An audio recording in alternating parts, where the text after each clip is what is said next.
We will start.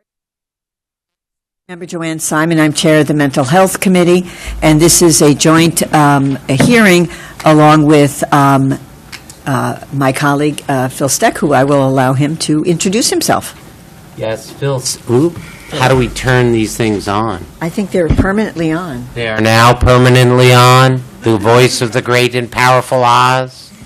So I am chair of the committee on alcoholism and substance abuse. I apologize, but that is the name of the committee. It is not the Committee on Alcoholism and Substance Use Disorder, much though all of us would like it to be, but that is not the name of the committee.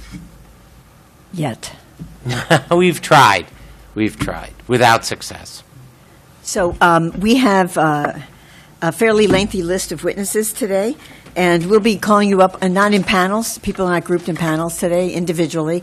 And the first person is Anne-Marie Scalia from the Jewish Child Care Association. Thank you. Thank you for joining us today. And congratulations. Thank you for having me. I'm assuming this works. Thank you, Chair Simon and Chair Steck, and members of the Committee on Mental Health and Committee on Alcoholism and Drug Abuse. Thank you for calling this very important hearing and inviting JCCA to submit testimony on behalf of the children and families to whom we provide behavioral health services. My name is Anne-Marie Scalia, and I am the new CEO of JCCA. Prior to joining JCCA, I served as the General Counsel and Chief Legal Officer at New York City's Department of Social Services, where I spent 11 years working to remove barriers so that families and children could more easily access essential social services to keep them safe. I started my career working with young people at the Legal Aid Society, representing them in family court. JCCA is a child and family services agency that works with about 17,000 New York State children and families each year.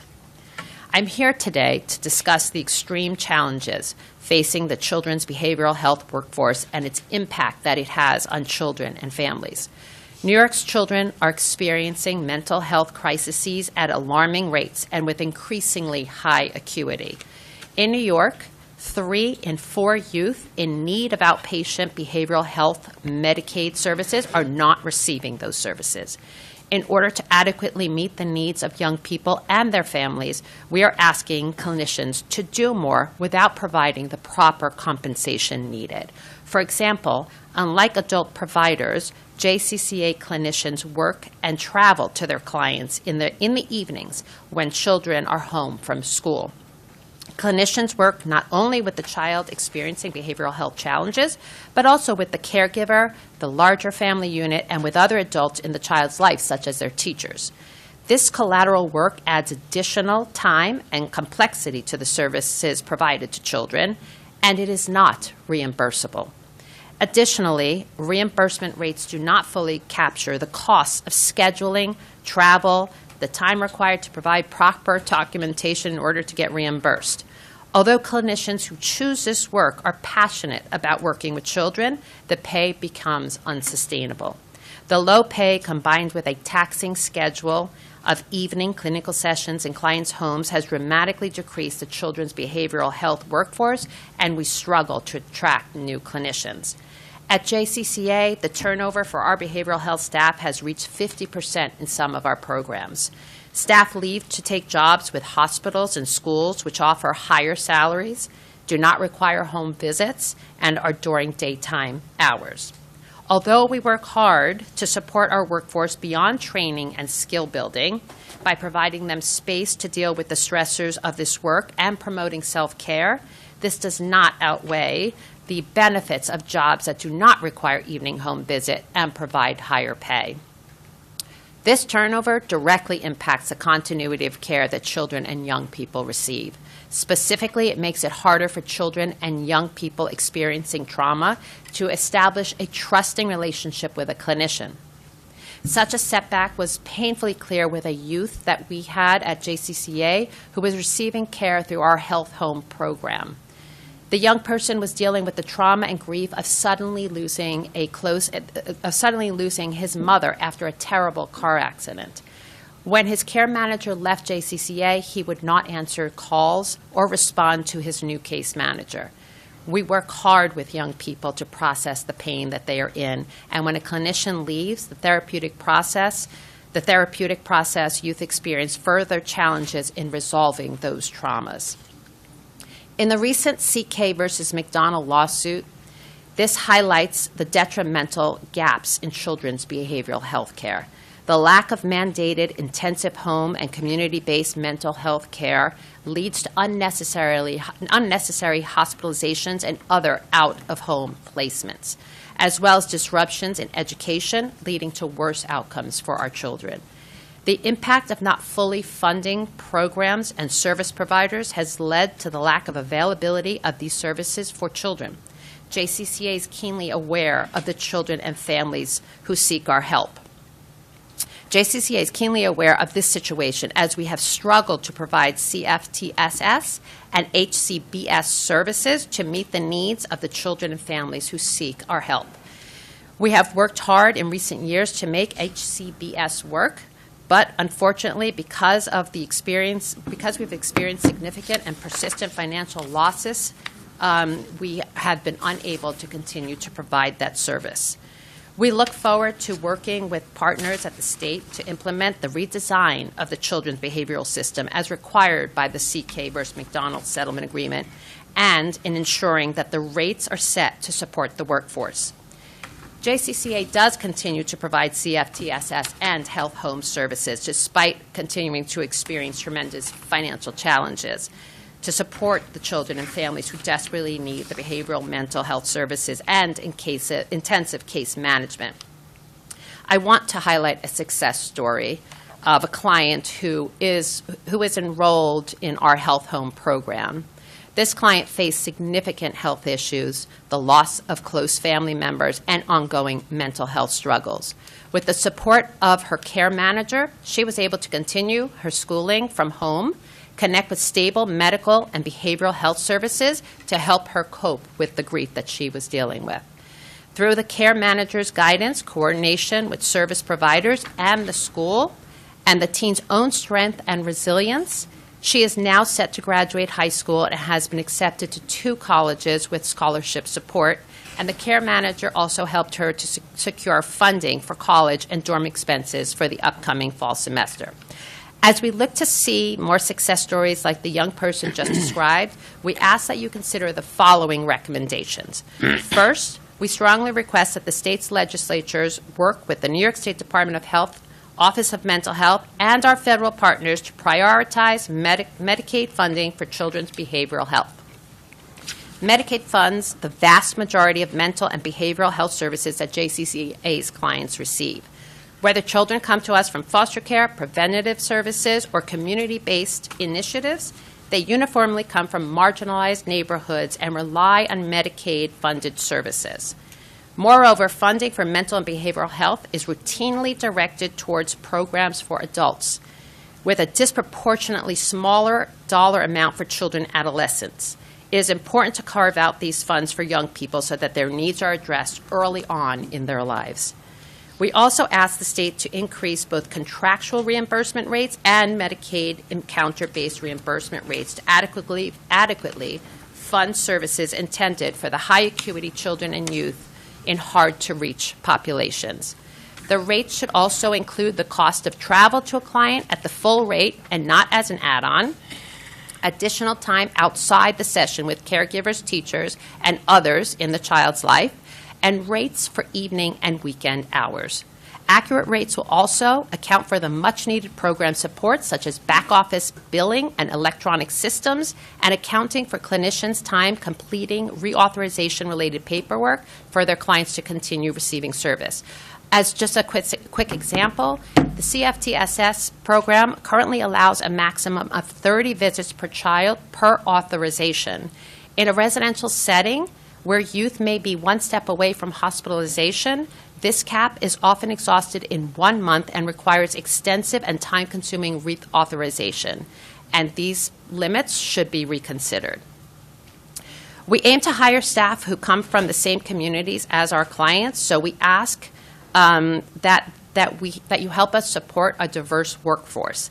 And we ask that you do that by providing tuition assistance and improvement in the loan forgiveness programs, assistance to nonprofit mental health providers to pay for the continuing education of staff, and for subsidized test prep and professional licensure exams.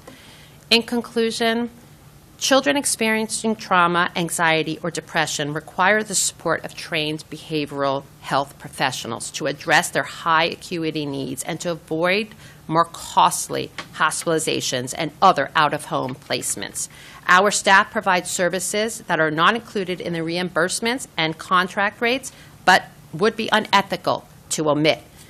Until the state helps us address adequate funding for the behavioral health workforce, families most impacted by poverty and racial injustice will not receive the behavioral health support they need. Thank you for your time and consideration and the opportunity to testify today. Thank you. Do you want to answer questions? You don't have to. I mean, you could just leave. No, I'd be happy to. We didn't tell you that, right? No, that's okay. One of the things in my reading that I'm finding is that there's really not very much in the way of data that you can easily find on children's behavioral health needs. The data to support, like the costs, the numbers of children, the prevalence of certain disorders or certain conditions that children would be treated for. We know that there are antecedents to behavioral health issues, but there's not that much written on children. Your testimony talks about increased costs of the doing of providing those support services. Do you have any sense of the raw numbers of kids that need behavioral health services, the numbers that are getting them in any form, and the ones that are just not being served?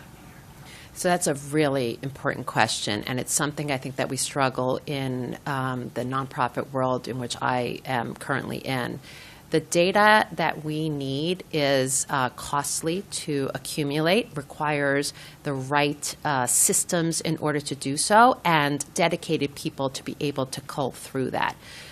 In my capacity, in my new role, that is something I'm looking at right now, and I want to partner with experts in the field who have been doing this for years. I think it is hard to find both the time and the money to do that, but that is something that I think as a city, as a state, that we need to really look at. So I am looking at that and trying to figure out ways in order to do that with my partner agency. So it is something that I can take back and actually explore whether any versions of this data exist, because I agree with you, it is important for us to look at in order for us to be able to prepare how to provide these services going forward. What are your concerns, if I'm assuming you have concerns, about the federal situation with potential for Medicaid cuts that could be fairly dramatic, as well as the agencies that are no longer as staffed, like SAMHSA, for example, which has an impact across the behavioral health field, obviously. What do we need to be worried about going forward? Because we're going into a new budget year, and these are going to be issues we'll be discussing in a variety of ways. But particularly as it relates to children, which is your area, what do we need to know? I think what we need to really be very focused on is the regulations that they will impose to stop the ability for us to be able to bill for the services that we're currently receiving or allowed to provide to children. I think we will have a lot more scrutiny on the services. I think there will be lots more limits and reimbursement on the current quality and extent of behavioral services that we are providing. So I think what we're going to, and this is obviously something that's keeping us all in this field awake at night, because there is no clear guidance about what that cuts will look like. But in my experience, it usually is on the back of low-income populations, and I think that is what we need to be very, very clear, especially in the managed care area and their ability to control how the money gets spent. What I will tell you is, even today, without those cuts, there are multiple layers of hoops that have to be jumped through before we get authorization to provide services, before we are able to increase the services that children receive. So I would say that we really need to be very vigilant about the details when they come out and how they're going to be cutting and monitoring that spending. In terms of the sort of other things around children that affect them, there's an issue with homelessness. There's an issue with the number of children, for example, in New York City public schools that are currently homeless. Right, it's 140,000 kids. Yes. And its impact on mental health. Those kids getting services, where they're getting it, school-based health clinics. I've lost 5 of them, for example, and the issues around food insecurity as well. Do you have any sense of how you could quantify the way that affects the population that you're currently serving? So I come from the Department of Social Services, where all those things were under my purview as a general counsel, and so I saw firsthand what the impacts of defunding SNAP and children in shelters. All of these things contribute to the trauma that the children we serve deal with day in and day out.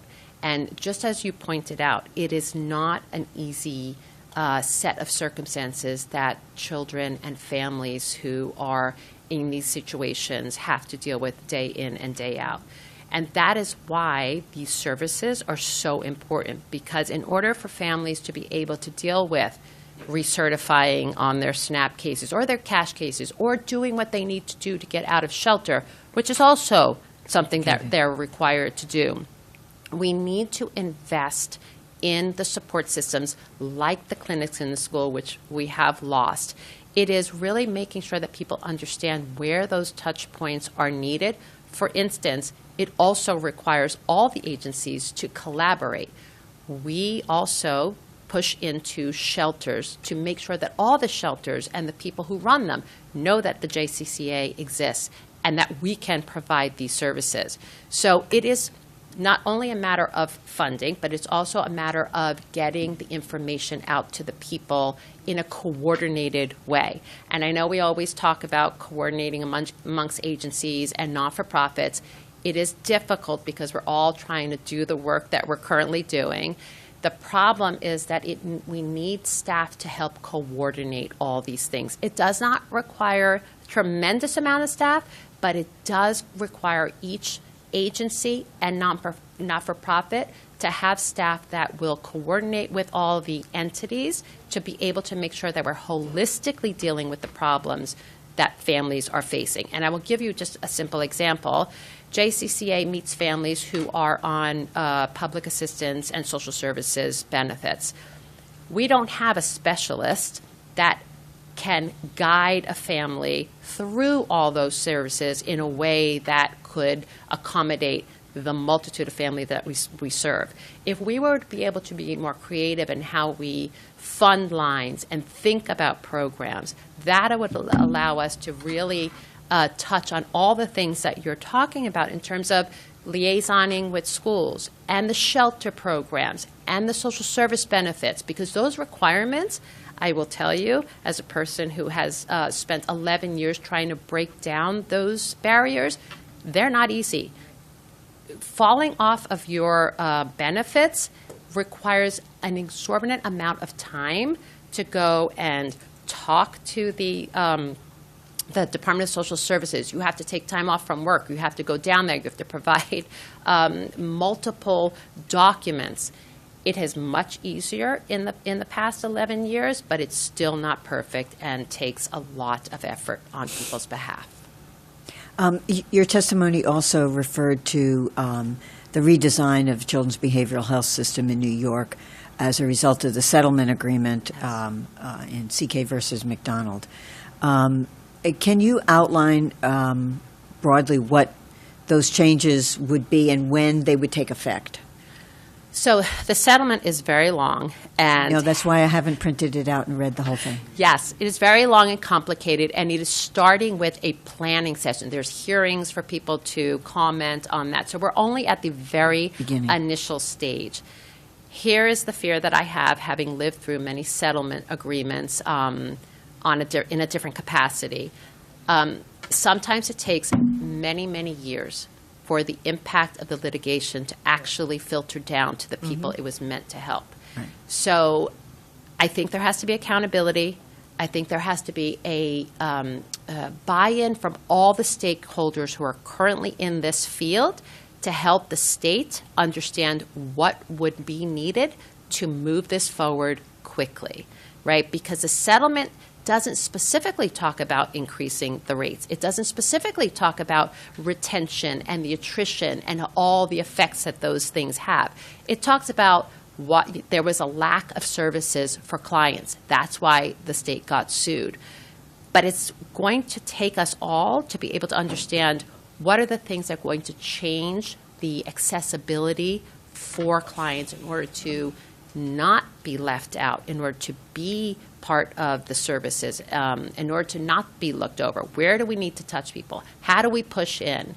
And how do we retain clinicians to be able to serve all the kids that actually need the help? Mm-hmm. Okay. Do you have any questions? I don't, and I want to apologize if I don't ask questions, and the reason being is I listen and I say at the end of the day, it's about money. And the problem is the social services end is not connected with the finance end. That the social services advocates advocate for more money. They say this is defects in the system and so forth, but without pressure on the people that control the finance end, I don't know how we get there. Yeah, and I will just say that the lawsuit could be a very good way to enter into that world, because once you have a lawsuit, you are obligated to meet the requirements of the settlement. And if that settlement needs to have more funding as a result to make the settlement actually stick, then that is a good place to start. I will also say that there are ways to redesign the program to be more effective and less cumbersome and onerous that could become, in some areas, cost neutral. Cost neutral is something I look at all the time, and because I do understand financial implications.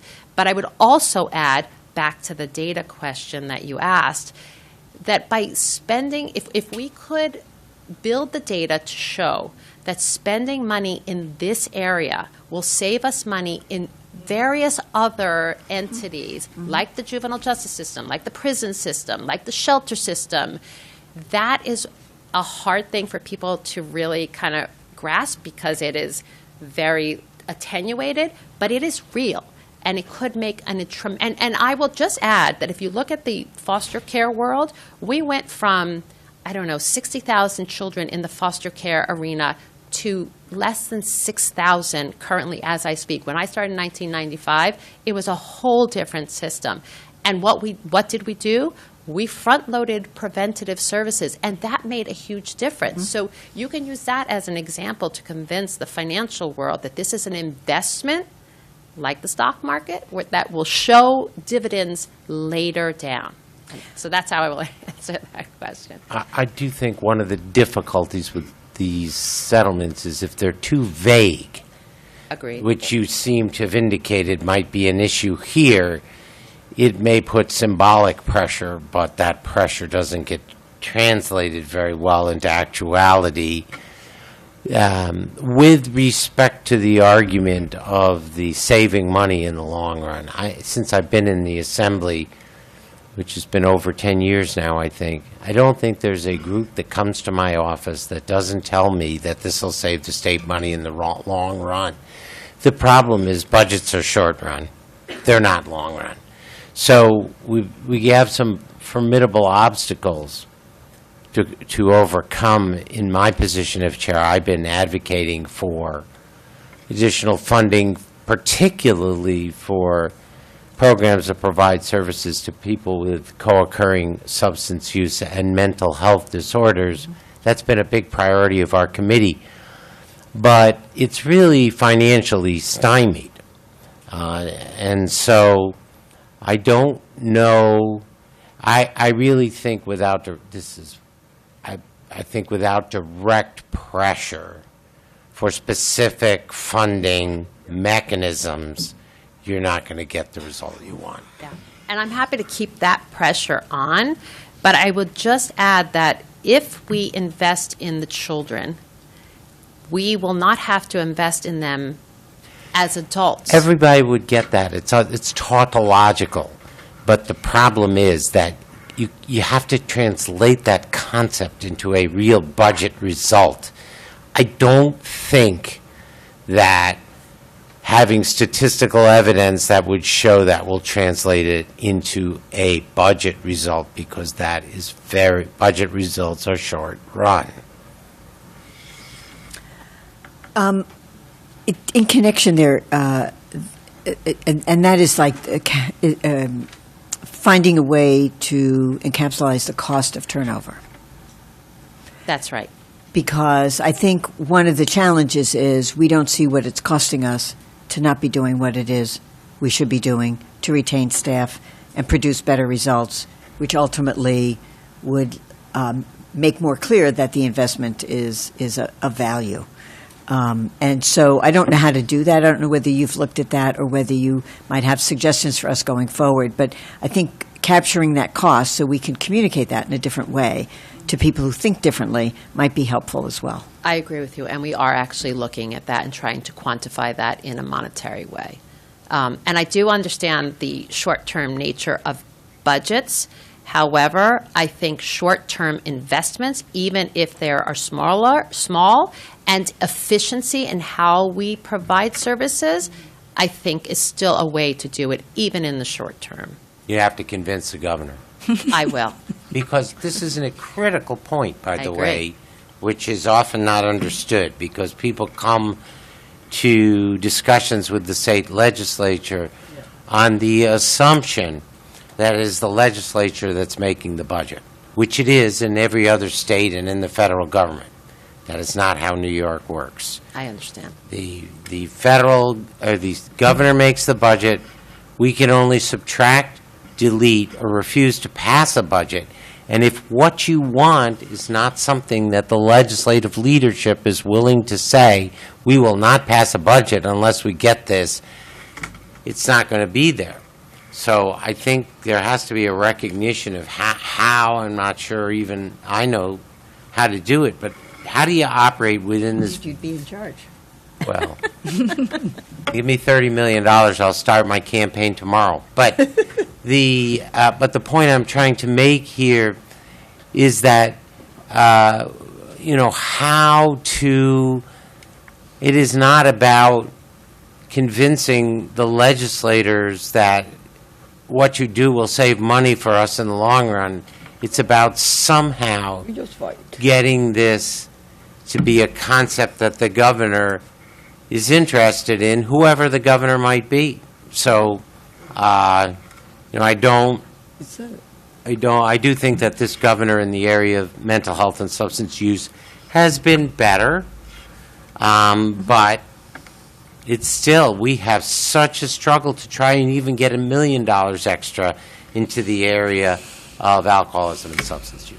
I totally understand, and this is something I do all day, every day, in terms of talking to different elected officials and making sure that it's high on their mind so that when they go in, they have this at the top of their list. And I am speaking, and my team is speaking with various people to make sure that this gets floated up and that this becomes a priority. So if we all join in on that, I think we will see momentum because the time has come for us to really focus on this. Thank you. Thank you. And Assemblywoman, Yes, I have a couple of questions. introduce I am yourself. Yvette Tapia, and an assembly member for the 86th Assembly District in the Boogie Down Bronx.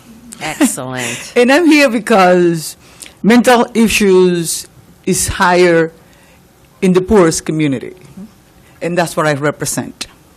And I see that every single day in my district, how we are not meeting many of them where they are. And I think, that doesn't allow us to actually advance. It's true. We need resources, more resources. But we also have to know how we're going to use those resources that are getting where those people, those constituents of mine and in all the city, in all the state, suffering from mental health, and they are not being met where they are. And I think, that's one of the biggest issues that we have, dealing with mental health issues. But I have this question. I wrote a couple of questions. I didn't want to forget. It took me like 1 hour and 20 minutes to get here. Yeah, the traffic was terrible. I was running. So, thank you, Commissioner Sullivan, for all you do, for your experience, and for putting your work for the people.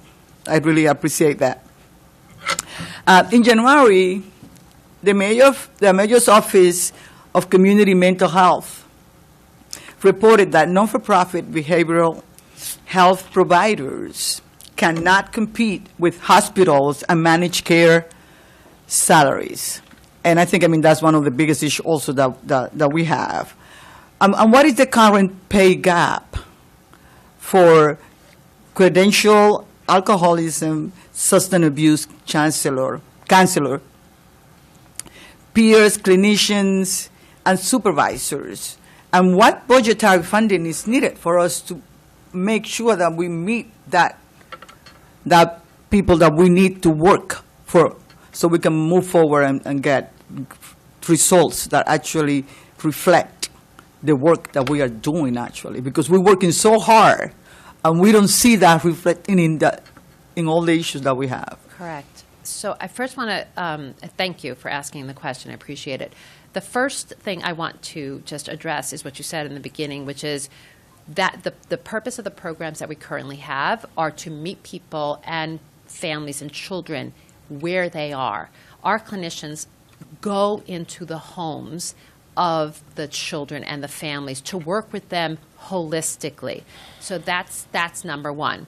In relation to the disparity in the rates, sometimes it's close to $30, $40 an hour in the difference between somebody who works in a hospital and someone who does this type of work.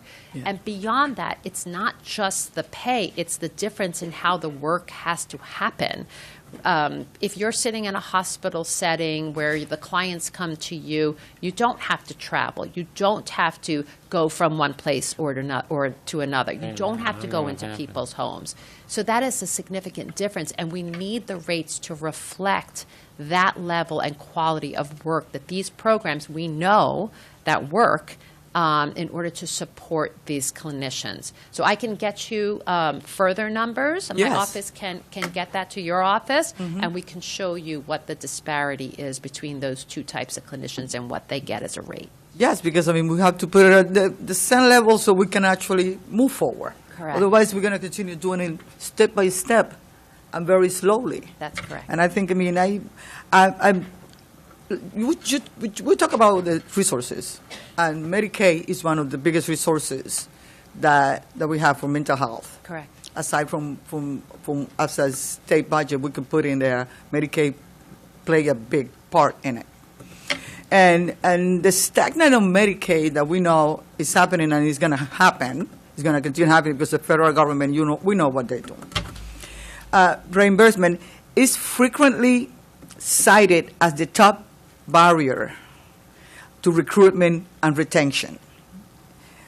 As federal funding cuts come into play, where are we looking to derive stable funding streams and those your and does your office have a proposal for that? Because, I mean, yes, we're gonna go to January 7, we're gonna go to Albany, and we're gonna start.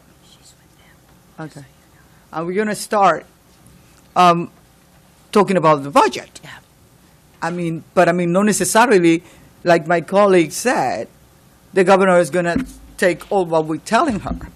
But I mean, what is that you're proposing for that? So I think the problem that we're all having is we don't know what the proposed cuts are going to look like. That's number one. Number two, because we know how the federal government is currently doing things, we do think that they're going to make it harder. They're going to reduce the amount of money that is given to the state, period.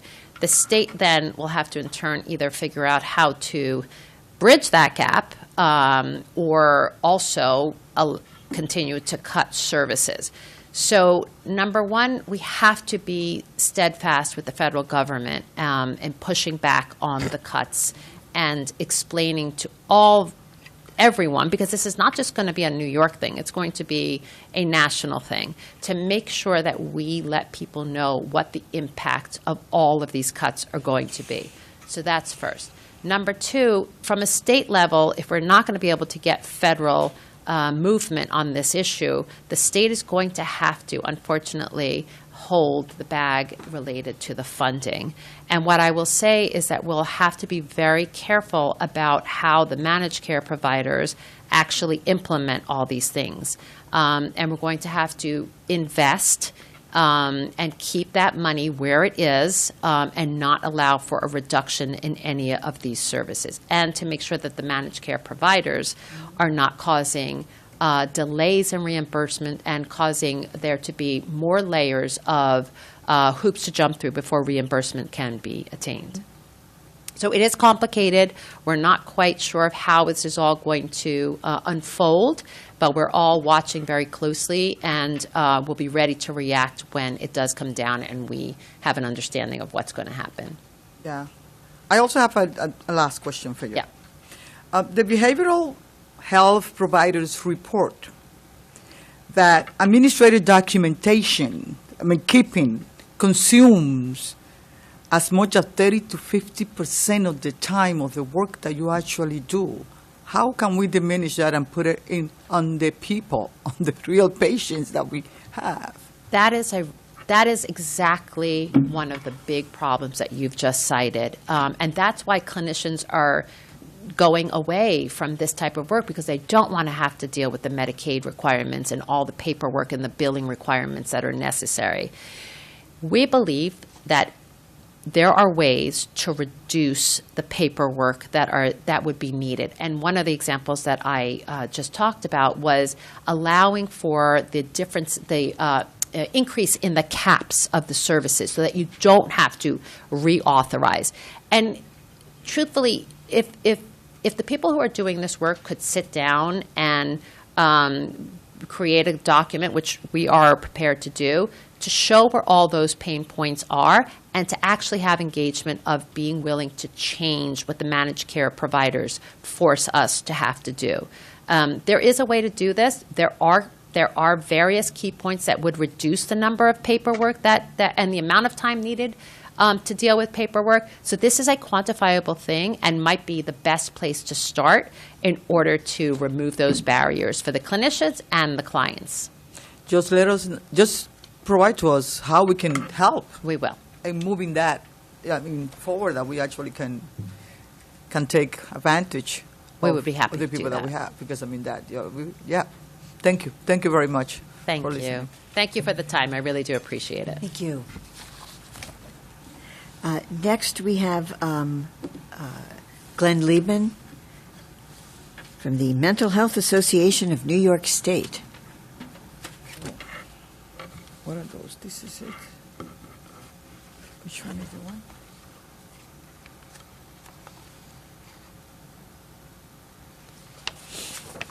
I didn't. Good morning. How are you? I'm good. So, my name is Glenn Liebman. I'm the Chief Executive Officer of the Mental Health Association of New York State, commonly referred to as Mahaney's. I've been director for over 20 years, and our organization is comprised of 25 affiliates in 52 counties, and largely, can you hear me? Okay. Yeah, it's a little low, but. Okay. I'll talk loudly, which people don't accuse me of ever talking low. So we're comprised of 25 affiliates in 52 counties, and largely we provide community-based mental health services, but we also provide a lot of education and training and advocacy in the communities. I also chair the Behavioral Services Advisory Council, which is comprised of stakeholders around the state who are appointed by the governor to advise OMH and OASIS about policy changes taking place on their agency. But my most important job is I'm also a father of an individual with a mental health and substance use disorder. Over the years, I've had the opportunity to present on several issues that are germane to community mental health. During the time I've presented, the prevailing theme has been our shared advocacy is around workforce and provider funding, and I'm sure that will be consistently talked about throughout the day. We have always very much appreciated the governor and the legislature for your support for funding around the what we would call, back in the day, we called the COLA, cost of living adjustment. There has resulted in over a 10% increase in the last several years. While it did not keep up with inflation, it is still the most by any governor and legislature in many years, and that is really greatly appreciated. That is the good news. But the reality is that there continues to be great unmet need in our community. Deaths of despair, homelessness, incarceration, overcrowded emergency rooms reflect the continued overwhelming need that exists. Recent changes in the federal government have grave concerns for our sector as well. In this backdrop, we continue to fight harder than ever for increased funding for our workforce. This year, advocating for a 2.7% targeted inflationary increase, which is in line with the CPI, the Consumer Price Index. Workforce funding increase is not a panacea, but it's a lever for real change. All the innovative ideas that have been implemented in recent years by OMH, and there have been a lot of them, dramatic expansion of housing, ACT, team expansion, children's mental health, crisis services, prevention services, the list goes on and on.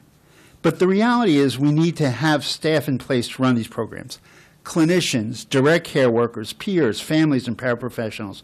Without the staff to run these programs, all these great ideas will be doomed for failure. And I use because I'm a sports guy, I use the baseball analogy. And I know Assemblymember Stick, you're a Mets guy. So it's like having a great baseball organization that has a wonderful farm system, top-notch hitting instructors, great scouts, and an amazing sabermetrics department, and a terrific manager. But they don't have any players in the field. How do you win if you don't have any players in the field? And I won't get into any detail about our vacancy and turnover rates. They are catastrophic, and you'll hear from other folks as well about that.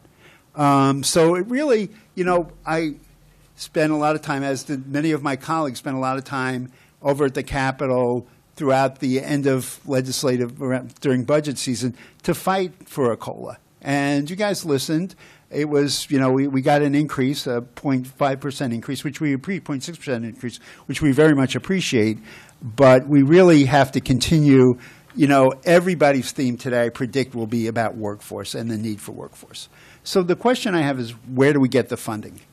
Our mental health system funding has been driven by the state-operated psychiatric hospitals for many years. If you do the math, in the 1950s, we had 95,000 people in psychiatric hospitals, and today we have 2,700. We have closed only a few hospitals and have 92,000 less individuals in the hospitals. In what world does that make sense? While we have real need for funding in our community, empty wards in hospitals are costing millions of dollars to run. We continue to pay workers food, oil, gas, technology, and much more for an incredibly small percentage of people. Yet we have thousands of people in our correctional facilities with a mental health diagnosis. We have huge waiting lists and a great need for services, and as well as overcrowded emergency rooms. We need to immediately create a psychiatric hospital redevelopment commission similar to the governor's successful prison redevelopment commission. We need more alternative use ideas, such as the recently announced housing program at Creedmoor. And most importantly, we need to retain savings from any hospital closures to reinvest in community mental health and for desperately needed funding for our workforce and provider agencies. through this type of conversation today, it's related to the workforce. We are very concerned about the impact of the federal budget cuts in New York State. And in response, we have created, which I won't get into, but we've created an 8-point response to those concerns, including the State Psychiatric Hospital Redevelopment Commission. So I could go on and on about the other recommendations, but I'll just stop there in case you have any questions. Thank you. Let me ask you a question that sounds contrary to your the data you've put in your testimony here, and that is we routinely hear that people can't get a bed in a hospital when they want one because there aren't enough beds. Right. And I know we've reduced the number of beds, we've restored a number of beds. Post-COVID, we lost some during COVID, et cetera, et cetera. So, but your testimony would indicate that we have a lot of empty beds in psychiatric hospitals. So the question, I guess, is where are the beds? Where do people need the beds? If we're running big psychiatric hospitals with empty beds, that's obviously costing an awful lot of money and not providing service. How do you reconcile those two issues? If you could explain that to me. Oh, sure, of course. So I would say it's a two-tier track. We have the hospital beds that are in the primary care hospitals, the primary hospitals. The psychiatric hospitals are a whole sort of different look. And what we're not saying close any of the beds. The 2,700 might not be enough. We don't know. That's a determination, clinical determination by the Office of Mental Health. There might be more beds that might be needed. What we're saying is that these wards in some of these hospitals are being underutilized. They're not being used at all. So if you can consolidate some of these hospitals, then you can take some of those beds and move them to a more populated hospital and have more beds if you need them. Now, we're not advocating for more beds in general, but what we do say is that this hospital closure idea is not about reducing beds. It's about taking some of the archaic facilities that exist and closing them and taking that money and utilizing it for community mental health. So basically, you're talking about reallocating these beds around the state. I mean, one issue for a lot of communities is they don't have any services at all. Correct. Right? We have 20 counties without a psychiatrist. Yes. That's not a good situation. And so there's a real issue for rural communities as well in terms of service and consolidating things, at least geographically. That means people have to travel farther to visit, et cetera, et cetera. Right. So I'm just a little curious how we address this, and maybe that's in your 8-point plan that you didn't. Sure, it actually is, but it doesn't get really specific. Honestly, I think what we can do is, and this proposal has been put out before many years ago, but basically you can create within those communities smaller hubs where you can have people that you can treat them in much smaller hubs instead of these I don't even know how many acres of land some of these psychiatric hospitals take up. Exactly. You can close them. It's about having the will to do it. You can close them, and you basically can create smaller, recovery-oriented beds for individuals. So there's a way to do it. I mean, it's interesting. On the grounds of Creedmoor, which is a huge facility, the governor has, put together funding for housing in that community. And I think we have to be really innovative and creative. We've been sitting on this landmine of state-operated hospitals. We have by far more than every other state, virtually all the major states combined. We still have 24, while if you add Texas and California and Florida, God bless you, they don't even come close to 24. So we're sort of in this world of hospitals that doesn't make sense in terms of the budget, especially now when we're having to deal with the federal budget cuts. Interesting. Okay. Thank you. Thank you. Do you have any questions? Yes, I'm I sure do. you do.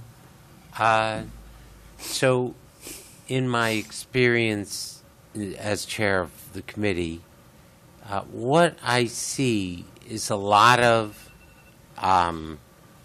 we have plenty of what I would call short-term beds for people who are in extremis. We have a lot of outpatient care type programs.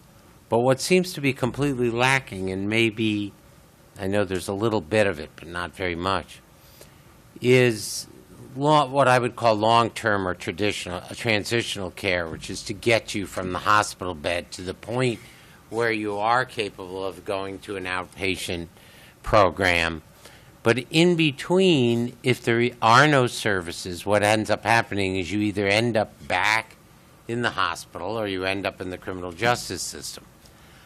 I think in the area of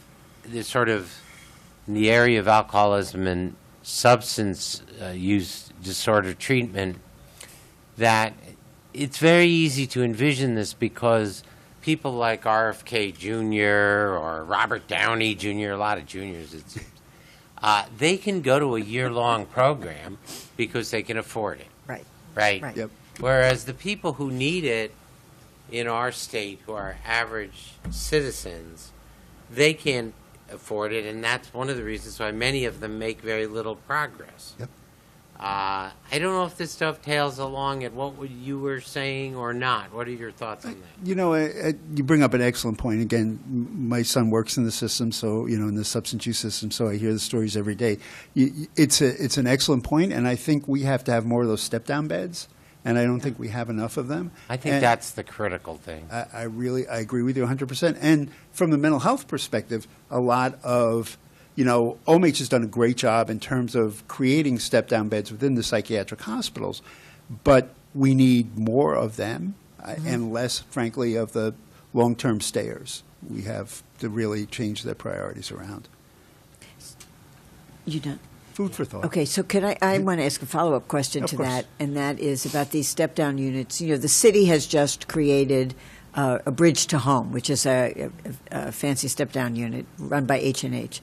Because there are people, of course, who need supported housing but aren't quite there yet. They're not quite ready to live in supportive housing. And so they do need a step-down unit. What can we do to help facilitate more of those step-down units? Because the big issue with hospitalization is what happens after you're released, right? And too many people end up on the streets, Right. Back in this, or in supported housing that they're not ready for, Right. and then they're gone, right? And then they're back out on the street. Yep. And we have supported housing, but we don't have enough of it. We have some that is not in good repair.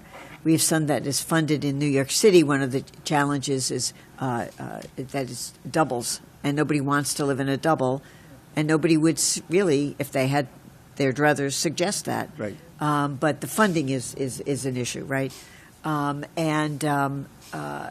So I'm curious if you have a sense of the numbers in terms of need, where those needed to be. We have psychiatric hospitals where it's obvious that they could be turned into housing. Right. And you could build new housing on their grounds, Yeah. kind of thing. So I would say, first of all, the real experts on this are the folks from ACL who I hear are going to be testifying. They're the real housing experts. But what I would say is that I know the state has created these CTI teams that basically make sure that discharges are successful. I know they're coming on board, and I'm hopeful that they will create the discharges that we need and not those random discharges that we've been dealing with for the last up to years. So hopefully there'll be much more planful in the process, and hopefully there will be more residential placements for them. I worked in the adult home world for many years, and I can tell you, adult homes were awful, and we were looking for any alternatives we could get, and I get the desperation of that. So I think we have to create even more alternatives, and I think, the folks from ACL really, do a really good job on that stuff. So, Okay, thank you. sure. Okay. Great. Thank you very much. Thank you very All much. right. Appreciate it.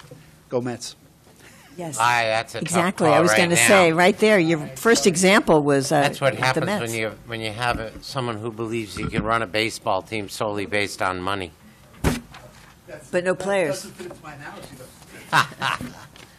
Thank you. Our next witness is Chris Sassini. There he is, hiding back there. See, I can only see part of the room here. Fair enough. Good afternoon. Thank you for the opportunity to testify today. My name is Christopher Sassini. I'm the Director of Policy at Friends of Recovery New York. Friends of Recovery New York is the statewide recovery community organization. We represent roughly 40 recovery centers throughout the state and a robust peer workforce, certified recovery peer advocates specifically, SUD peers, substance use disorder peers. And I don't think I'm going to break any new ground when I say that New York's recovery community depends on a stable and supportive behavioral health workforce. And we know post-COVID, the workforce is under unprecedented strain. Demand for substance use disorder and mental health services have increased sharply, while providers face burnout, retention challenges, low reimbursement, high administrative burden, and systemic inequities.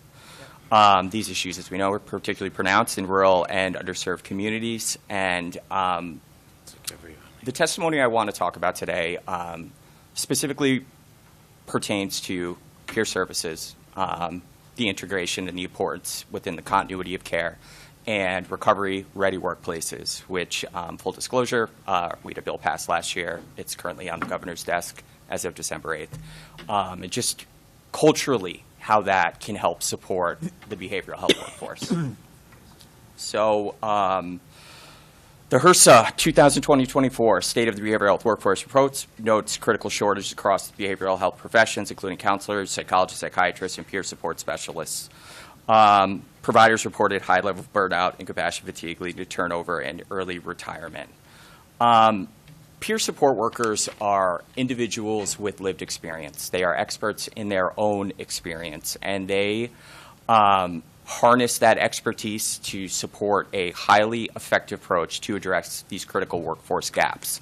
29% studies show that 29% of folks who utilize peer services have lower ER trips, 2 to 3% higher opportunity to stay connected. But as we know, stigma and implicit bias, I think, really limits the impact and inclusion of peer providers. They provide unique strengths. Fair reimbursement for peer services is critical, however, and I think it's emblematic, as we're going to hear over and over today, that poor wages and sustainable pay currently is impacting the field tremendously. Transportation issues are also a major impact, or major issue with our folks. But combining that continuity of care between licensed clinicians and peers, we can lower that burnout and turnover and really provide more sustainable ways to employment pathways for people in recovery.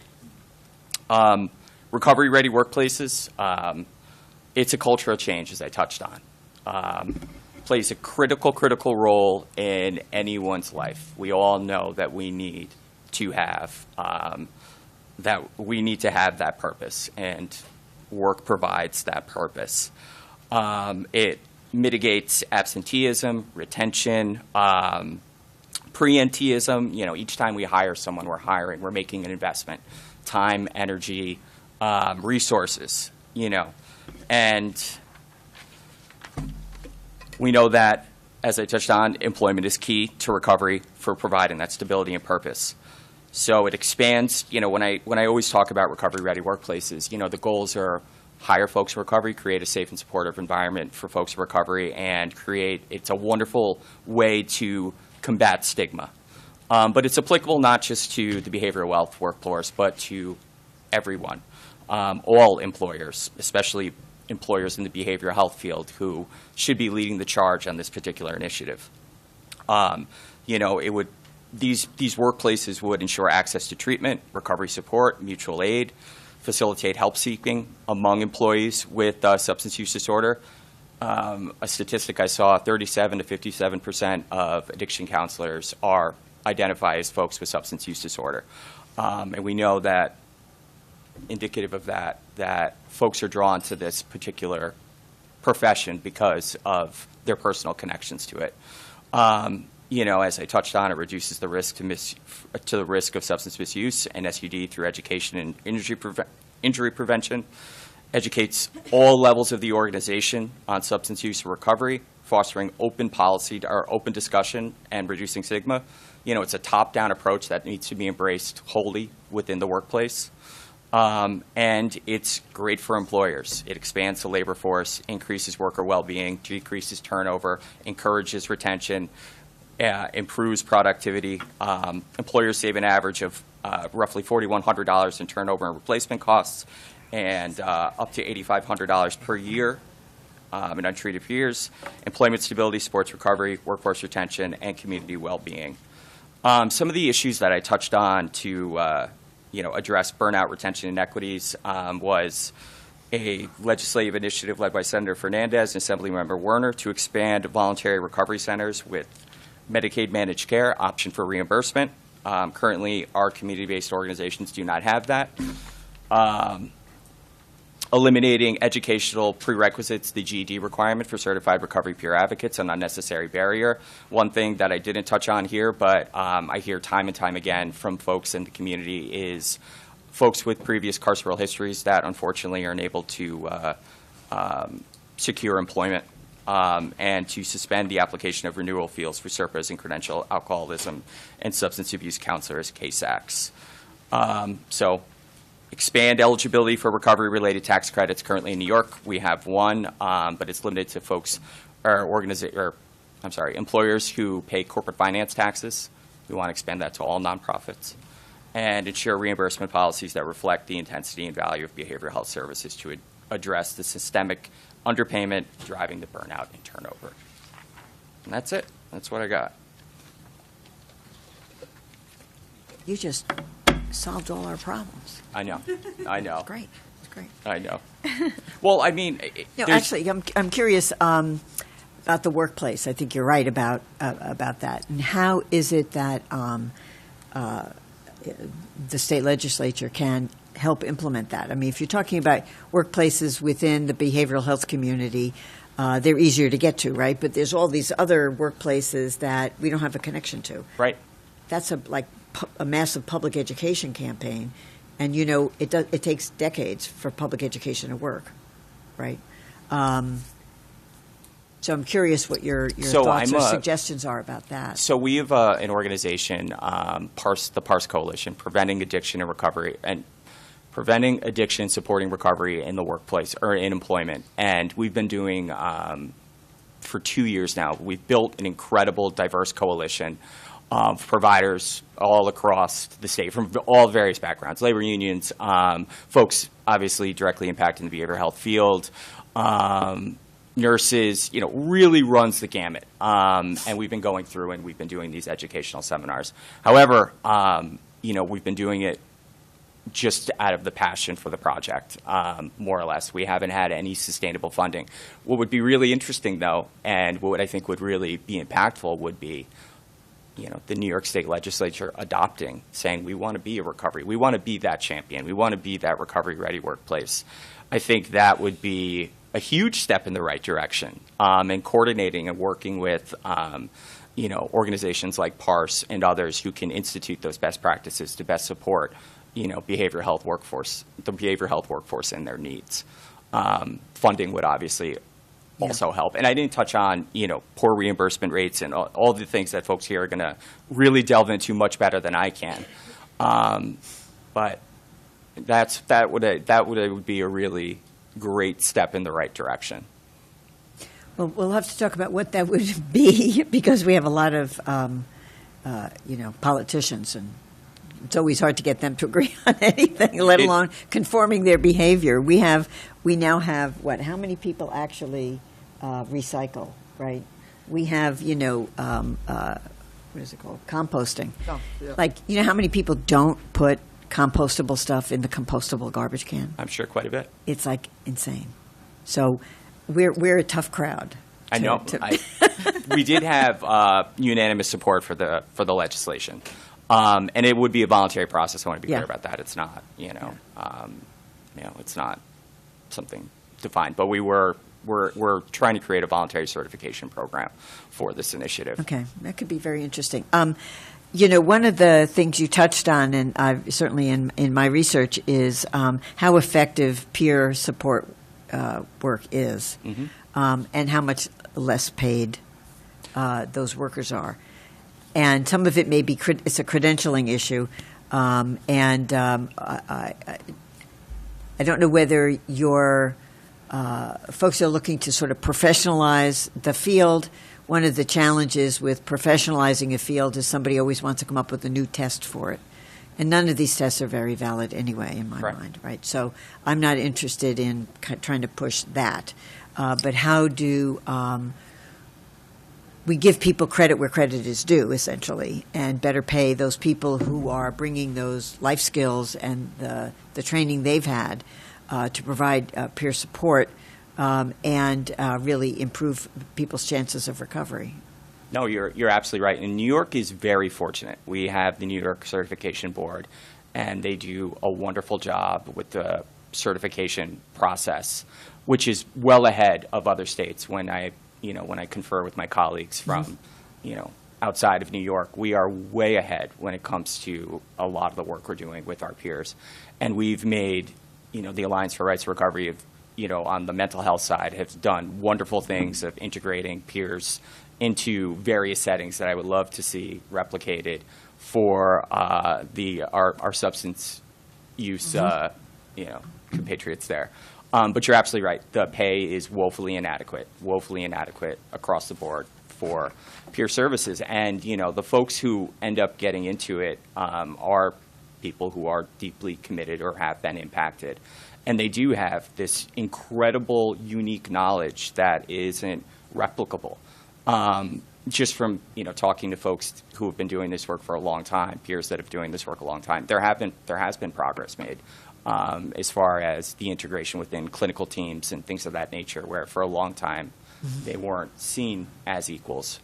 But there's still a lot of work to be done, and I wish there was a good answer as to how we could level the playing field. And as we're going to, with HR1 coming and with HR1, Medicaid, the impacts on Medicaid and lack of funding, it's going to be difficult. It certainly is going to be difficult. But, I think professionalizing and integrating folks into more settings so they can see that value firsthand and work and coordinate, I think will be impactful. It's just going to take time. I don't think there's any silver bullet, unfortunately, similar to the Recovery Ready Workplace Initiative.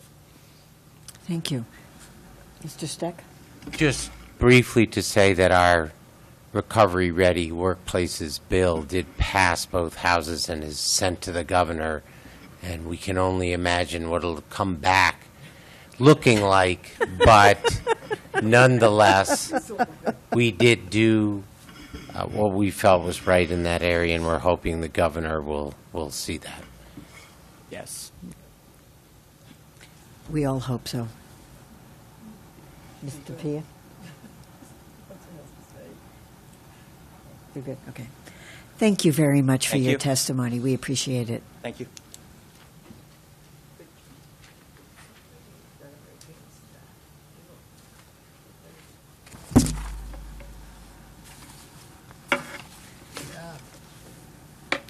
Okay. Now, we have a couple of people stuck in traffic, so we're going to skip around. Allegra Shore? Thank you.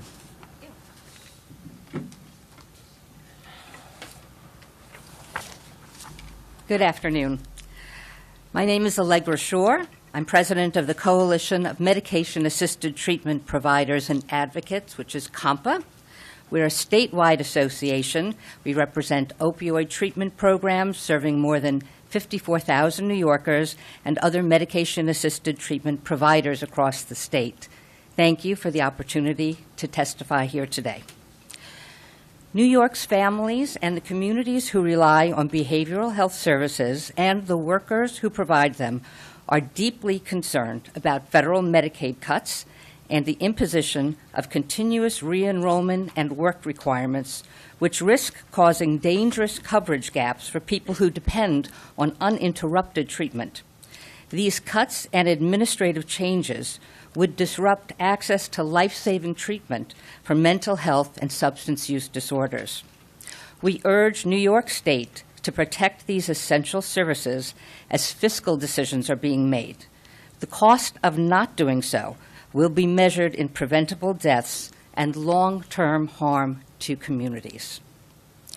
Years of chronic underfunding, including the failure to provide full cost of living adjustments from years back, have created a statewide workforce crisis. And you have my data on the vacancy rates and the annual turnover, so I won't repeat them here. But I will also point out that Medicaid health plans fail to pay accurately for services that are have been already performed, and that also includes COLAs from past years. So this creates cash-starved programs which cannot recruit or retain staff and cannot compete in the job market to get the staff that we need to operate. And we now face an additional and urgent threat. The U.S. Department of Education is implementing H.R. 1 in a way that categorizes critical behavioral health roles, including nursing, social work, and physician assistants, as non-professional, limiting a student's eligibility for federal loan support. This threatens to cut off our pipeline of future professionals in the midst of the most deadly overdose crisis in the state's history.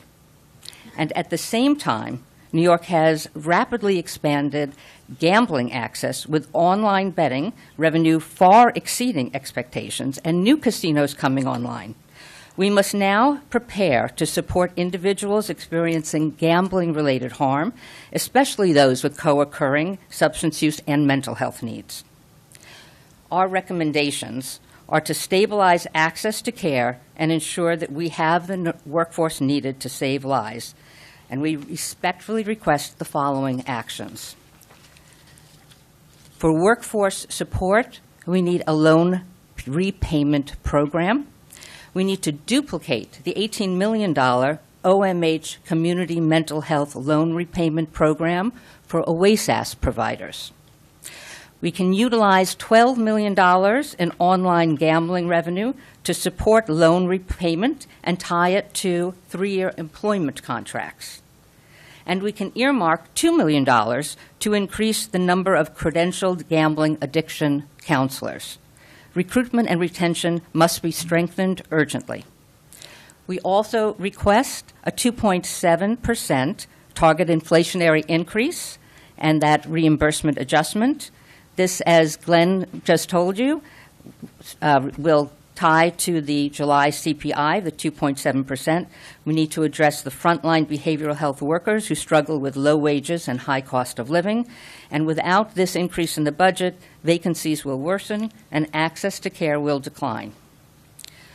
We also look for a carve-out for managed care for behavioral health programs. And we thank you for A8055. Strongly support this legislation to enact this. Every component of New York's response to mental health and substance use depends on a strong, stable, and skilled workforce. The people we serve deserve timely access to care, and that supports their health, safety, and long-term recovery. With your leadership, New York can prevent further avoidable loss of life and ensure that community-based services remain available to the New Yorkers who depend on them. Thank you for your continued partnership and commitment to saving lives, and I'm happy to answer any questions. Thank you very much. One of the things you mentioned that have come up in a couple of contexts is the loan reimbursement issue, right, for professionals in a variety of fields. I carry two of those bills, right, one of which is for lawyers who are working in legal services, indigent legal services, but also includes prosecutors. And it's supported by, across the board, by the DA's Association as well as Legal Aid and the Commonly Defenders groups. And we haven't been able to get any movement on that for some reason. But it's also, social workers have come to me with that. Your folks, a lot of people need it. And the challenge, I think, is going to be how do we fund those programs? I think your suggestion of funding it with money from gambling probably is poetic justice, if nothing else, right? Yeah. And I'm thinking maybe we should use that money for other people too, because that's a real issue. It's a very big issue, and this implementation of HR 1 to deprofessionalize fields that I was in, and I thought I was a professional. I had federal student loans, and I eventually paid them off, but people are just not going to go to school. So it's not just the field that'll be. We will have people who just don't go to college because they're not going to be able to get federal student loans. If you look at the repayment requirements, it's going to make it impossible anyway. So one of the questions that I would have, because this obviously goes to workforce, it goes to retention, it goes to recruitment, and future growth, and people who are going to be aging out of the system and retiring, and how do we, bring more people, new people into the field? How we can push back on that? Well, I think you're exactly right. We are already here talking today about the current situation. So this is really a tsunami that's coming to hit us. This stripping professionals from these really critically important jobs that have to be done.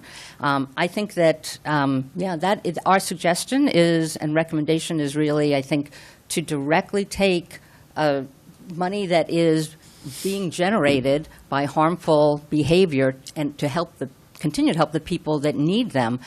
It seems to us that these loan repayments are one of the key. We've got to put we have to circumvent this in some way, and this is where the state needs to step in. Whatever happens on the federal level, these positions will need to be filled. These jobs need to be done, and they're critically important. So, yeah. It's going to take a while before they're here, but they just approved 3 casinos in New York City, which That's is right. mind-boggling to me. That's correct. I'm not a big casino fan. Just saying that. And I'm curious what thoughts or what suggestions the field has going forward. I mean, obviously, it's going to be a while before they're built, right? I mean, one of them already is operating. It's a Racino. They can add to it, but the others will take longer to actually deliver those facilities. But they'll be here before you know it. They'll be here before you know it, and even gambling situations that we're already experiencing, online betting, sports betting. I think we're not fully seeing we first of all don't really have a full-throated response from the field.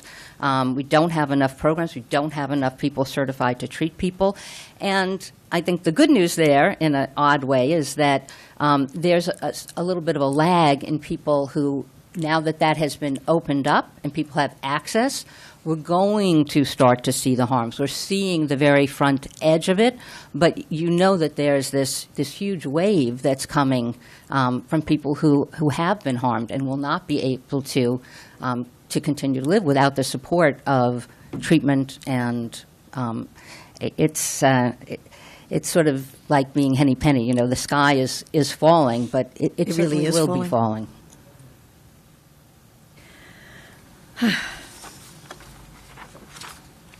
Do you have any questions, Mr. Steck? No, except that we had not focused on gambling in our committee previous to this year, but we have a big focus and a number of bills trying to, alleviate some of the harmful effects. So I certainly know what you're talking about. We had a very difficult time getting information from OASIS as to exactly what programs they had or what they were doing, but we seem to have gotten to understand that. But we are very focused on the gambling issue now. It is rather, this whole thing where gambling is proliferating is rather sad. Yeah.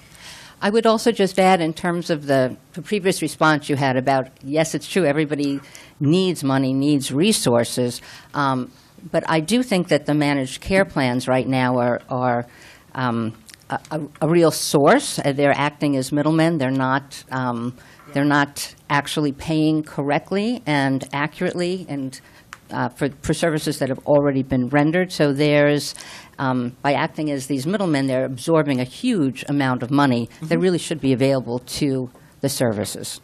Right, and they were believed originally to be a way of streamlining and saving money, and they're not. They're Well, not. that- At all. They're not working at That all. didn't work in health insurance. Why would they? That's why the managed care plans were essentially eliminated. I mean, the requirement that you had to go through a base provider first as a screening device ended up increasing cost. Right. And it's the same thing here. No question. Yes. We agree. Thank you. Do you have any questions, Assemblywoman? We've been so thorough and everything. Yeah. Okay. Thank you you. very much for your testimony. Thank you. Okay. Okay. Our next witness is Laura Isabel, who was stuck in traffic, apparently.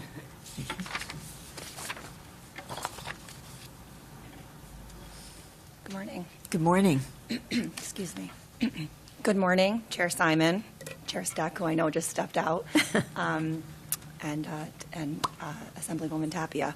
Thank you for the opportunity to testify today. My name is Laura Isabel, and I serve as the Director of Policy at the Association for Community Living, representing more than 100 nonprofit agencies that operate mental health housing, mental health residential programs across New York State. Together, our system employs over 12,000 direct care staff and supports 50,000 units of housing that are funded and regulated by the Office of Mental Health. I want to speak clearly today about the workforce crisis you've outlined and what it means for the residential system, which is the foundation of the behavioral health system, of the entire behavioral health continuum. Across OMH and OASIS programs, vacancy rates of 30 to 40% and turnover rates above 25% have become the norm. But in residential programs, the situation is even more severe. These are 24/7 settings where staff are responsible for safety, stability, crisis response, daily support, and helping residents translate clinical treatment into everyday life. Yet they are doing this work with wages that are comparable to far less demanding jobs. ACL's most recent workforce survey reflects the same pattern you're seeing. Vacancies around 30%, turnover exceeding 50%, and programs struggling just to maintain minimum staffing. I'd also like to add here that each time staff are onboarded, it costs the agency about $4,000. Okay. The reality is this: the workforce crisis is a funding crisis. Residential providers operate entirely on state-set rates. They cannot raise revenue, they cannot adjust to local labor markets, and they cannot absorb inflation. So when costs rise and funding stays flat, programs experience that as a cut to staffing, to capacity, to quality, and ultimately to access. And when programs can't staff their units, the entire system backs up. Hospitals can't discharge, mobile crisis teams have nowhere to refer, people spend longer in emergency rooms, psychiatric units, and shelters simply because the residential programs designed to receive them are not adequately staffed. High turnover also erodes the therapeutic relationships that are fundamental to recovery. This is why the behavioral health community is united around a straightforward request: a 2.7 targeted inflationary increase based on the July 2025 CPI. This is the same measure historically used for the Human Services COLA before it was deferred. And today, each percentage point is worth about $100 million statewide. Without 2.7%, the system is effectively absorbing a $270 million cut in the coming fiscal year, at a time when programs are facing rising costs in food, utilities, transportation, insurance, and every other operational expense. We also have to acknowledge the widening disparities within housing. Legacy OMH SRO programs are now 90 million below ESHI rates, even though they serve similar populations. Scattered site programs are facing an additional $100 million services shortfall. Altogether, we estimate roughly $220 million in structural underfunding across OMH SRO and scattered site supportive housing. Flat funding has consequences. Programs reduce staff to resident ratios. They defer repairs. They lose experienced staff to less demanding jobs that pay more. And every one of those losses translate into decreased safety, decreased stability, and decreased access for residents. There are promising workforce efforts underway. OMH's training initiatives, statewide credentialing, and ACL's development of standardized residential training curricula. We are ready to partner and scale these solutions, but training alone cannot solve a compensation-driven crisis. To stabilize the workforce and the operations that allow these residential programs to function, we need reliable, predictable, inflation-adjusted funding, beginning with the full 2.7 targeted inflationary increase in the upcoming budget. Housing is healthcare, and the people operating these programs are the ones holding the safety net together. With adequate funding, we can retain staff, strengthen supervision, improve safety, and ensure that tens of thousands of New Yorkers have access to the care they need. Thank you for your attention and for recognizing the central role of the residential workforce in New York's behavioral health system. I appreciate the opportunity to testify, and I'm happy to answer any questions. Thank you very much. One of the questions that I've been trying to better understand, and that is the legacy OMH SRO programs that are, paying well below the ESHI rates, and what we need to do to bring them up to par. And there seems to be, one of the challenges, I think, in our state budget system is once you create a track, you're on the track. Even if there's a new track that's a better track, somehow or other we can't switch. It's almost like the subway when you have the 1930s switching, and the problem's always in the switching, right? And what are we doing maintaining this other track for essentially the same purpose? Am I crazy or what? No, Okay. no. So how do we undo this? Like, do you have, you folks are working in the system, you have a better sense of the system in some respects, right, than a legislator would have, because we're not in your shoes. How can we help facilitate getting from one track, and combining those tracks to better provide both the support that people need, and I'm sure by doing that, there would be some savings. I think that's a really good question, and I really would love to put more thought to it. I mean, ultimately. Well, that's your homework for tonight. Okay.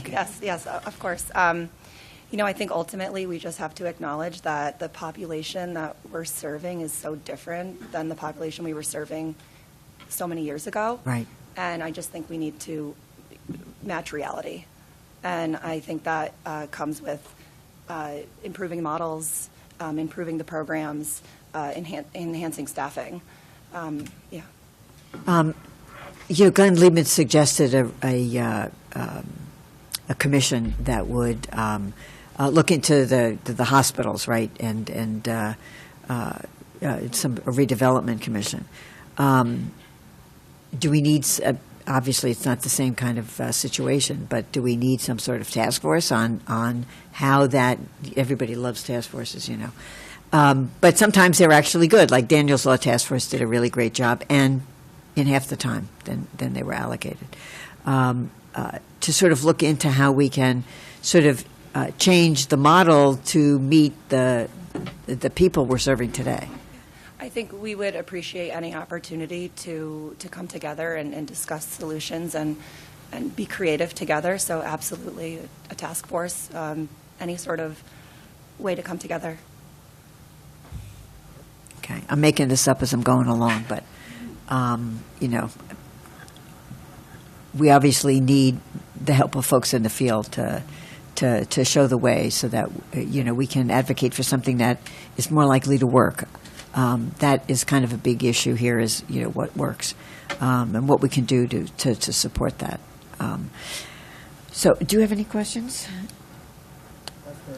Mr. Stack, do you have questions for this witness? No, I've already indicated, and it applies to everyone who testifies, my feelings on the finance aspect.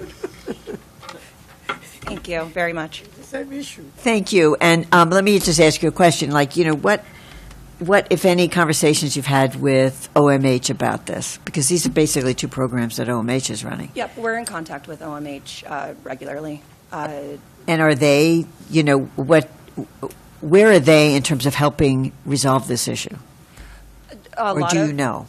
Well, I do know. I think that they are doing a lot in terms of putting out new models. We have short-term transitional programs. We have, yeah, no, Sorry, I don't mean to put you on the spot. No, I but- apologize. OMH is doing a lot. I can say that, and I believe that. I think it's just funding. I think just we need more funding. So it's just Imagine that. funding, even if you're on two tracks, what they both need is more money. Yeah. Okay. All righty, thank you. Thank you.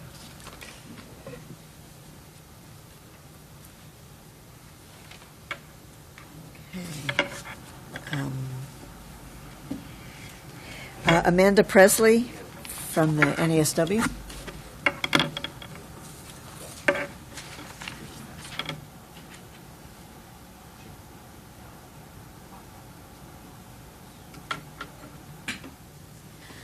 Hello, how are you? I'm good, how are you? Great. My name is Amanda Presley, and I have my colleague here, Pilar Bonilla, who is a MSW and social work member with NASW. So thank you for having me today. The social work workforce is needed now more than ever, but it is facing a crisis, as you've heard from many others here today. The National Association of Social Workers is the professional home for social workers nationwide. As the New York chapter, or NASW New York, and we've recently unified, if you've all heard, we used to be NASW New York City and New York State, and now we are one big happy family, and we represent the whole state and the 5 boroughs. We advocate for more than 62,000 licensed social workers and the clients and communities they serve. Social workers are on the front lines, often quite literally, supporting the state's most vulnerable populations and responding to crises in schools, hospitals, public health, mental health, substance use, the veteran affairs system, and community settings. So basically there's a social worker almost in most settings across the state. The profession continues to show up, but the workforce is exhausted. During COVID-19, social workers were essential responders, and they remain essential today. New York State has made important investments in mental health and public health, and we applaud these steps. There are more clinically trained social workers, over 200,000 more than psychiatrists, psychologists, and psychiatric nurses combined nationally. New York State has 31% of that workforce, and therefore sustaining this pipeline is vital. Something we've talked about with in meetings lately is that social work is a female-dominated workforce, and New York State's social work field is overwhelmingly female. If we look at PEF's survey, they found that 84% of state-employed social workers are female, and that mirrors national trends where social workers are roughly 84% female. And so this means that policies affecting the financial stability of social workers are inherently gender equity issues and reflect the glass ceiling that continues to push down women today. When social workers are underpaid and burdened by high educational debt, they're pushed out of the field due to that economic strain, and women are disproportionately impacted. Supporting loan forgiveness, paid for placements, and competitive wages is not only a workforce strategy, it is an investment in gender equity, family stability, and the economic mobility of thousands of women who carry New York's human services infrastructures on their shoulders every day. And, the person who testified before me did mention the gambling initiative that has been in the state. NASW New York has also heard about the recent initiatives to focus on the problem gambling. We found that there were 11 providers in the state that could provide gambling addiction resources to individuals, which is obviously a very harrowing number, 11. It doesn't seem like anyone could drive, what am I going to drive to Buffalo to go find a provider? No. And so as social workers continue to address the mental health crisis throughout the state of New York, there are inadequate mental health servicing for those suffering from gambling addiction. Mental health challenges such as depression, anxiety, trauma, and chronic stress can increase vulnerability to gambling as a means of coping or self-medicating. Addressing problem gambling must therefore include strong mental health support, preventative education, and access to specialized counseling, recognizing that recovery requires both treating the behavior and the underlying emotional needs. Social work students can support this recovery under the supervision of LMSWs and LCSWs, with the average MSW student carrying nearly $60,000 in debt upon graduation and rural counties facing mental health workforce shortages requiring 900 hours of unpaid labor, widens racial and gender disparities and deters future talented social workers. Therefore, New York cannot overlook the importance of the Payment for Placements, or P4P, initiative, which my colleague will go a little bit more in depth into. And that essentially provides a stipends to students to expand the workforce and accelerate readiness for mental health challenges that gambling provides. We feel that there could be a subsection out of this gambling focus to support this Payment for Placement initiative, which we are looking to start a pilot program for.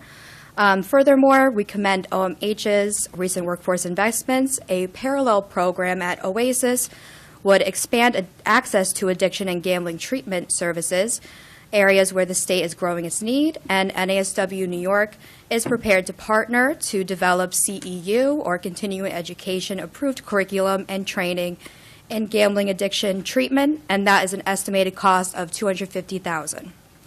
And this is something that we have provided in the past, but not in recent years.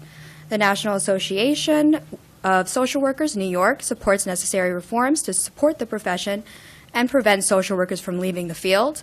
Something that summarizes what our members say is that loan forgiveness offers balance, reduces burnout, and allows social workers to stay in the profession they love while serving their communities. We acknowledge the negative impact that the federal education rule has put on the profession in restricting subsidized loan access.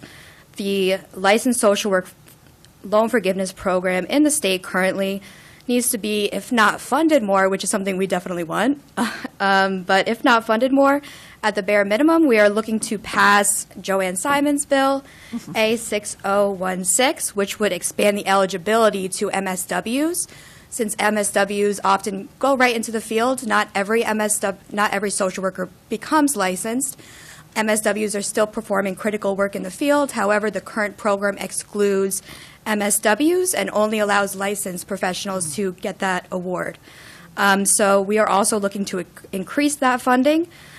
We have looked at the population of nurses compared to social workers and compared the Pat McFahey award to try to see what that number could look like.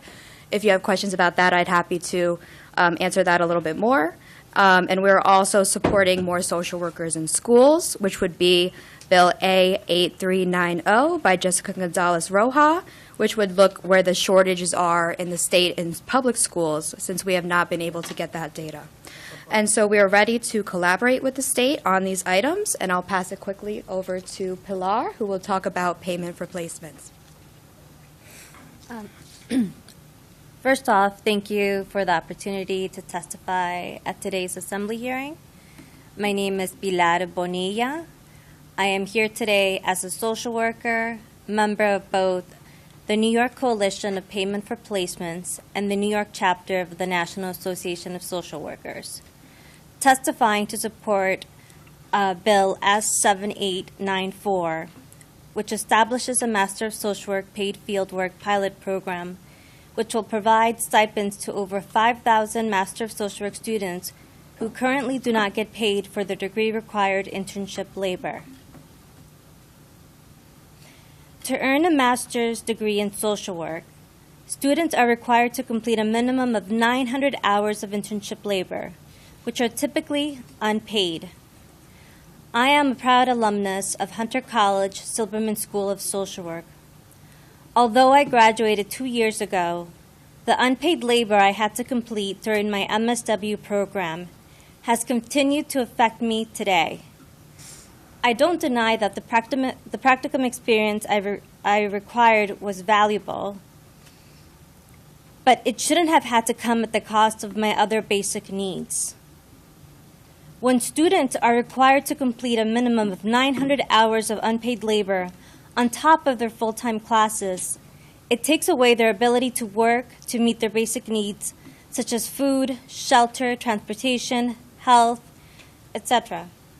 Anecdotally, I will share that I went to school with students who were living in homeless shelters, were couch surfing, were skipping meals due to lack of funds, among other similar scenarios. These students were my friends, and sadly, not all of them graduated alongside me. They dropped out. They didn't feel like they had another choice. As one friend put it, Pilar, we shouldn't have to choose. Obtaining a social work degree to give back and help our communities shouldn't come at the cost of a roof over our head, food on the table, and clothing on our back. And this friend is absolutely correct.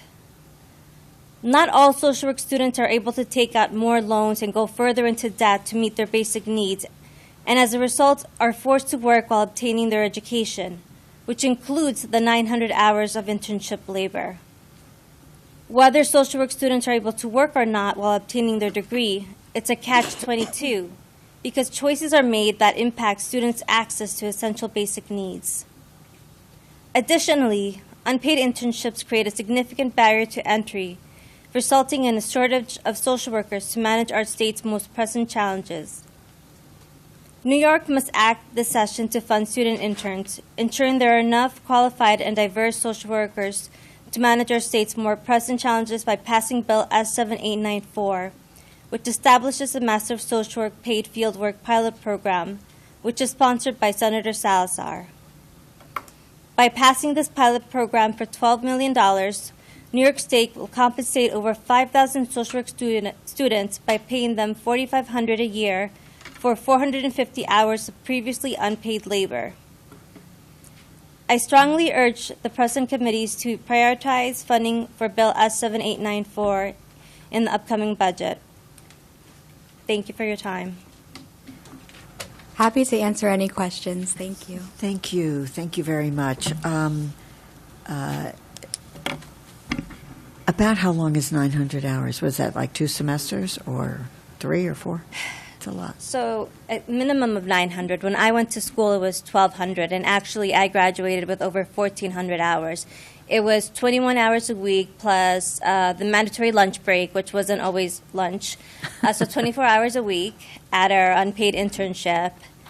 And it was, I think, 600 hours a year. Now they've reduced it thanks to a campaign that I helped lead, which shouldn't have taken as long as it did. They've reduced it at my school to 900 hours. But that's what I said, a minimum of 900 hours. And is that pretty standard, the number 900 hours, or does that vary from one program to the other? I don't know what's the genesis of that. So it can vary from program to program. As far as I know, I believe only a few programs haven't reduced it to 900 hours, but this 900-hour is mandatory from the Council of Social Work Education in order to get your Master's of Social Work degree. Okay. The accreditation people.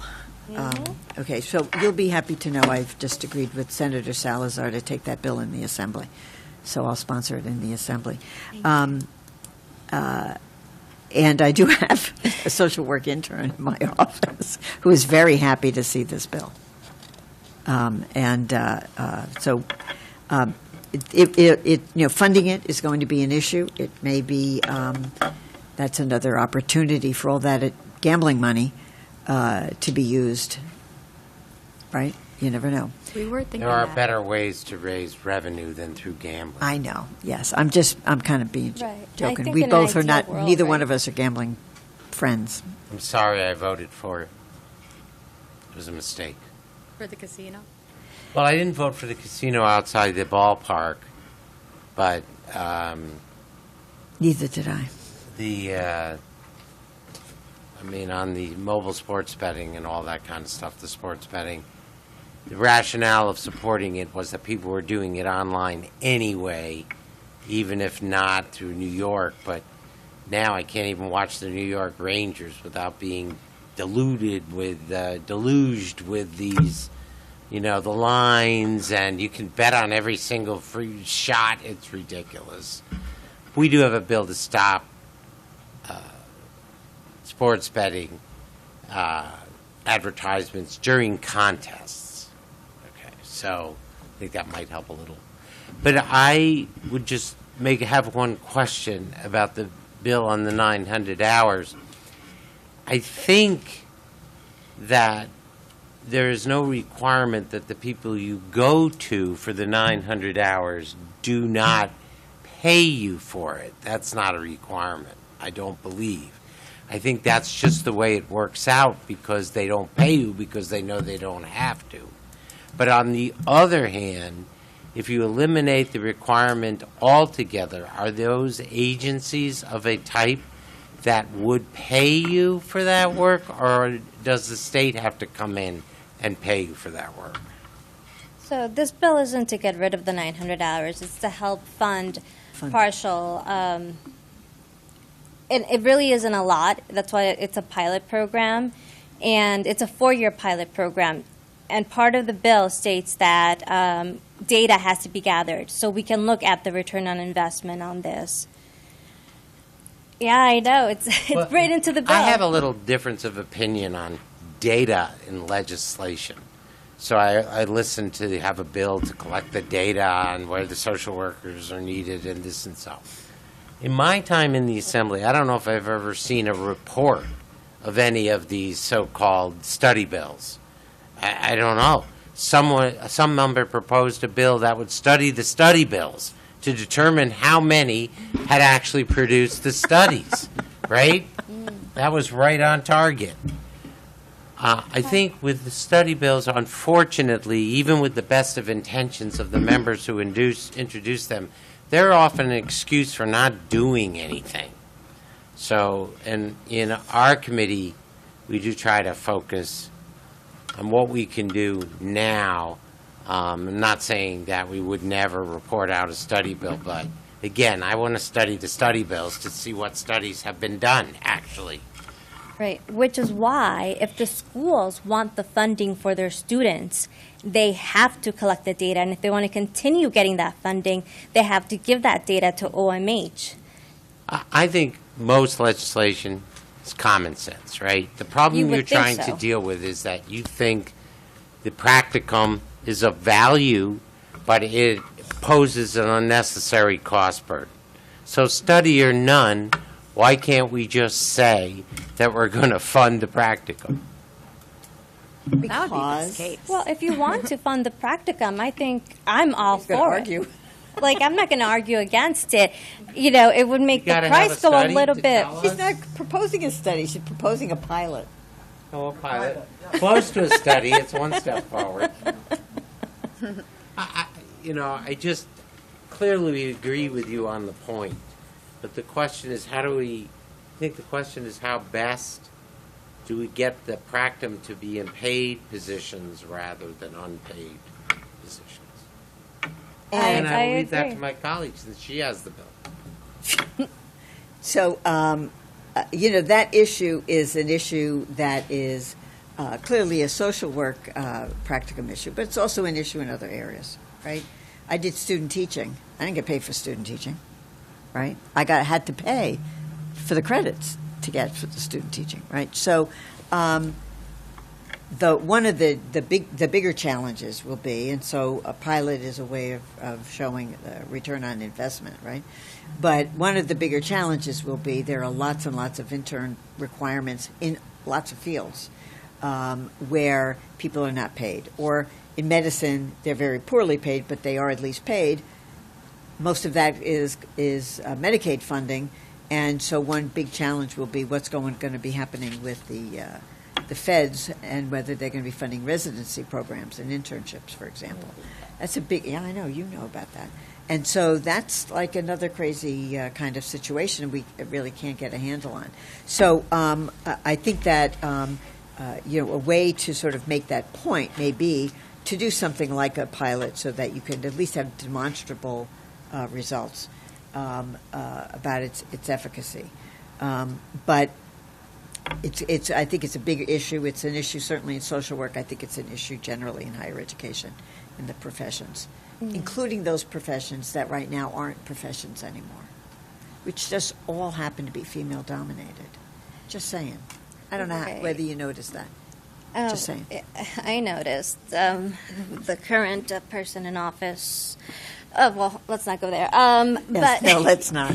Yeah, so Payment for Placements actually, like I said, we're the New York chapter. We are made up of over 65 chapters nationwide in the U.S., and pilot programs like this have been tested in other states, including Texas.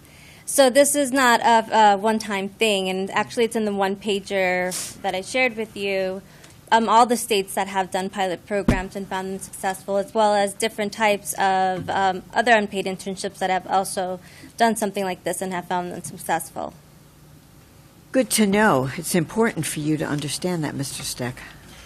So, just as an aside, if you ever should be fortunate enough to have a child who wants to go into medicine, you're not going to be able to pay for that child's education on a social worker's salary. But right now, they're looking at $500,000 of debt. Yeah. And who pays for that?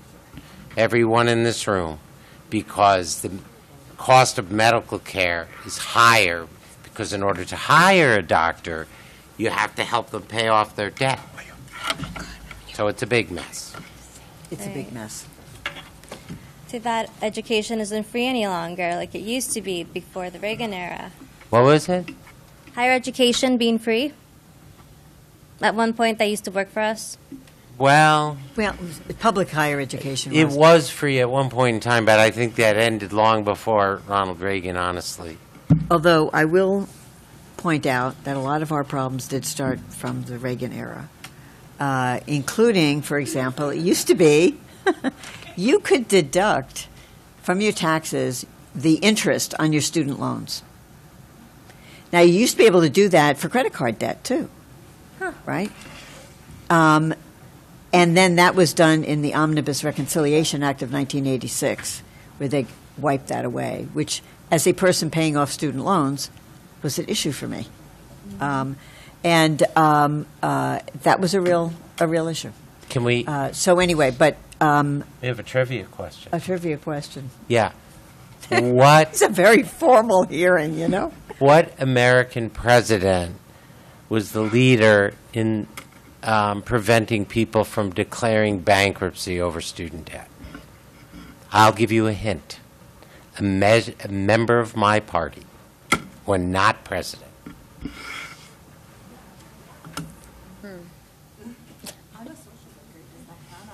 The answer is, from the great state of Delaware, Joe Biden. Oh, Biden. Gotta love him. And there you have it. Thank you. Thank you. So thank you very much. What? One of the, do you have any questions? Oh, hi, how are you? Yes, Assemblyman. Yes. Oh, my goodness, excusez-moi. So if personal in-person meeting? No. You just have to talk, so you have to leave now. Okay. All right, thank you.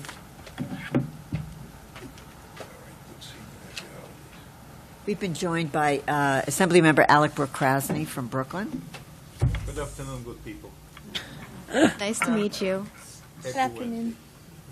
Hi. Did you hear the testimony at all? And would you like to ask a question? I'd like to listen first, and I might talk, Okay. but I'll listen before I talk. So I don't have any further questions. Nora. I think that, the issues you raise are issues that we're somewhat familiar with, and we have to sort of figure out how we can increase people. We have a lot of social workers, but we also have a lot of social workers that are leaving. And one of the big issues I'm concerned about is recruitment and retention. And how much of that is connected to our higher education systems, and how effectively we're able to do that. And so I appreciate any further thoughts that you have on that as well. Yeah, and I'll just leave with this, but to your point about social workers leaving the field, I went to go get an eye exam the other day, and she was a member of NASW and a social worker, and she recently just got, a new job as a eye exam person, and she has just recently left as a social worker. So just for a real world example of this, just happened last week to me. But yeah, we are very fortunate that you are sponsoring our bills for payment for placements now. Thank you for sharing that, and also for the loan forgiveness.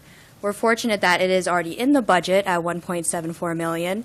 However, that only helps 256 social workers at the moment, and that's why we're trying to up that a little bit, because that's not really going for the recruitment and retention effort that we're looking for or that we feel is needed in the state.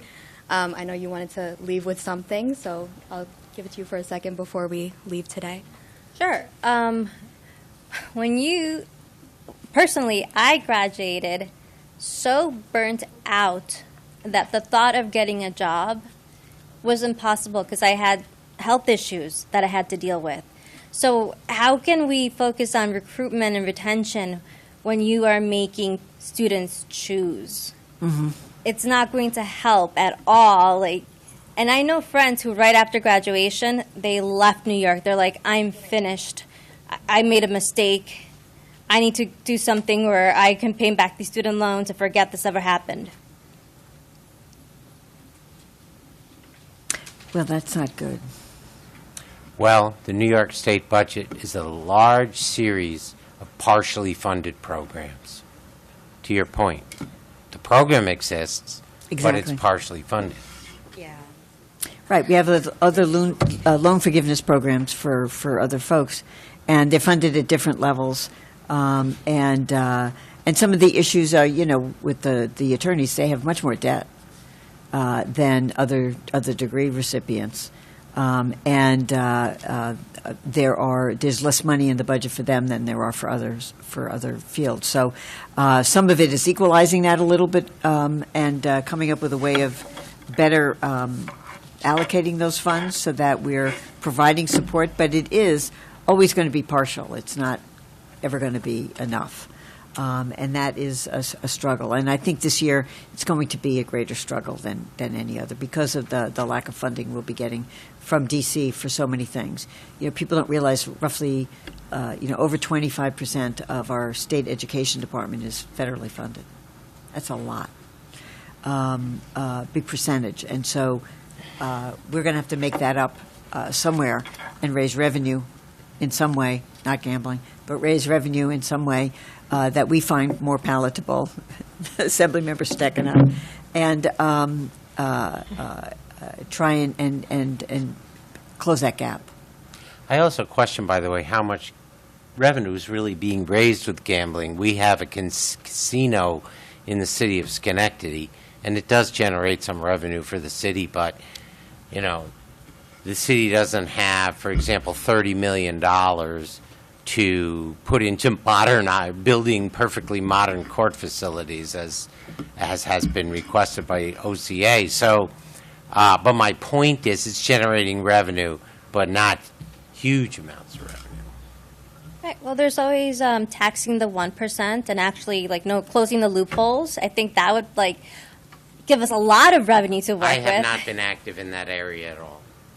Just a suggestion. No. I have a major bill that would solve this whole problem. Thank you, and we look forward to collaborating more and talking soon. Thank you very much. And the money is coming from the phones, the online sports betting. Oh, God. Yeah, DraftKings, trust me, I know. Oh. Just saying. Anyway, this is rapidly dissolving. I know. Well, it's a long day. I know, My I know, blood okay. sugar is rapidly dropping. so- Okay, get something to eat. I sent him out. Oh, okay. You didn't ask me. Sorry. Yeah, thanks a lot. Okay, so Lawrence Lang from the New York Association of CASEC Professionals. How are you, sir? Fantastic, thank you. Explain to us who you are, what you do, and Well, now I'm the president of the New York State Association of CASEC Professionals, but I have 25 years working in the behavioral health and substance abuse field. could you speak up a little bit? Yes, said- thanks. Currently, I'm the the association is newly performed. Is a new association. As you know, social workers have associations, mental health counselors have Right. associations. Everyone, even peers, the new people on the block has associations, but the credentialed alcohol and substance abuse counselors never had an association, which, when you think about it, how did we miss that, right? So, my name is Lawrence Lang. I'm the president of the New York State Association of CASEC Professionals. We have just launched within the last few months, and I'll go through that through my talk.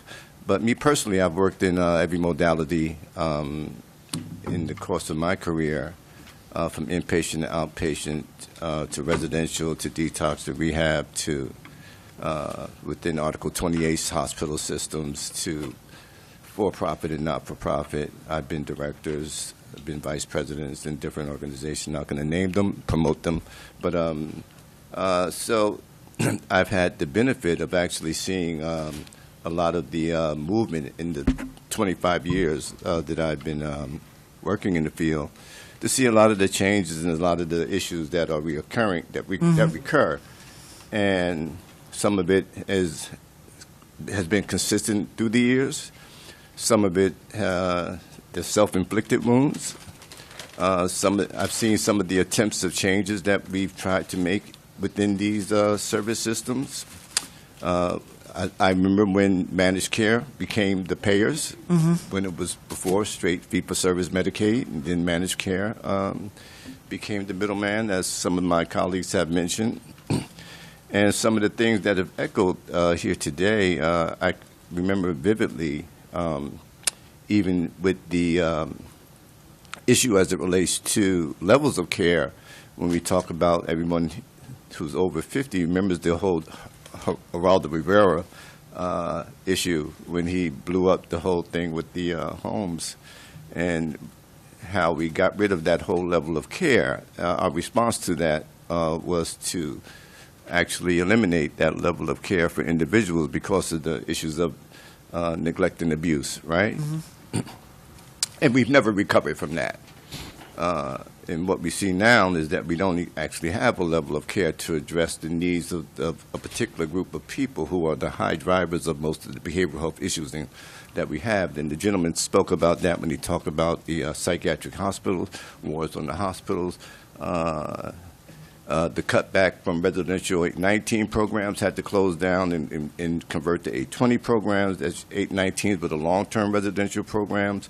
They're no longer, as of this year, they have to phase out and go to an 820 model, which you know is a much shorter model, for those who don't know, which is a much shorter model. The 819 was the TC, the therapeutic community, and they had to redesign it to become regulated under the 820, and which is a shorter term stay with 3 different tiers, and you're asked to do get the same outcomes in a less amount of time but less money.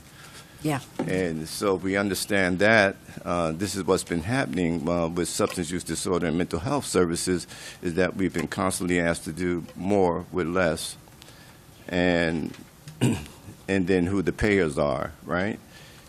And so I heard a lot of issues here today, and I actually didn't come, I made some notes, but I'm just going to give you my 5-minute speech very quickly, and then maybe during the Q&A, we can feedback on some of the things that we heard, because some of it actually triggered memory of different shifts that we had in addressing some of these problems, things that worked and things that didn't work and things that need to work better, and some of the onus and ownership that we need to take as providers and agencies who serve individuals, our responsibilities within that, and how do we meet that challenge and muster.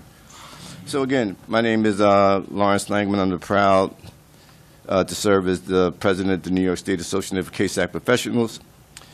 Thank you for the opportunity to speak today about a workforce that is essential to the future of New York's behavioral health system, the credentialed alcohol and substance abuse counselors, known as Case Acts. We created the association to fill a long-standing and unmistakable gap in New York's behavioral health infrastructure, a missing statewide home for the very professionals who keep our substance use disorder treatment system functioning. Our mission is straightforward and deeply urgent, and is to strengthen, elevate, and expand the Case Act workforce so New York can meet the needs of communities today and in the years ahead. Case Acts are the foundation of substance use disorder services across New York State. We are the counselors in outpatient and inpatient programs. We are clinicians in Office of Mental Health and OASIS Integrated Outpatient Services, which is newly formed.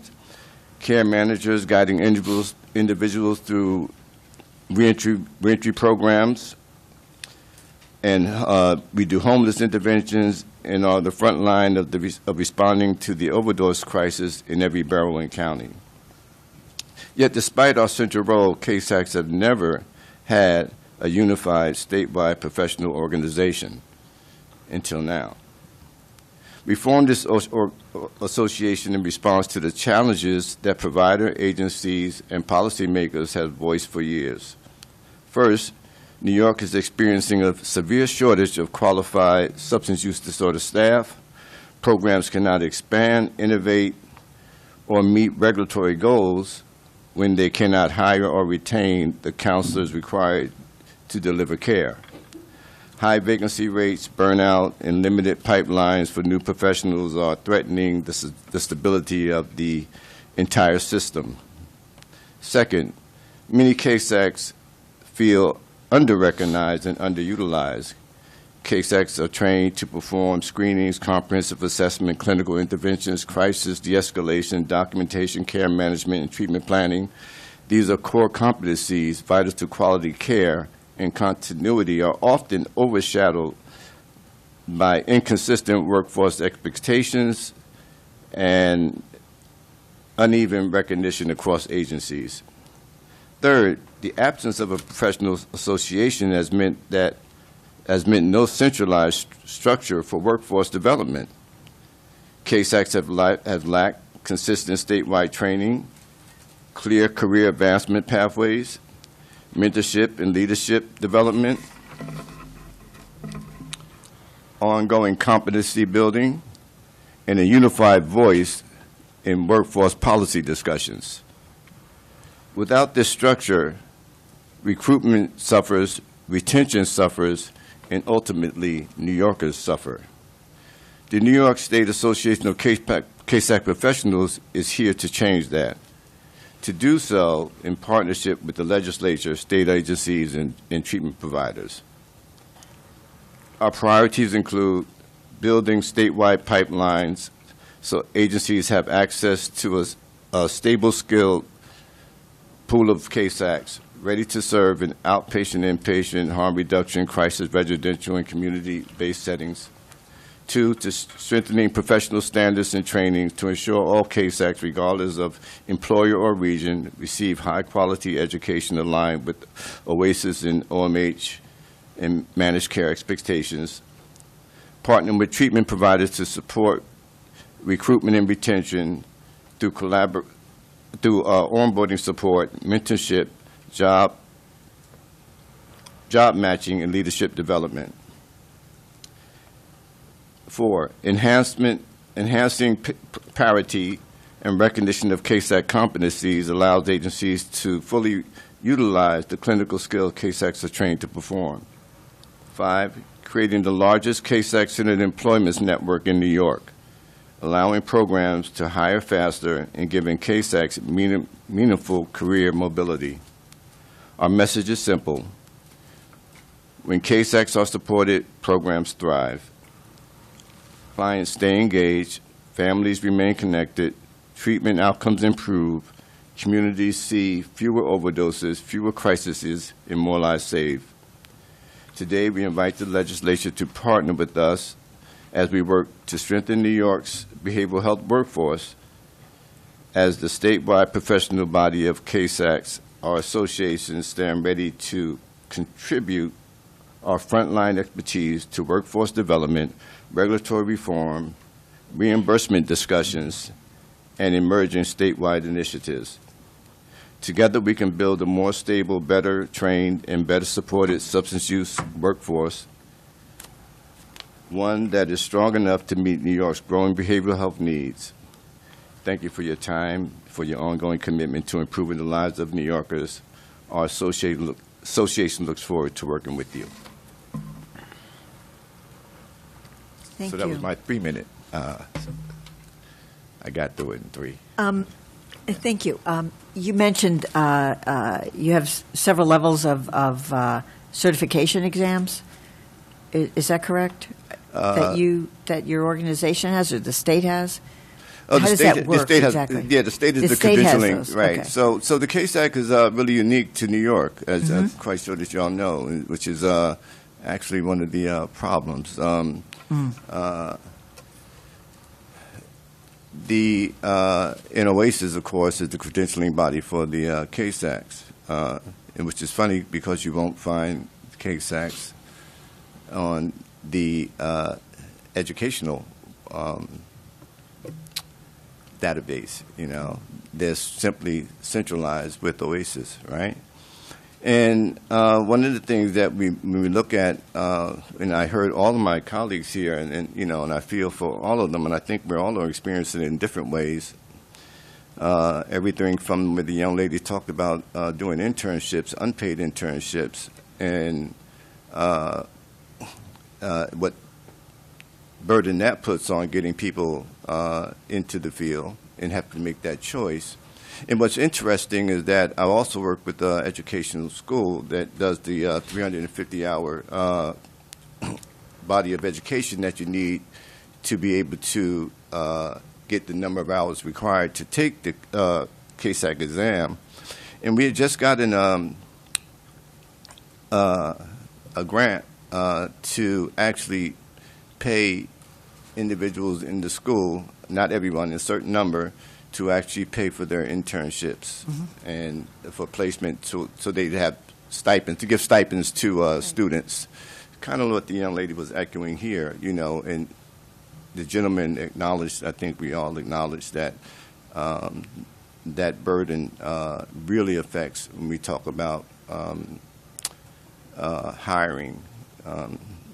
Not so much as retention, but retention is paying back that. But the hiring and having to choose, you know, do I do the, after I get the training, do I even go into it because I can't afford the hours that I have to commit to get in because I have other priorities that are more pressing. And it's funny, I look back at my career when I guess I was oblivious to that. I'm not going to put out myself at age, but of course I'm, you know, I'm a senior, elder citizen, not as in elderly, but I'm in over 50, over 60, over 70. But anyway, you know, I look 70 back. is the new 50. Huh?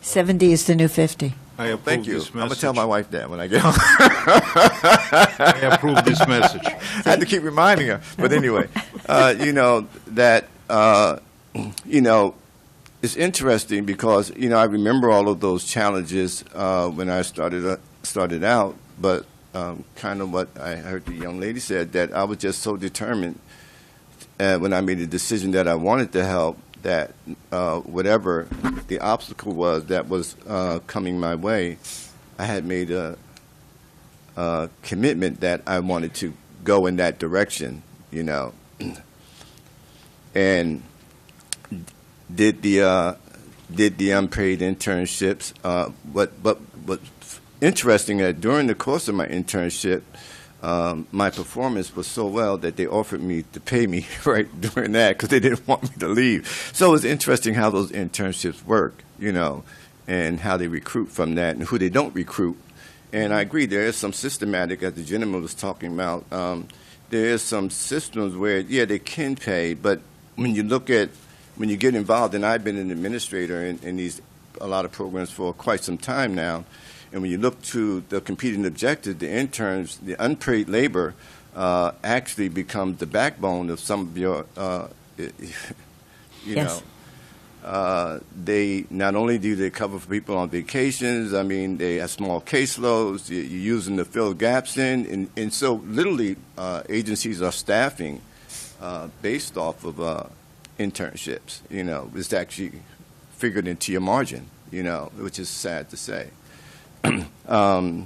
But it's just something that I think that we really probably could address because there was initiatives where people have recognized this and have offered stipends to schools to pay for a select group of students to move forward into placement with stipends.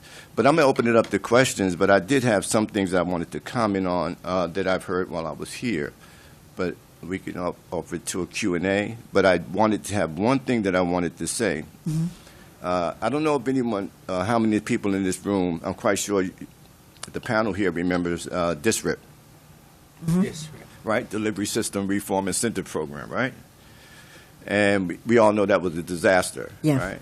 And so the money was there. So when I hear the thing about the money was there. They threw a ton of money, Cuomo and them threw a ton of money into delivery system reform, and it had really good intention. And I said I was on a lot of different committees across many different hospitals.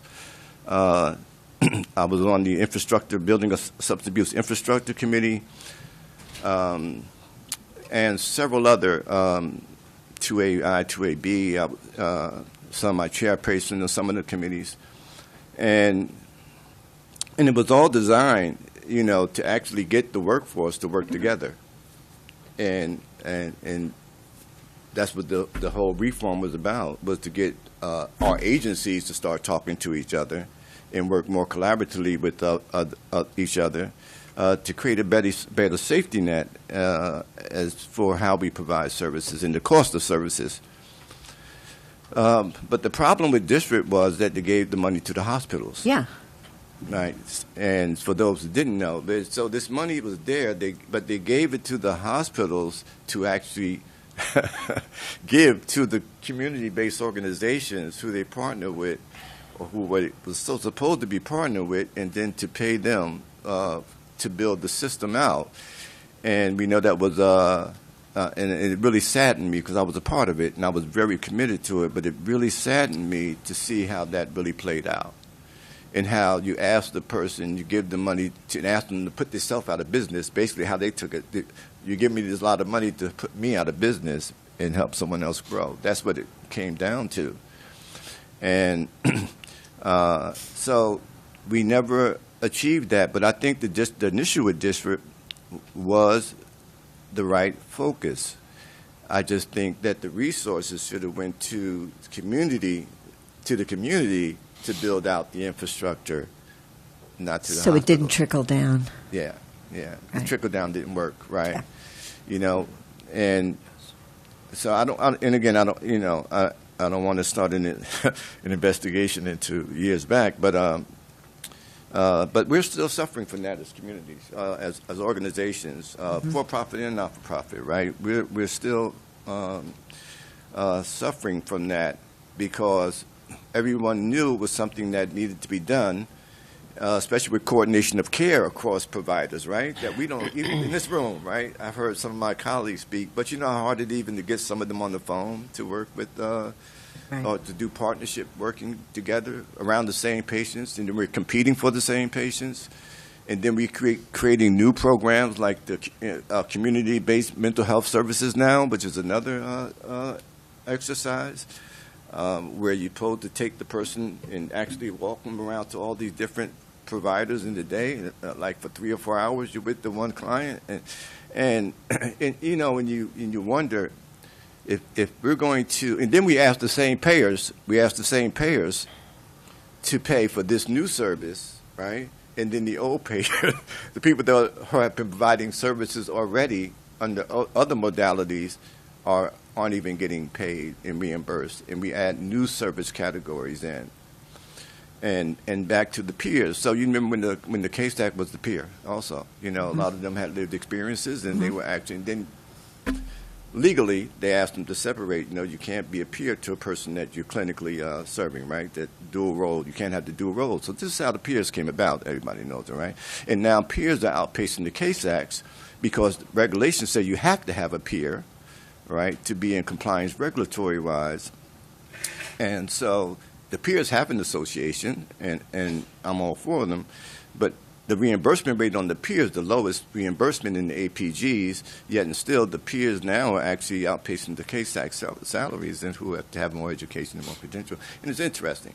And on my last note, we talk about the issue of the social workers and mental health counselors, and so you have a Case Act master now, right? But you know that you can't get licensed as a Case Act, which is really something that we are looking at, right? Because I'd have to become a social worker.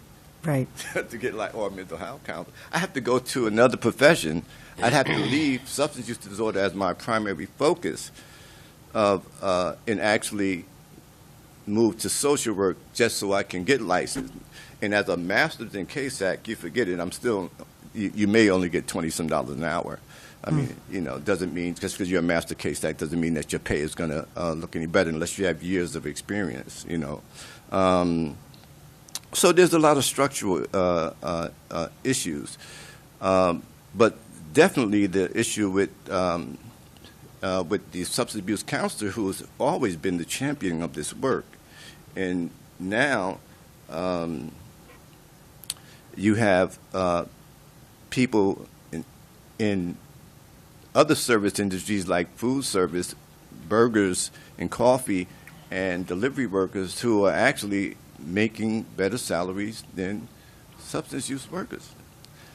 And you look across from a person with a high school diploma to a person who have a master's degree among substance abuse counselors, and if you look at the median salary, I mean, you take all the salaries that goes into Case Acts, and when you tip out at the high end, when you put all the salary together, it only comes out to about $28, $29 an hour. And now we know that there's some who are doing much better, but when you put all of the salaries in and you look for a median, right, you don't break 30. You don't break $30 an hour. So we have some real serious problems, right? And then we're adding gambling, as I hear. The issue is now that the Case Acts actually have to do the gambling credential too, right? And going to be asked to take on this other burden of dealing with the gambling epidemic that is here already, and which is about to explode. So this is one of the reasons why we formed the association, because we realized that we just really hadn't had a collective voice in to be at the policymakers and at the policy tables, although we were the first ones in.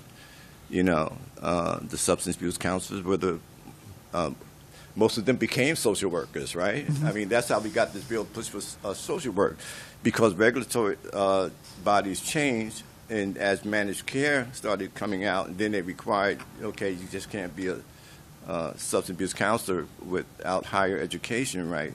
And then they required that you have a master's, and you couldn't get a master as a substance abuse counselor, right? You had to switch into social work, right? So that was the pipeline to social work. Actually, so to help the substance abuse counselor is actually to help the social workers, because many of us go on to become social workers.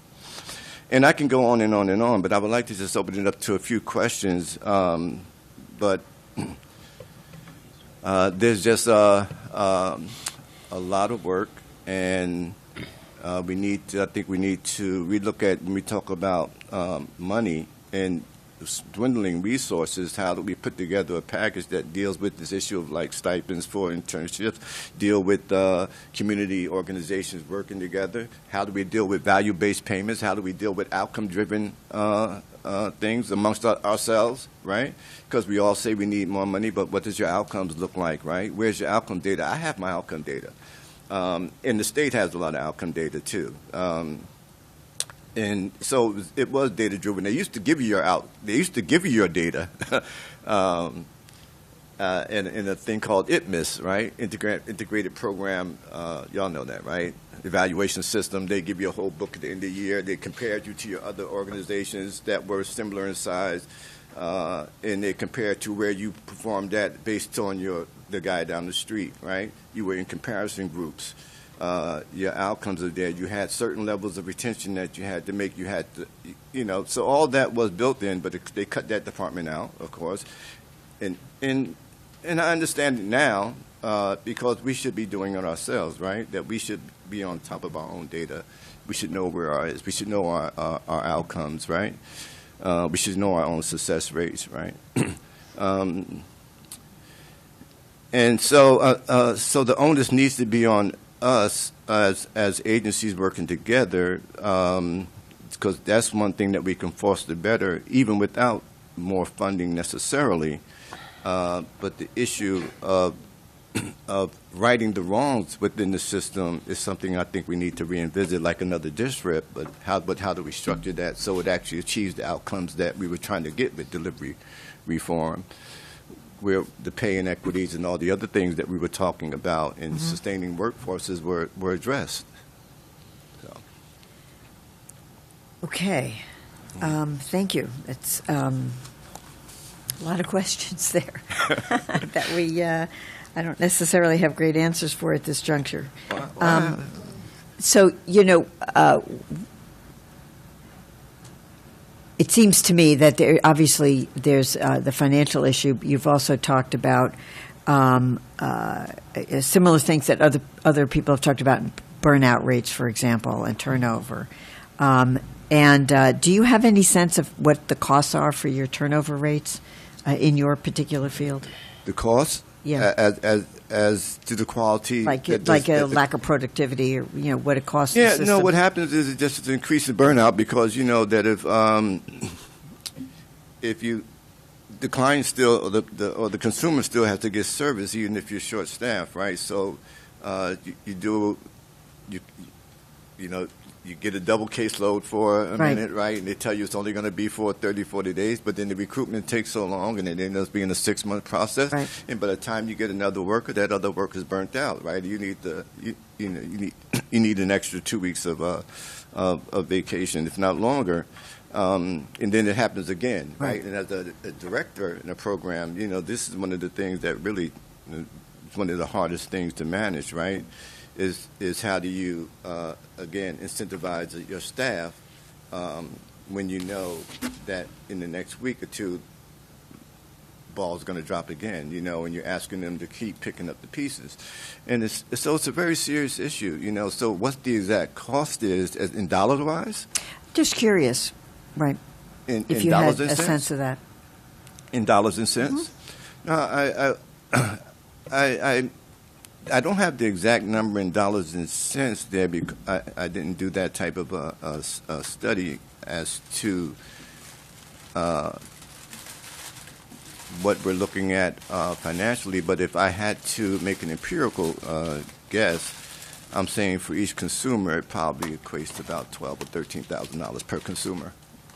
Okay, great. Do you have any questions? This is substance use. Yes, I have a couple, maybe a few, actually. First, you had mentioned that some program was closed down because of abuse. You thought it was a great loss. What were you referring to? No. I said level of care. I was talking about when we had the level of care, when we had the group homes and other things. Yeah, right. So, where all those were literally closed down. Right. After the Bairan, a lot of the mental health programs, not the psychiatric hospitals per se. Yes, but the group, the step group down. treatment places outside of the hospital context. That's something that I think was a great loss, because people don't have places to go between the hospital and outpatient. So, and I know Adams, the mayor, had talked about increasing some of that. So, regular statutory wise, that for an incapacitated person, you can only hold them 72 hours without consent, right? Treatment is always voluntary. But if you're incapacitated, you can be at a 72-hour. And those things were, again, all those things Yeah, were, well, that raises another issue, which all is... that was enacted around this whole issue that we're talking about with that. But now you raised another issue. So a WASAS has gone into these things which they have now. There are 24-hour, I forget what they call them, but they're now a 24-hour alcoholism and substance abuse treatment center where you can go there for 24 hours. But 24 hours accomplishes very, very little. The question is, where are you going to go after that? And there's no plan. You're talking about 24 hours, yeah. Yeah, well, I forget what they call yeah. them. Do you remember, Dylan? No. Yeah, there's a name Yeah, for the thing. So they have some, and then a lot of the hospitals absorb that too. But these are separate yeah, facilities. I know. But yeah, you really can't do anything. So in Philadelphia, in Philly, they approached it a little differently. It's called the Crisis Stabilization Crisis Centers. Stabilization Center.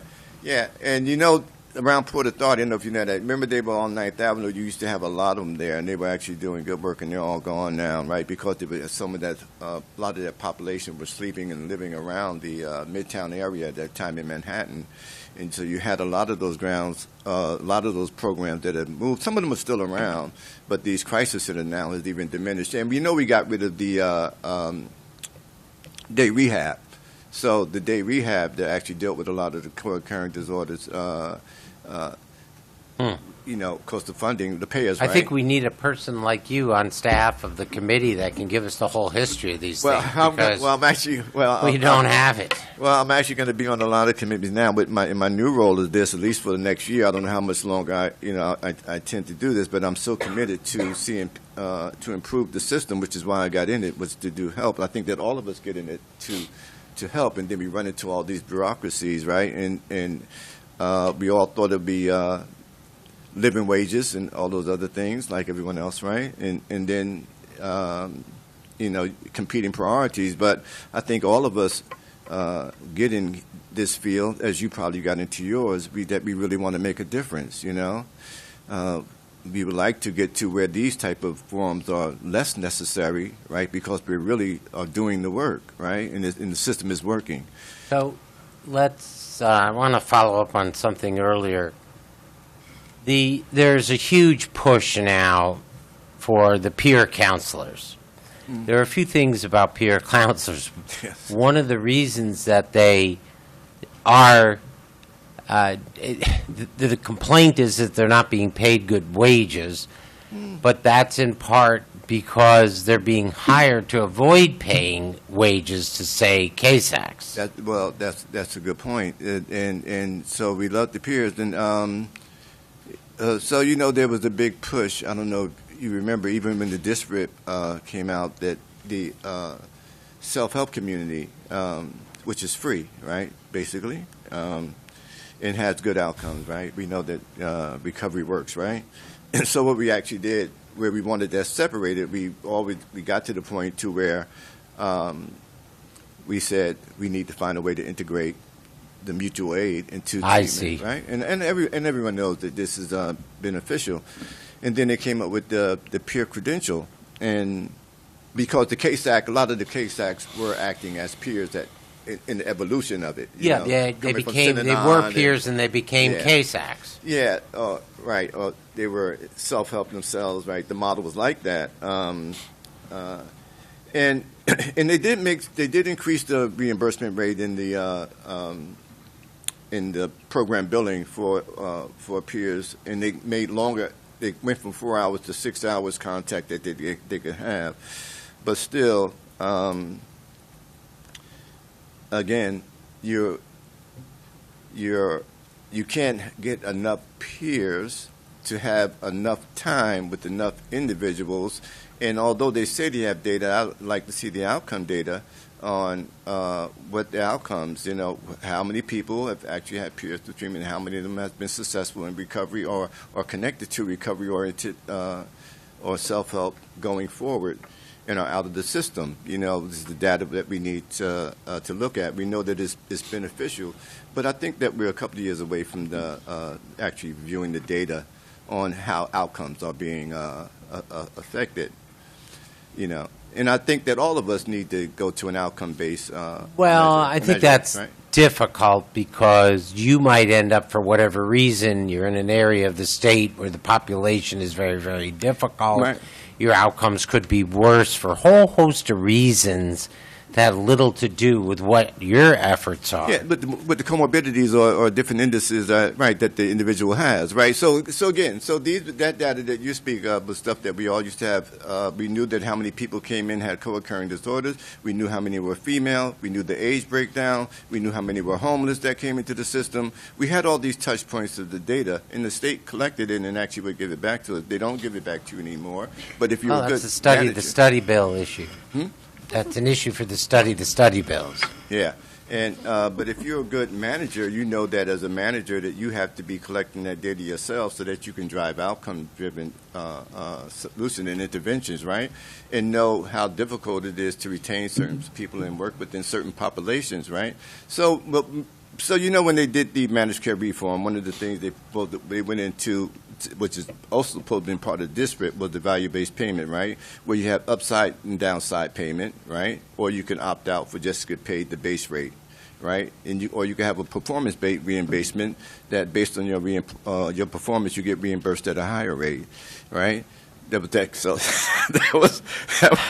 I know you don't trust the numbers. I don't either. I think it's just subject to too many variables to be paying people on that basis. I agree. It's not like baseball where you can see who's a 300 hitter and who's a 275 hitter. Well, but you had a chance to opt in or opt out, right? And that's a whole nother conversation. But that was interesting. Getting back to Case Acts for a minute. Right. Mm-hmm.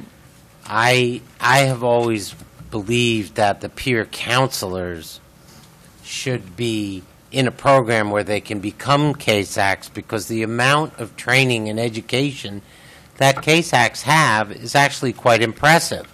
But I also note, I mean, yes, having experienced addiction is valuable, but I think you also need a broader perspective. Well, without a doubt. And we're seeing that now, right? So we're seeing, as with the case that counselor was people who had lived experience and then went into counseling, and now they're coming straight from the universities into counseling. So this is a point I wanted to make. This is where I wanted to go with this. So on the list of where you can get training to be a case act is City College, College of Staten Island, Rockland Community College, Stony Brook University, and SUNY Orange. Are those the only programs that exist? College-based programs, yes. Within the college. Yeah, it sounds like to me that they're missing about 3/4 of the state. Yeah, it's. I happen to come to one of those. One of those 3/4. And now they just created the Case Act provisional, which is actually new, just for people coming out of universities. From social workers and other things, right, that can be provisional workers and have time to get their Case Act during a course of employment, right? But that doesn't address the fact that we have a big state with lots of substance abuse and alcohol problems, and yet the training for Case Act seems to be predominantly in a rather largely populated but small geographic portion of the state, and I would question the sense in that. And then, and then let's go further than that, right? That if you go through one of the Case Act schools that teach the Case Act curriculum, the 350 hours needed for that, right? That you can't even take those 350 hours and use it toward an associate's degree. Only they have a pilot program with Empire that they just started, right? Where they allowed. But you should be able to have that training. You should be some college credits. Yeah, I agree with you on that 100%. And I think if we did something, now you're telling me that if you get your Case Act certification, you may not have an associate's degree and you may not have a bachelor's. Is that right? Right. It would certainly be very helpful, and I think to the pay issue, if people not only had the certification but also had an associate's degree, I think higher, it would right? justify a better salary. Yeah, so these are some of the things that we as the association want to tackle on and look at, right, and really get into, right, because we know that mental health, that the CASE Act, we worked with mentally ill, chemically addicted people. They were called MICA back then. Then they were called CAMI, chemically addicted, mentally ill, right, the CAMI and the MICA, that those were all within the scope of practice of the CASE Act, right, that you had to work with them. Now it's becoming more separated out where they want the mental health professionals. And this is a problem, too, that now in the integrated services that they don't want to reimburse if a service is delivered by a CASE Act to a mental health person in the integrated services for the mental health issue, which is problematic too. And we can address that in a lot of other ways, especially through education and training. But it's always been a part of the CASE Act training, working with people with co-occurring disorders, right? Right. And it's funny how we got all those outcomes for all those years, and then, of course, policymakers come in, and then we get stuck in these things where we have shortages because the very people that were doing the work, we now be telling them you can't do that work anymore, right? Someone else has to do it. And I understand it technically, but we really need to look at what that looks like and where do we cut those lines off. We have these scopes of practice now that we've created, that the state body has created. Well, there's a tremendous shortage. You're dealing with people qualified to diagnose and treat mental illness. There's a tremendous shortage of personnel. Right. You need that, right? So you don't have psychiatric social workers. You don't have psychiatric nurses. You don't have psychiatrists. The shortage is profound. Yeah, and if you do, they take up 2/3 of your budget. Actually, when I first became chair, we did a hearing, and similar to this one. And at the end of the hearing, our conclusion was that this is really a labor market issue. Treating the co-occurring disorders is a labor market issue. And we had developed legislation, which is the state has now spent $500,000 studying. But we developed legislation that would take the 14 addiction treatment centers run by the state itself and turn them into centers for treatment of co-occurring disorders. And here's why. Because the state benefit and the state wage rate puts you in a better position to attract psychiatric social workers, psychiatric nurses, psychiatrists. Then a lot of our not-for-profits, the fact is we'd like them to be able to pay enough to attract those personnel, but it's difficult. We did put money in the budget that went directly to 12 particular programs that treat the co-occurring disorders, and that's what they were using it for, to hire those type of personnel. But anyway, I don't have any other questions. Okay. May I? Mr. Krasny, yes, you may. Thank you. Thank you, chairpersons. Lawrence, thank you very much for your testimony, and we appreciate your experience. My son just received a CASEC license, so he became part of my family, became a part of your family, so to speak. And CASEC credential. CASEC license. Well, yeah. CASEC is not licensed. This is one of the issues that we have, right? Their credential. Well, he didn't get his bachelor degree yet. He's talking about experience addiction. Yeah. About 10 years ago, we went through a couple very difficult years. But as a result of those years, we now have a professional I've been to his seminars, to his lessons, whatever they call it, with the teenagers, and I'm just eyewitnessing the process of him changing their hearts, changing their minds, and that's because he experienced everything that they're experiencing now, getting a treatment from him, and so I think that the people who experience this kind of addiction in their lives could become great professionals. But that's based on my family experience. Yeah. So I know that you're already responding to chairperson questions about that, but I'm just wondering, Are there any numbers? How many people are coming to this profession? Because he's very happy with his profession, and he's saving lives now. Well, and it's just wonderful for him and for the society.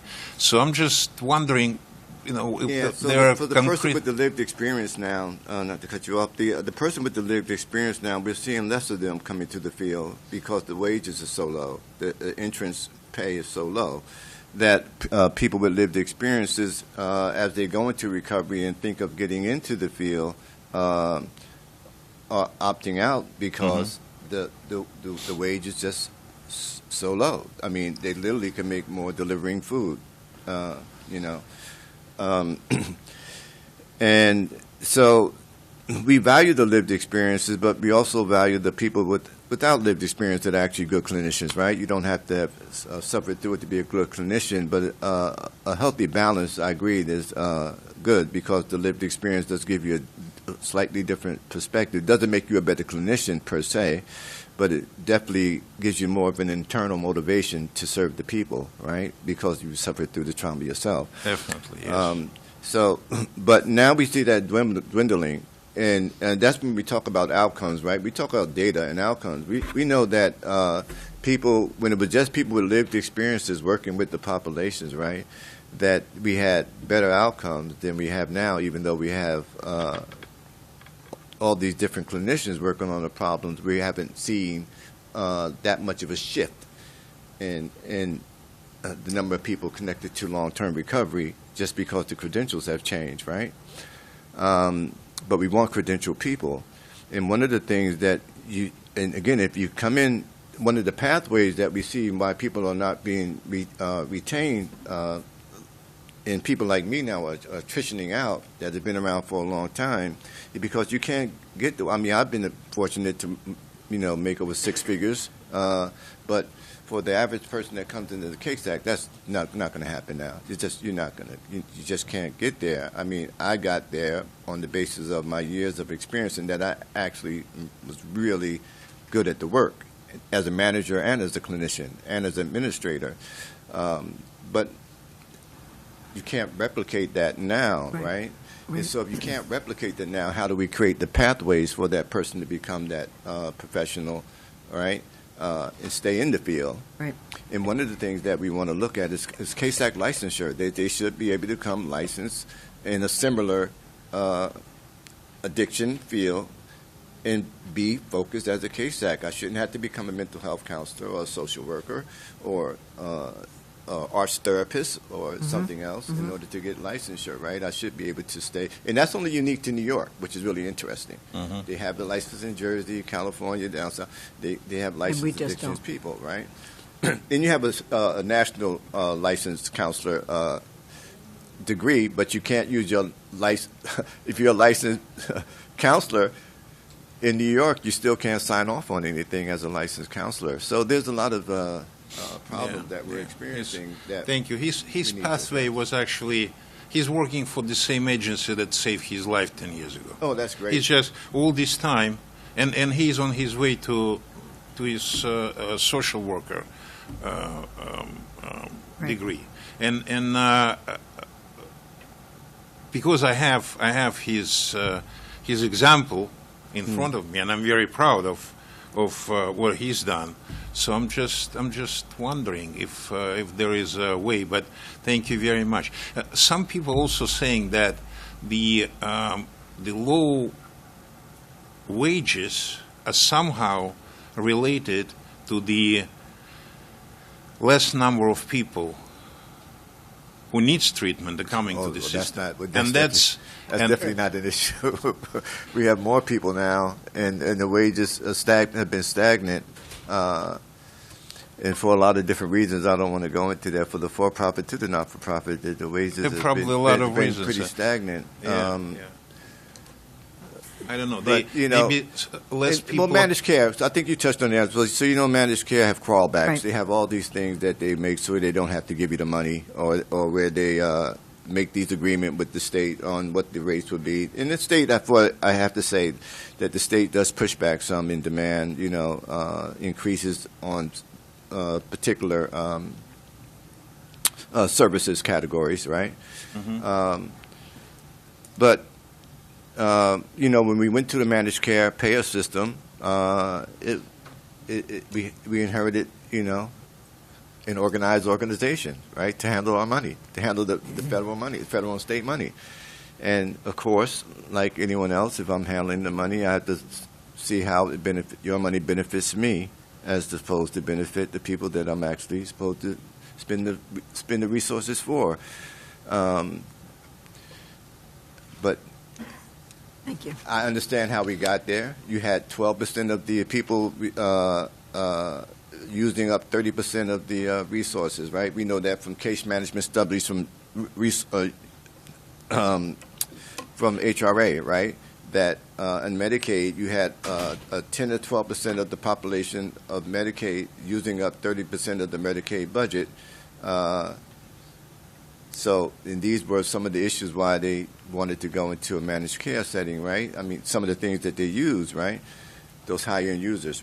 But they're still around, right? And but there's a lot of things that we can actually fix if we had the will and we had to focus on them. And some of them don't require a lot of money to fix. They just need a focal point. There are not too many people anymore that requires mandatory training in the courts. And that's unintentional situation that was dictated by the bail reform, I understand.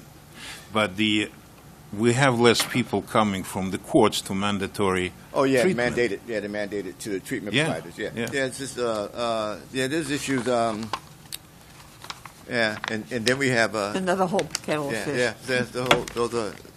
Yeah, that's beyond Thank you my very time. much. But Yes. hopefully in other forums and other discussions, right, these things will end up in other forums where we can actually have to drill down, and we'll be invited back to the work that the Assembly is doing to work on anything that you all want to put forward that, we can get the voice of the workers in to Thank you. put some of the fixes. Thank you. Thank you very much. Thank you very much. Thank you.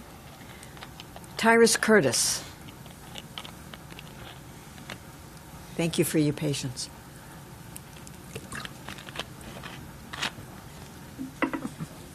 Afternoon. How are you today?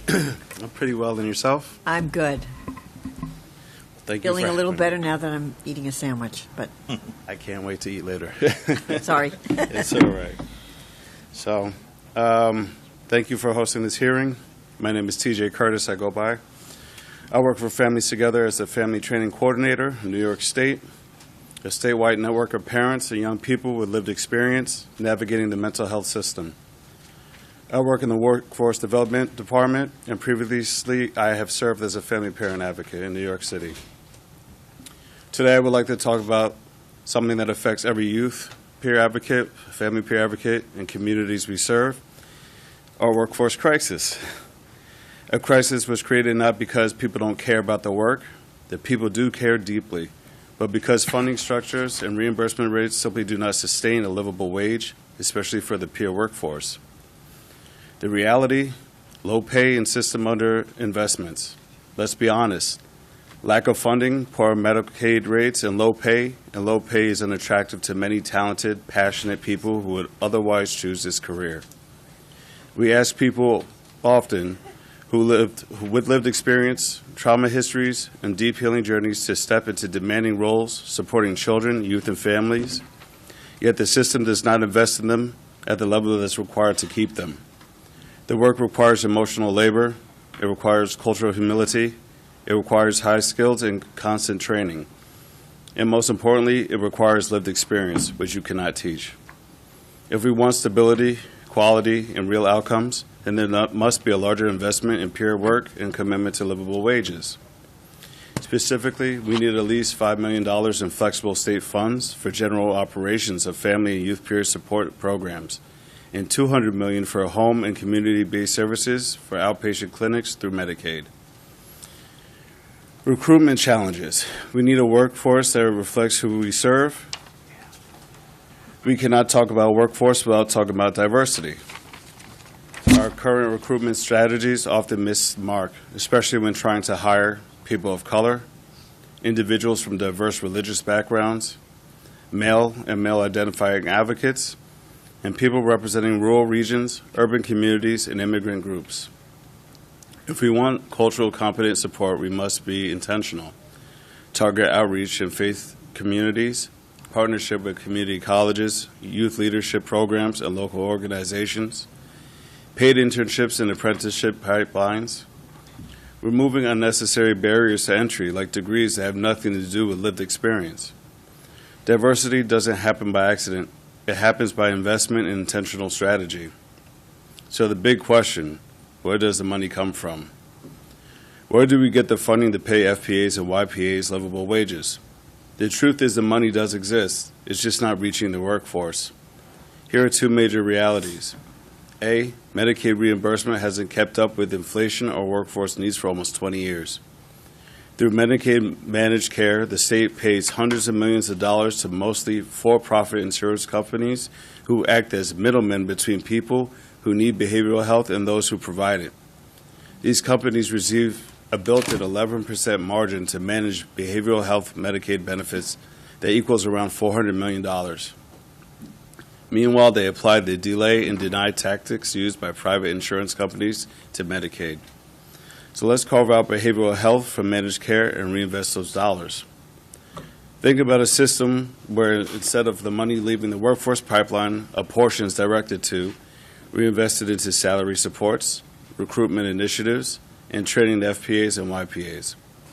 This isn't new money. This is redirected money. Money the system already generates but is not used to strengthen the workforce that keeps it functioning. A workforce initiative led at the state level could ensure funding stays where it belongs, with the people doing the work. Moral injury, the human cost of under-resourced systems. We talk a lot about burnout, but what many of us experience is moral injury. Moral injury is not just stress. It's the pain of knowing what families and youth needs and not being able to provide it because the system is too underfunded or too broken to respond. Staff don't want to leave this work. They believe in it, they care about the youth and families, and they stay as long as they can. But eventually, the emotional toll of constantly doing more with less becomes unstable. People don't leave because they don't love the work. They leave because the system doesn't love them back. The vision, a system that values both families and employees. We must build a system where FPAs and YPAs can afford to stay in the roles they were called to do. Salary reflects the expertise and emotional labor they bring, and recruitment and retention aren't crises, but part of a strong, intentional workforce design. State funding models recognize lived experience as a professional skill and compensates for it accordingly. A system where youth and people are valued must also be a system where the people supporting them are valued. When workers feel valued, clients feel valued. When workers are paid fairly, services improve.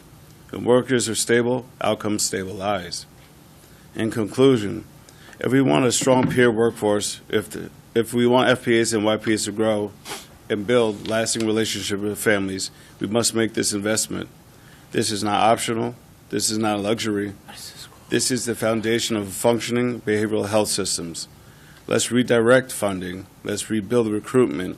Let's repair moral injury. And let's commit to livable wages. And let's create a system where every worker and every family can thrive. Thank you. Any questions, comments? Thank you.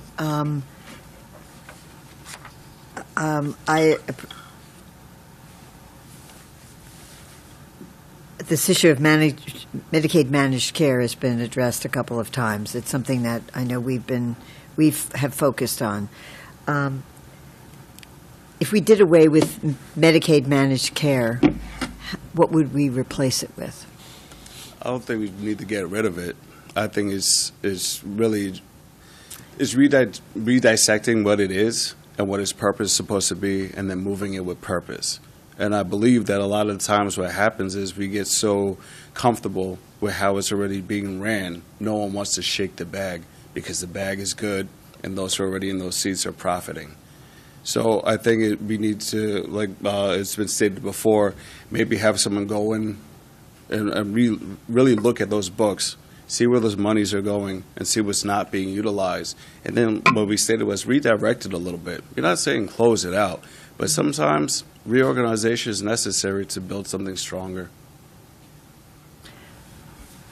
Sorry to interrupt, but how was it done? You may not know because you're even younger than I, but how was it done before Medicaid managed care? Fee for service, like any normal old-fashioned insurance policy, right? Yeah, I mean, I don't think there should be any shame in calling for the abolition of managed care, because the problem that you're highlighting is there's not enough money in the system to support middlemen taking out a large portion to gain alleged efficiencies. And, you know, arguably there was in regular health insurance, but it didn't work there either. So I think there's no shame in saying it's time to bring it to an end. I like that. Be bold. Bring it to an end. Anything else? Thank you. No, I'm just supporting the statement from Chairman. Thank you. You know, you also talked about recruitment strategies missing the mark. And so my question is, who's doing the recruiting? I mean, is this the organizations that utilize peer supports? I mean, obviously, you know, there's a lot of rhetoric around diversity these days, but the reality is the population is diverse and the workforce needs to be diverse. Exactly. How is it not diverse currently? And, you know, how does that need to change in order to do that? Like, I'm not going out doing recruiting, and I don't know what I'm talking about, right? So, you know, how is that being done that's missing the mark? Well, if we look, I mean, we got some of the conversation that say, look at university. Majority is really directed at females, let alone social work that we were looking at. So, like you said, we have a lot of people not going to university. Me, personally, I'm a big fan of trade. Let's keep the infrastructure running. But a lot of university and a lot of organizations are, when you hear family, they just hear mom and child. Right, right. So one diversity aspect, we're not talking about males. We're talking about biological males, born to do their jobs, born as fathers, but always when you call the parents to the table for a child misbehaving or adolescence, they always go to mom. And when dad shows up, dad is not at the table. The other diversity aspect is we want to scream youth empowerment, nothing about us without us, but a lot of the work that's being done behind closed doors, the families have no ideas about. So we're not diversifying that voice that's actually experiencing what is happening. And then if you look at some of our billboards, when we're talking, it's just about families. Again, we're negating what the real issues are, what we are seeing. And then a lot of the funds just go to the basic needs, which is fine, housing, food, whatnot. But a lot of aspects of mental health, one, diagnoses are under review in a weird way. So let's take traumas. Traumas is one of these big areas that everyone's experiencing. A lot of people don't even know they're experiencing trauma. However, a lot of funds go into public schools to help just kind of push minorities out, right? We mislabel you and redirect you, but we're not really getting to the point of that trauma that's happening there. So when you have trauma brain, you cannot work effectively.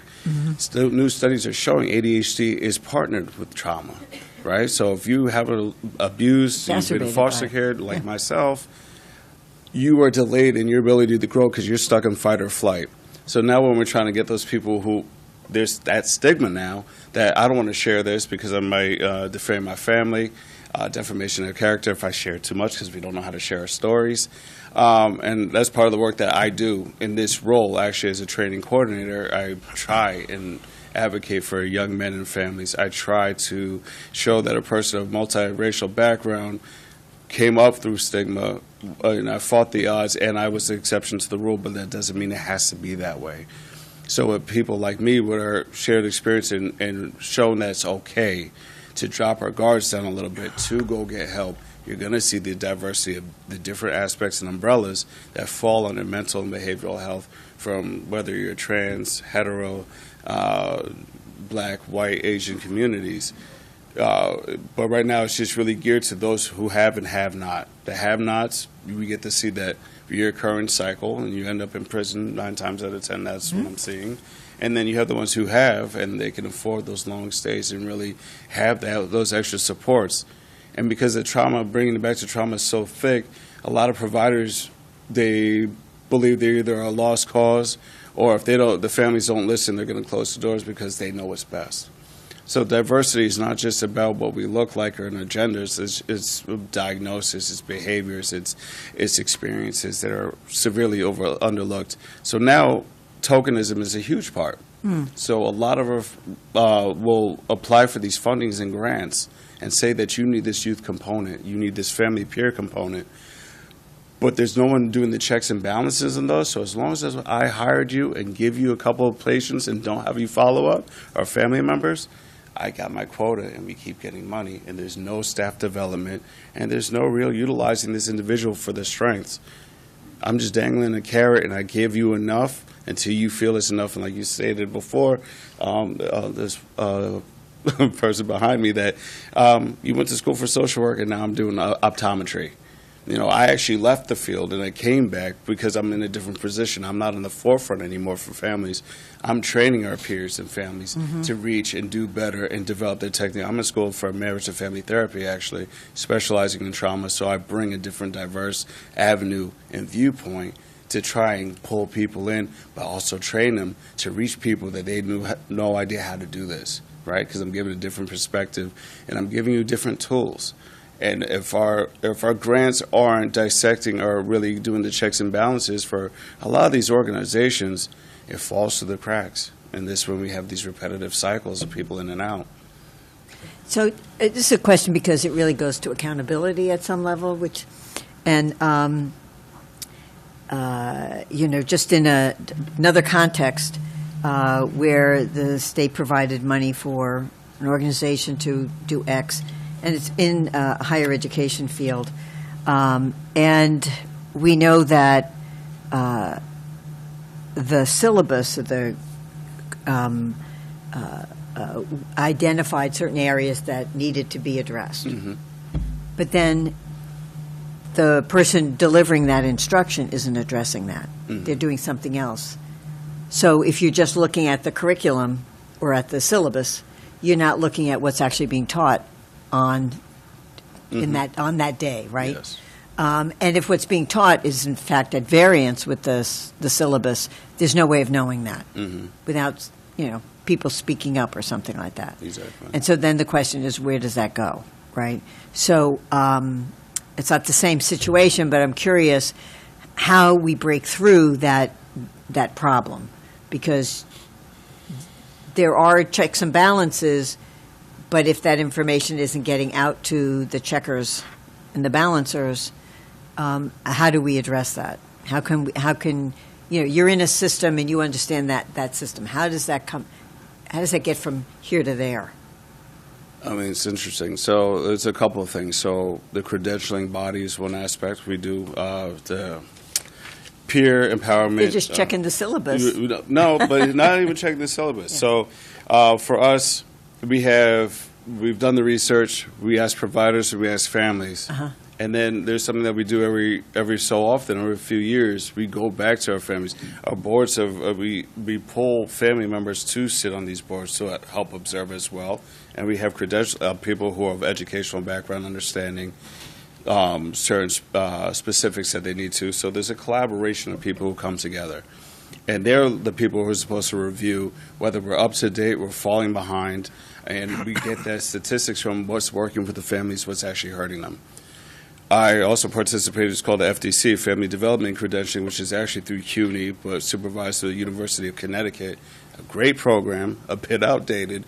However, this is one of those things that if something is similar to that program was delivered, let's say, in a high school setting, right? Because I think a lot of our problems stem from not acknowledging certain behaviors or mental health in our young years, where bullying is usually incubated in. If we were able to provide them something, a class where so many classes are being, because you're a senior or junior, you have so many dead periods, or where you're not in school. Let's put them in a class.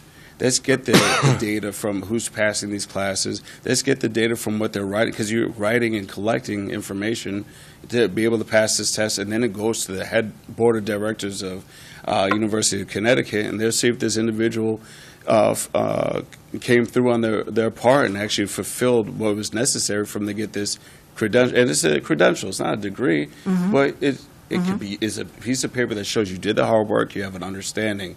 And you also have the people who are failing. Why are they failing? Where did they not get it right? Where's the compassion? So you have dual aspects in which we could actually utilize, from the local level to the academia, to come together to sit at a table to make sure we can review what's actually being done, and then call people out or cut the funding. But if people are not being threatened, where it really matters, which is going to be funding, this is why we have so many things that are swept under the rug, because no one's willing to do it. And we have whistleblowers, but then those whistleblowers are also usually fired or let go, or exercised to a different department where it doesn't matter what you say. It's illegal, but of course it does happen. Yeah. Okay, great. Thank you very much. I really appreciate your testimony, and thank you for Thank you the very great much. work you're doing. We have to skip a little bit. So Luke Sakini?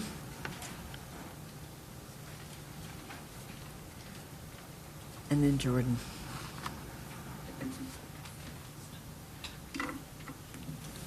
Now, did you turn in testimony? You're just going to... I did turn in testimony. Did? as Okay, well. because I didn't get it, but okay. It's all right. All right, Just speak to me. Luke. Yeah, thank you, and good afternoon. I appreciate the opportunity to speak to the Assembly committee members. My name is Luke Sakini, and I, first and foremost, am a person in mental health recovery, but also the Vice President of Public Policy at the Alliance for Rights and Recovery. We are a statewide and national organization focused on mental health support for individuals with mental health and substance use challenges. And we have over 100 members throughout New York State that do provide these services on the ground. And we are a partnership of those providers as well as the folks who receive mental health services. Even before federal government funding cuts, New York has faced a behavioral health crisis, with more people living in the streets, more folks going without services, and more folks being criminalized for mental health and substance use challenges. Across New York, community-based mental health and substance use providers face severe workforce shortages that undermine access to services. As a recent testimony at the OMH statewide town halls stated, our community providers are navigating 20 to 30% vacancy rates and turnover as high as 25%, while demand for services continues to rise and wait lists grow longer. These shortages are driven by decades of underinvestment, rising operational costs, and chronic failure to align reimbursement rates with actual cost of services.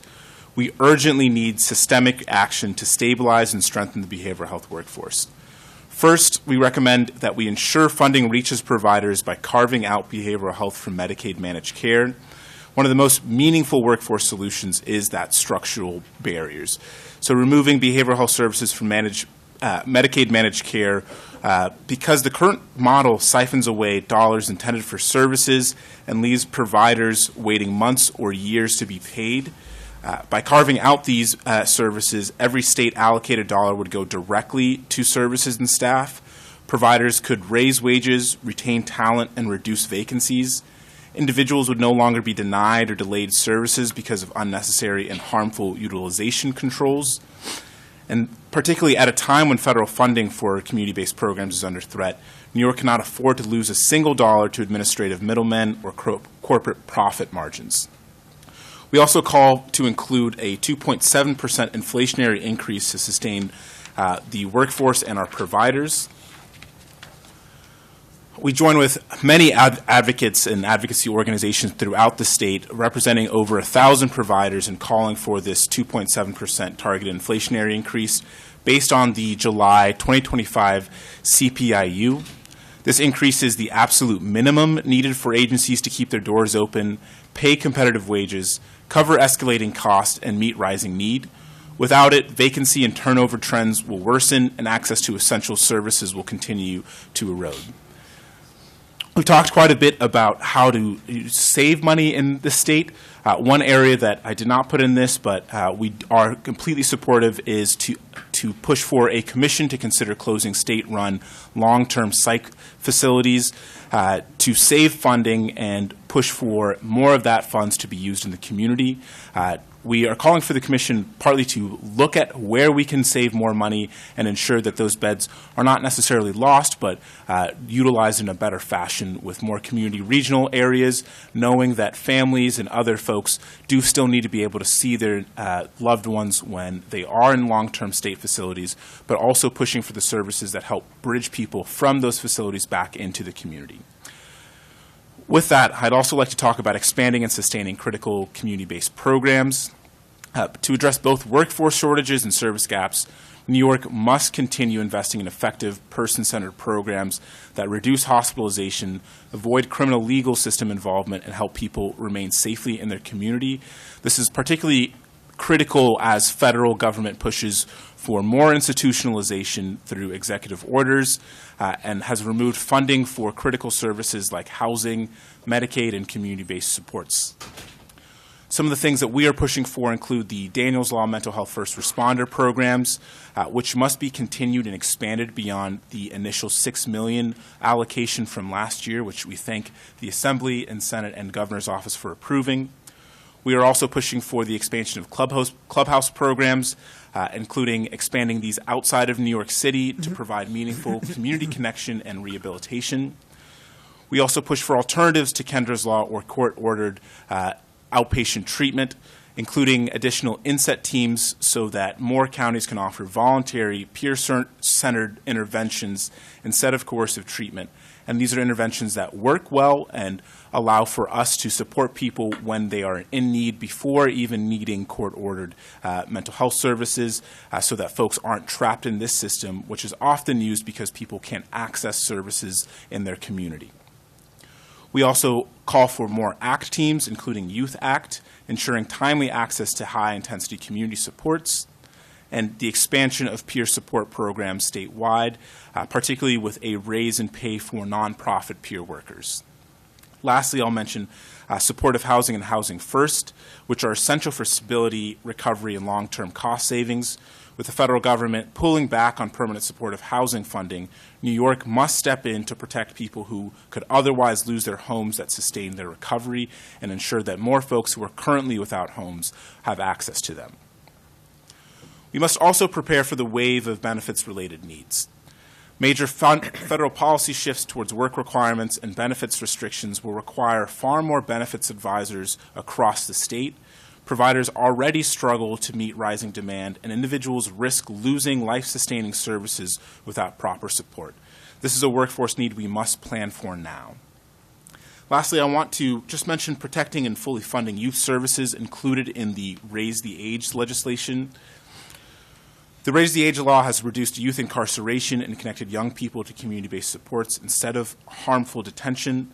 But as evidence shows, full implementation requires ongoing investment in youth crisis services, violence prevention, school-based supports, and community-based alternatives. Additionally, the Youth Justice Innovation Fund demonstrates that investing in community-led supports reduces system involvement and improves outcomes. These programs must be protected and expanded, especially during a time when many young people face increased mental health needs and limited access to services. In closing, New York's behavioral health system stands at a crossroads. We can continue to stretch an underfunded workforce to the breaking point, or we can make the strategic, overdue investments needed to support staff, strengthen services, and respond to growing community needs. A carve-out from Medicaid managed care, a 2.7% inflationary increase, the expansion of community-based supports, and strong youth development investments are all essential to protecting New Yorkers' well-being and ensuring our behavioral health system is equipped for the challenges ahead. Thank you for your leadership and on the opportunity to testify. Thank you. Thank you. So I think there are a couple of themes here today. One is this Medicaid managed care is for the birds. and we need more money. And we need a 2.7 inflationary increase for the CPI, which strikes me as being not really enough, but I think we all know that. That's just the bare minimum at this point. Right.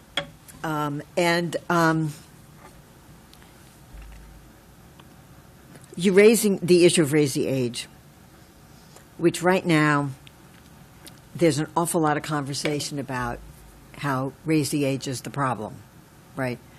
And you talked about implementation. Do you have more specifics about those implementation issues, right? So is it training? Is it not having enough staff? Is it people not placed correctly within the system, the family court system, et cetera? I think part of the biggest issue that we see is the funding through the Youth Justice Innovation Fund actually going out to community providers who are working in and of their community directly. Some of them smaller, some of them a little bit larger, but we've seen a lot of the money that was allocated not actually go out the door to the providers who are doing those services. So is that like being held up in the budget department kind of thing, like it's just not getting out the window, the door? Exactly. Wherever, the window or the door? Yeah, and we can get you a little bit more information on where that money currently is and why it hasn't gone out the window or out the door to folks, but making sure that goes out. And I think really a lot of our challenges within the state, within mental health and youth services, has really been the lack of funding for the prevention and services in the community. But a lot of this has really gone to both the criminal legal system with the institutions, and then from the mental health side, a lot to hospitalization and beds. That's usually the crux of most conversations, when there isn't the longer-term thought process of what happens when people leave hospital systems or institutions, and how do we prevent people from going into those institutions, whether they're hospitals or criminal justice institutions in the first place. And a lot of our focus has been on the institutional side of things rather than the community-based supports that prevent or support people getting out of those institutions in the first place. One of the issues that seems to come up for me is how do we work with young people so that the issues they're dealing with aren't exacerbated and become more critical in terms of service. And a lot of that, it seems to me, goes to things that are happening in schools or not happening in schools, bullying, things like that. And, what kind of prevention efforts we might engage in. And to the extent that there are prevention efforts, who would be staffing them? I mean, obviously, every teacher doesn't know how to do this, and they're not going to have the time to do that. How do we address those issues? Because your organization works very broadly around the state and with a lot of areas that are involved in this. So I'm just curious whether you've looked at that. Yeah, I think the first is, you can have the school-based mental health services first and foremost, where folks can get connected in a place that is comfortable for them with, staff from clinics and other programs coming into schools. I think the second thing, and, when you speak to young people, this is one of the major things that they always ask for, is that third space. Most of us really think about, even adults or young people, there are, you go to work, you go to school, and then you go home. But a lot of what young people have been asking for is that third space where they can have some ownership of where they are and have peer-to-peer support from other youth, but also looking at how we can utilize our young people as youth peer advocates, as our Friends of Families Together spoke quite a bit about. But then also services that are targeted towards young people for prevention and early intervention for those who are experiencing mental health challenges. These are some of the basic ways, and it kind of comes back to that, strengthening the continuum of care in the community-based services rather than just looking at the institutional side. Shouldn't they do drug stuff too? I know, but I don't. I think it's all been covered. Assembly member, do you have any questions? Thank you very much. Thank you for your testimony and your answers. Can you elaborate just a couple minutes on the what do you think can be done better in violence prevention area? Yeah, I think one of the biggest pieces has really come down to what kind of services and supports people do receive. I think from a violence prevention aspect, people want to go to school, people want to have long-term careers, and looking at that from a very beginning stage of the youth themselves, how can we utilize youth to go into communities to provide folks with things to actually do during the day and during the after-school hours, where we're seeing a lot of the violence kind of happen because we've lost a lot of the community gathering spaces that a lot of youth had utilized before. So where can we put more of our funding in for those types of prevention efforts, as well as creating a system where folks can either volunteer or get started on their work goals. When you have those types of goals, people are more likely to be in those kinds of programs rather than be in areas where they might be susceptible to more negative groups of folks where you might end up having violence and things like that. Thank you. Thank you very much. So, after school, evening community activities for kids. Yeah, and I think one last thing I'll say is, a lot of this often comes without speaking to youth themselves, and I think we miss a lot of helpful services that we can provide when we don't let youth lead some of that. In the same way that we push for peers and folks with mental health challenges to lead the services and the policy when it comes to mental health support, being able to say exactly what we need and know would be helpful for us in the community is the same situation for both youth and folks dealing with mental health challenges. Great. Thank you very much. I'm trying to think. I don't think I have any additional questions for you. I appreciate your coming today, and I appreciate everybody's patience who's still here. And we're going to move on to the next witness. Thank you so much. Thank you very much. Thank you. And then next we're going to be hearing from Jordan Rosenthal. Okay. We're juggling here. Okay. Thank you for Thank you, Jordan. accommodating me a little bit early. I have my own mental health appointment after this. Hi, everyone. Thank you, Chair Simon and staff and members of the committee for holding today's hearing. My name is Jordan Rosenthal. I'm a social worker. I'm a person with lived experience. I identify as a peer, but I don't have the peer certification. It's okay. Yeah, I just, I feel like we're in a space where I should clarify, right? And I'm the Director of Advocacy at Community Access, an organization that has long worked to transform New York's public mental health system by ensuring that people living with their own mental health concerns are centered in the design, delivery, and evaluation of services. Thank you so much for the invitation to speak today about the behavioral health workforce.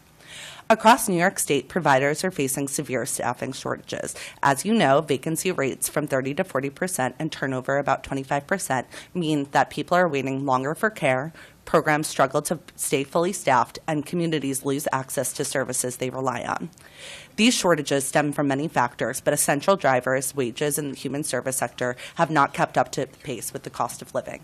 At Community Access, we know that a consistent COLA, or cost of living adjustment, and the establishment of a wage board, specifically the Assembly bill held by Bronson, for human service workers are essential steps to addressing this problem. Without fair and sustainable wages, we cannot simply recruit or retain the workforce required to meet statewide needs. And this isn't in the testimony, but as we were talking about social work before, as a social worker myself, my first job after graduate school only paid $38,000 a year. And I was only able to take that position because I had family support that allowed me to not only go into the social work field, but support me for some of my needs, which is why some of the skew of the population and why so many social workers look like me instead of having a diverse range.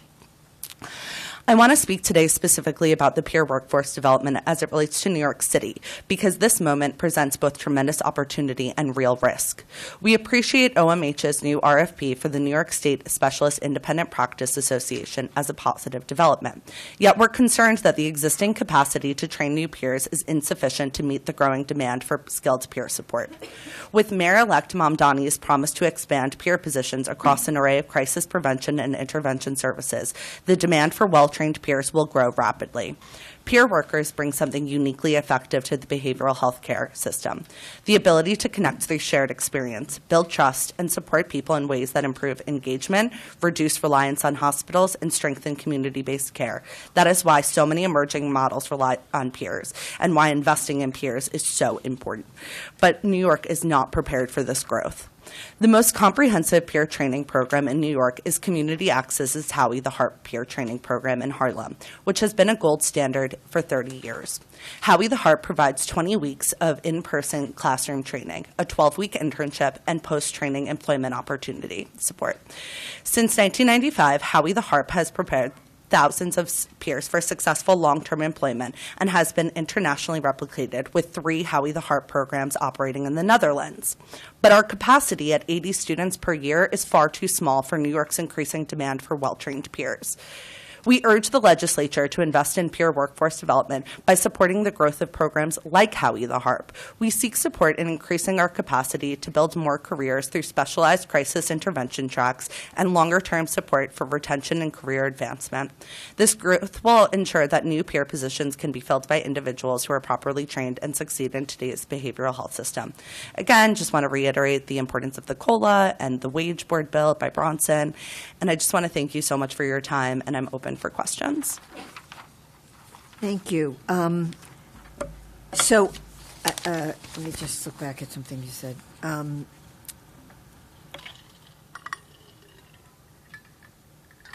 About our capacity to expand peer support systems. We do have this RFP. It looks like a very positive development. How long would it take us to beef up in the way that we need to beef up? How much would that cost? Obviously, not all of this is going to come from government. Are there organizations that are on board with this, doing this type of work, right? That are ones that could be a partnership, for example, with certain funders and the state, for example. Yeah, definitely. So I don't have an exact answer, which I can get back to you for how long. I can't imagine why not. Right? How long and how much money. But in New York City, there's really It's not going to happen overnight, yeah, right? In New We York think we City, all know like that. there's only 2 places that really offer peer training support programs, us and Baltic Street. That's not enough for the city and the capacity and the request for peers. I think there's also needs to be influence from the state on philanthropy to invest in peer services, and that also really moving that mental health is not a crime, right? And that mental health does not necessarily, or having people with mental health concerns doesn't equate to poor public safety, and that mental health needs to be treated as a health issue. So I know that doesn't exactly answer your question and is more of a systems change. You're right. It doesn't exactly answer the question, but it is some elements that are critical to this, right? One of the big challenges this is why you still have stigma, right? It's because we criminalize mental illness, and we've seen an increasing of that, both at the federal level as well as at the local level. Yeah. And that everything becomes public safety, and it's very much not really accurate with regard to people with mental illness, as you know, but that is the public perception. And so there's a real concern about how do we change that public perception, and, more prevention and obviously better peer support is one thing, but that is a big barrier that we have right now. And one of the biggest barriers to getting treatment is stigma, and continues to be stigma. And I assume that, a lot of the work that peer support people would do would be to help reduce that. Yeah, and I mean, it's so ironic because I recently had a thing where I had to switch my own psychiatrist, and I found out she was billing me under a certain diagnosis code that she never discussed with me, and I had a very strong reaction. And my friend said to me, "Jordan, isn't your job to fight stigma?" And I was like, "Oh, you're right. Literally, that is my job." And even in my own situation, I had such a severe reaction to this, right? And that really shows how how much we have to come through. And then on top of that, I think the power of the peer in relation to like changing public perception is that, you know, everyone has mental health things that they encounter. And I think it's about humanizing people, right? And kind of also not necessarily utilizing fear in the state of like, you know, one paycheck away, you could be homeless, and this could also be you, because that's not effective. But I think having that humanization of, you know, there are a lot of people who use vices and are fully, you know, employed and whatnot, and kind of bringing out those, teasing apart those things like, oh, you go home and, you know, you maybe have a Diet Coke or, you know, now smoke a joint or whatever. What about someone who doesn't have a house? Isn't it, you know, how are they dealing with their stress? And really kind of changing some of the tone of the conversation. And then really in the piece for public, like, I hate saying public safety, but, you know, kind of that whole mantra and what we're talking about, I think it really goes back to what Assemblymember Steck was talking about before. We have so many programs, but they're halfway funded. We need to actually commit to funding programs to make them robust and sufficient. And I know the next question will be, where is that money coming from? And while I don't have an exact answer for that, yeah, my response... Stock transfer tax. 3 words. I have to look into it, so I can only say as a personal person, sure, I'll check off. But, you know, like... It's getting late, so I finally let loose. Investing in those services so people can actually get access to care. Because one of the other things we haven't talked about today, and I know Ji-Hoon is going to talk about it because we mentioned it briefly chatting before, is like, I've done research and AOT case monitors change like every month. So how do you expect people to actually get quality services when even state mandated services and the people who are in those positions change like underwear? That's a very good question. You know, it goes back to like... And I'm assuming a lot of that is similar workforce issues. Yes? Yeah.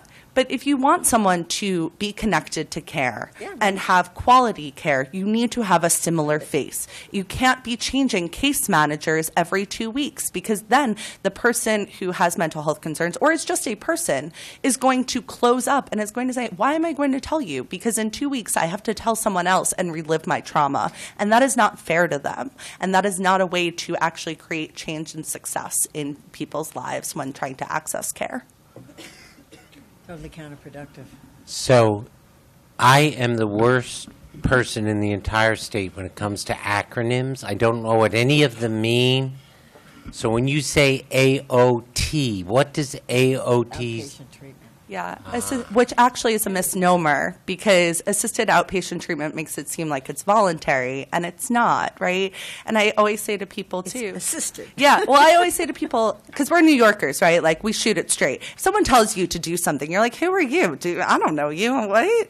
Why would someone, be But receptive a lot of in the the same times way? with these things, what happens is people have been in voluntary programs, and they've relapsed to the extent that they're actually no longer capable of functioning in a meaningful way without a little bit of assistance, as it were. So I don't know that we can label that concept as completely evil. I don't think that it's completely evil on its face. I think that, using coercion isn't always the most effective solution, and I'm concerned particularly if the coercer isn't there.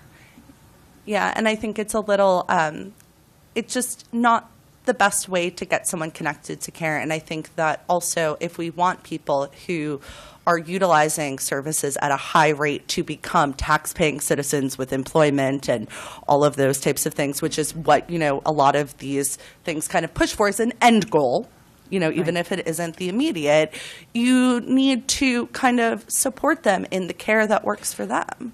Well, I'm going to cross-examine a bit, and I'm going to ask you, what if all those wonderful things that you have proposed have been tried, but without enough success? Then what do you do?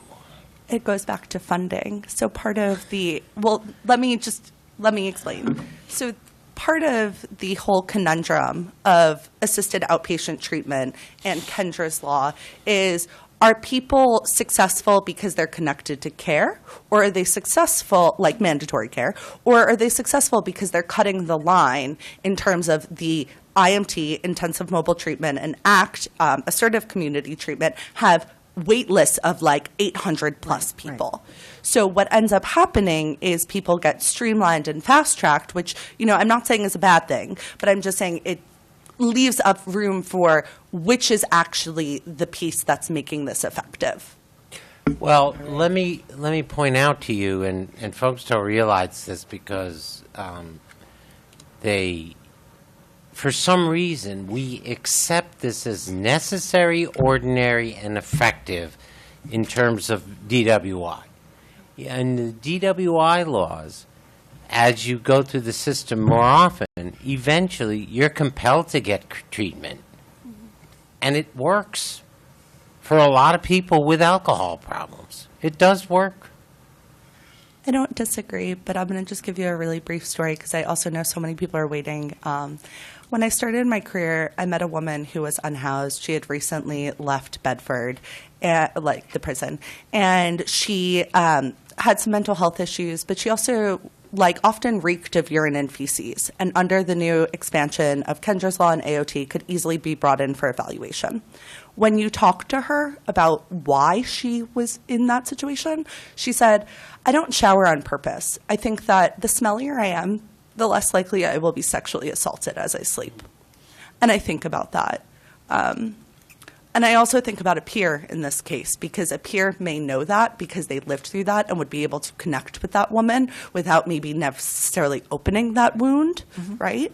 And again, this isn't, pushing back on saying necessarily that it's completely, not necessary, but thinking about how can we add peers to connect people so there's quality care and people stay in care. Well, what I think you're really saying is that each individual is very different in whether it's a peer or a very good provider who determines, here you got to the real root cause of the issue. That's kind of what leads to success. I don't know if it's a law or a particular method or whatever it is, but it can be different for different people. I do speak with some extensive knowledge of this circumstance. Totally, and I appreciate your comments. All I would say is that, we are all experts in our own lives, and I just think that sometimes our policies can strip people of that expertise, which is also essential in kind of creating that care package. So just, not necessarily saying that it needs to be the loudest voice, but the voice needs to be recognized and it brought to the table, especially if you want someone to buy into their own care long term. And it seems to me we're not debating the merits of Kendra's Law particularly, but the implementation of it. That I think is the point you were making, is that there are some real challenges there and that we expect to hear additional testimony about that. Correct. Is that correct? Okay. Thank you. Thank you. He's cross-examining. I'm doing redirect. It brought me back to my model Congress days. I loved it. That was funny. Redirect. I haven't had enough practice. That's the problem. I'm out of practice. Interesting. Anyway, okay. So Denise? Denise, hi, how are you? I hope I said your name correctly. Sapis. We need to hear from you. Thank we you. do. Yes, thank you. Can you hear me? Yes? Yes. Okay, thank you. So, just for the record, we have legislation to expand SAPIS statewide. Awesome. So that's so good to hear. So that's why we're particularly interested in your testimony. Awesome. Thank you. Thank you for sharing that with me. Well, my name is Denise Mieses. I'm the Substance Abuse Prevention and Intervention Specialist Chairperson here in New York City, and I am here on behalf of the 236 SAPIS that serve New York City Department of Education. Before I begin, though, I wanted to just quickly circle back to the Q&A of the Jewish Child Care Association and the conversation on short-run and long-run budgeting for children's well-being. I want to add something from my own journey. I'm here today as a SAPIS worker with a decade of service. But before that, I was a SAPIS kid. from 95 to 1999, during my own high school years, my SAPIS program was part of what shaped me. I'm literally the long-run investment you were talking about. I'm living proof that when you put resources into young people early, it changes the trajectory of entire lives. And today, I'm giving that same support back to the next generation. And I want to be clear, SAPIS workers do far more than support students with substance use. We help young people navigate LGBTQ+ issues, identity development, family conflict, grief, trauma, and now, pressures of social media. We help them build healthy relationships with themselves and with others, and all of these stressors overlap. We know that they're interconnected, so early interventions do matter. When a SAPIS is in the building, we disrupt destructive cycles before they're able to take root. Now, while we deeply appreciate the Assembly's consistent commitment in providing the $2 million in funding, that amount has not been enough to maintain staffing levels or to support the increasing needs of our students. For 18 years, the SAPIS budget has remained reduced and stagnant. In that time, the cost of living has soared. Many experienced SAPIS workers have retired, and the mental health needs of our youth has intensified. When you add current federal cuts to education, the strain becomes even more severe. That is why increased state funding is not just helpful, it is essential. Since 1971, SAPIS workers have supported the largest school district in the nation. We teach social emotional skills, deliver evidence-based prevention programs approved by OASIS, and offer crucial behavioral support so students can be ready to learn. We're also spearheading the implementation of human trafficking prevention curriculum, ensuring students can identify red flags, understand manipulation tactics, and protect themselves from exploitation. We serve kindergarten through 12th grade across all 32 districts. In 1987, we had nearly 1,000 SAPIS citywide. In my district alone, we had 30 SAPIS. Today, District 24, only has 8. Currently, only 236 SAPIS support a system serving more than 912,000 students. One SAPIS can realistically reach 500 students, but there are not even enough SAPIS workers to place one in every public school campus, let alone in every school. So we're forced to decide which campuses need a SAPIS more. That's not how we should determine access to mental health and prevention services. Picking and choosing which students get support and which do not creates gaps that follow young people for years. And the need is rising.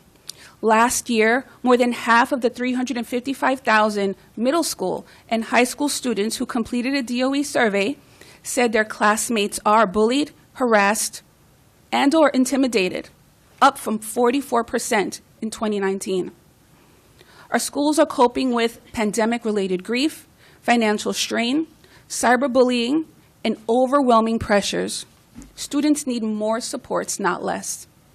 And the kicker is that on top of all this, the surge of illicit cannabis shops near schools has given teenagers unprecedented access to cannabis.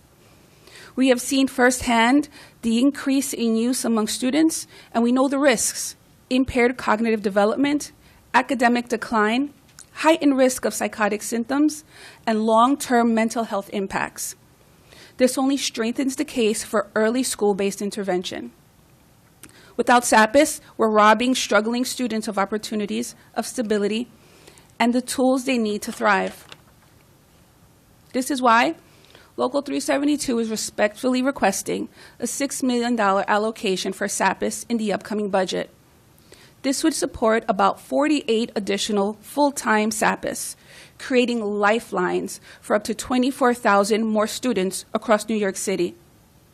SAPIS is prevention. SAPIS are protection. SAPIS is possibility. And sitting here today, as someone who has received these services and now delivers them, I'm the evidence of what long-term investment can achieve. And again, I want to just circle back to earlier Q&A conversations with the social worker and KSAC speakers. Addiction today is not limited to substances. We're also seeing a rise in gambling-related issues among youth. As you mentioned before, with the approval of 3 casinos, the expansion of sports betting, and the explosion of online betting platforms, a new wave of addictive behavior is emerging. And our very tech-savvy students are at the front line of it. SAPIS workers are often the first to notice these patterns and are able to intervene before they escalate because we have relationships with students in the building that they do not have with anybody else. Thank you for your time. I'm happy to answer any questions. That's really my main question. Thank you. So I want to clue you in on something that happens every year. Yes. Every year the SAPIS funding is cut out of the budget by the governor. Right. And every year we put it back. So certainly, Every governor. and it's every governor, for some reason. It may be political in that the voices for this program are not loud enough. I don't know. But what I want to say, at least in our office, this is a program that we totally believe in, and that's why we'd like to expand it statewide. Now, the difficulty is in the city of New York, which New York has revenue-raising capabilities that a lot of school districts do not have. But half the funding comes from the city of New York and half from the state. Right. So in our proposal, the same would be true in the upstate communities. And one of the problems we face is that in the upstate communities, the Department of Education is not particularly open to this sort of thing. Okay. But that's what legislation is for. So we totally support this program. We would support your proposal. I don't know how we would accomplish that, except perhaps maybe DC 37 could put some pressure on the governor. Secondly, when we talk about the bean counters, okay, we're not the bean counters here. So we accept the proposition, I think I can speak for Joanne on this, that investment at the youth level saves a lot of problems later. We agree with that. Mm-hmm. The difficulty is that the bean counters are looking at this year's budget, not where the state will be in 10 years. If they did look at it differently, we wouldn't be in a lot of the bad positions that we are now. So I don't have any particular questions. I made a couple statements because this is a program that we in our committee strongly believe in, and we would like to see it expanded. I'm certainly endorsing your request. But, getting additional funding in the area of alcoholism and substance abuse is really difficult, and now it is topped off with the problem of gambling, which is also big. And I want to point out we had a hearing on that as well. And in that hearing, one thing I will mention that may give you a little bit of hope is in the European countries and other nations where they've allowed these sort of legalized gambling for a longer period of time, the techniques that the companies that are in the business engage in to get people into the system are relatively new here, but they have been dealt with more effectively in other nations. So the argument is at least there's a possibility to do better in keeping people away from gambling. I don't have anything else. Thank you for your testimony and for I am shocked at how many fewer SAPAs we have than we did.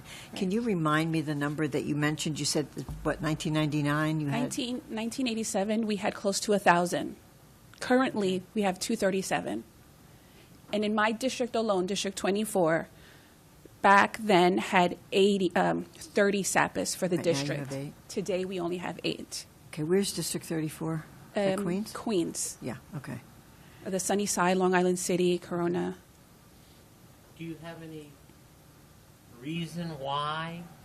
What has been the rationale for the reduction? Well,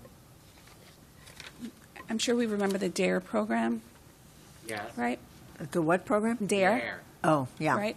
A lot of our funding came from the loss of the money, Title IV, safe and drug-free school money, that was melded into the No Child Left Behind Act, and then just kind of disappeared, lost in the sauce. Okay. That's true. This I'm not was a big fan of originally a federal NCLB anyway, but. I think the SAPAS was originally a federal initiative. Yes. Yes. I wonder under which president. 71. It's 1971? That's Initiated in Nixon. 71. Nixon. That would be the great liberal, Richard Nixon. Yeah. Do you know when federal, because I'm sure there was federal funding at some point, if it was originally a federal program, when that loss might have occurred? I do not know. Okay. Because I'm very curious, because there are a number of things with that used to have federal funding that no longer do. Housing is a classic example people are aware of. Right. And I think it goes to other things. It's fascinating to me that this got lumped in under No Child Left Behind. Right. Which made sense to somebody on paper, but was, from the implementation point of view, extremely difficult to do. Yeah. So they didn't do anything they needed to do to actually make it work. And which goes to the half funding kind of thing. Right. So I appreciate your testimony and having that data. Mr. Steck is correct that we all very much support SAPAS. Thank you so much. The challenge really seems to be funding it and funding it reliably and expanding it, because you didn't mention social media particularly, but that is also a thing that kids are getting addicted to. And now they don't have their phones in the classrooms, which is a good thing. And it's hopefully bringing a rise to the gambling that we're seeing. Really? What's that? Gambling, because the students don't have their phones, they're finding other ways to distract themselves. So oftentimes you'll see dice being thrown or gambling on Uno card, like an Uno game. Oh, really? Yeah. So they're gambling with, like, Monopoly? Yeah, basically. Right. Wow, fascinating. Kids, they'll do it every time. They'll find a way. They'll find a way. Sports betting. Sports betting, 100%. Yeah. Yeah. Oh, okay, good. Wow. Okay. So we need to know a lot more about that. I think. I think it's by the time it gets to the legislature, we're not on the ground in the classroom seeing that kind of thing. We are very happy to see that the not having cell phones in the classroom has made a difference, and it would be interesting from your perspective whether it's other than the gambling conversations, whether kids are engaging more with each other, which I think is very important. is critically important to their mental health, obviously, but also to their abilities to, we've seen kids who really struggle with college because, and young, little ones with going to school because they didn't develop those relationships. Right. They didn't learn how to play together. They didn't learn how to interact. Right. And kids are on their phones all the time, and so Right. they're not talking to each other in school or in Well, college. And that's what we're seeing. That's what I'm seeing now. Students learning how to have conversation with each other, learning how to sit next to somebody and saying, hey, let's go somewhere. It's the beginnings of peer support, right? Right. And so we do offer peer mediation, and we have life skill classes, goal setting kinds of conversations. Decision making. Decision making, 100%. Yes. Very yes, it's big all issue. part of our curriculum. Because they don't know, and they don't have these conversations in other places. Great. Thank you very much. Thank you very for much. your Thank you for your testimony. support. Thank you. I have just a short Oh, I'm question. sorry. So Yes, sorry. you were quiet. You didn't say anything. Yeah, I'm quiet. I'm listening. In 1997, we didn't have cannabis on every corner in the city. So, based on your experience working with the teenagers, Yes. do you think that using cannabis is becoming an addiction for them? 100%.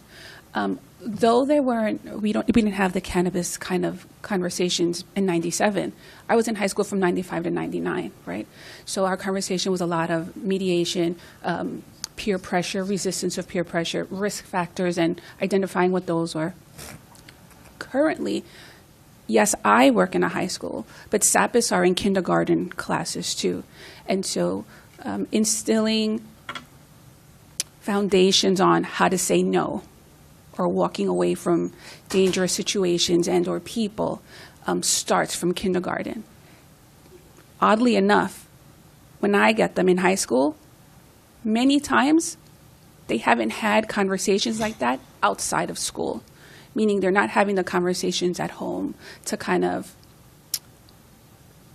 hone it in, to make it a part of who they are and how they think and how they make choices, right? And so, like I said earlier, SAPIS are typically the only people in the building who our students have a trusting relationship with, because we don't have anything to do with disciplinary action. We don't speak to parents. We don't speak to probation officers, police, the deans, the principal. It's confidential conversation. And so oftentimes I want to shut them up because half the things, my mom voice is like, no, but my SAPIS voice is like, thank you for trusting me with that.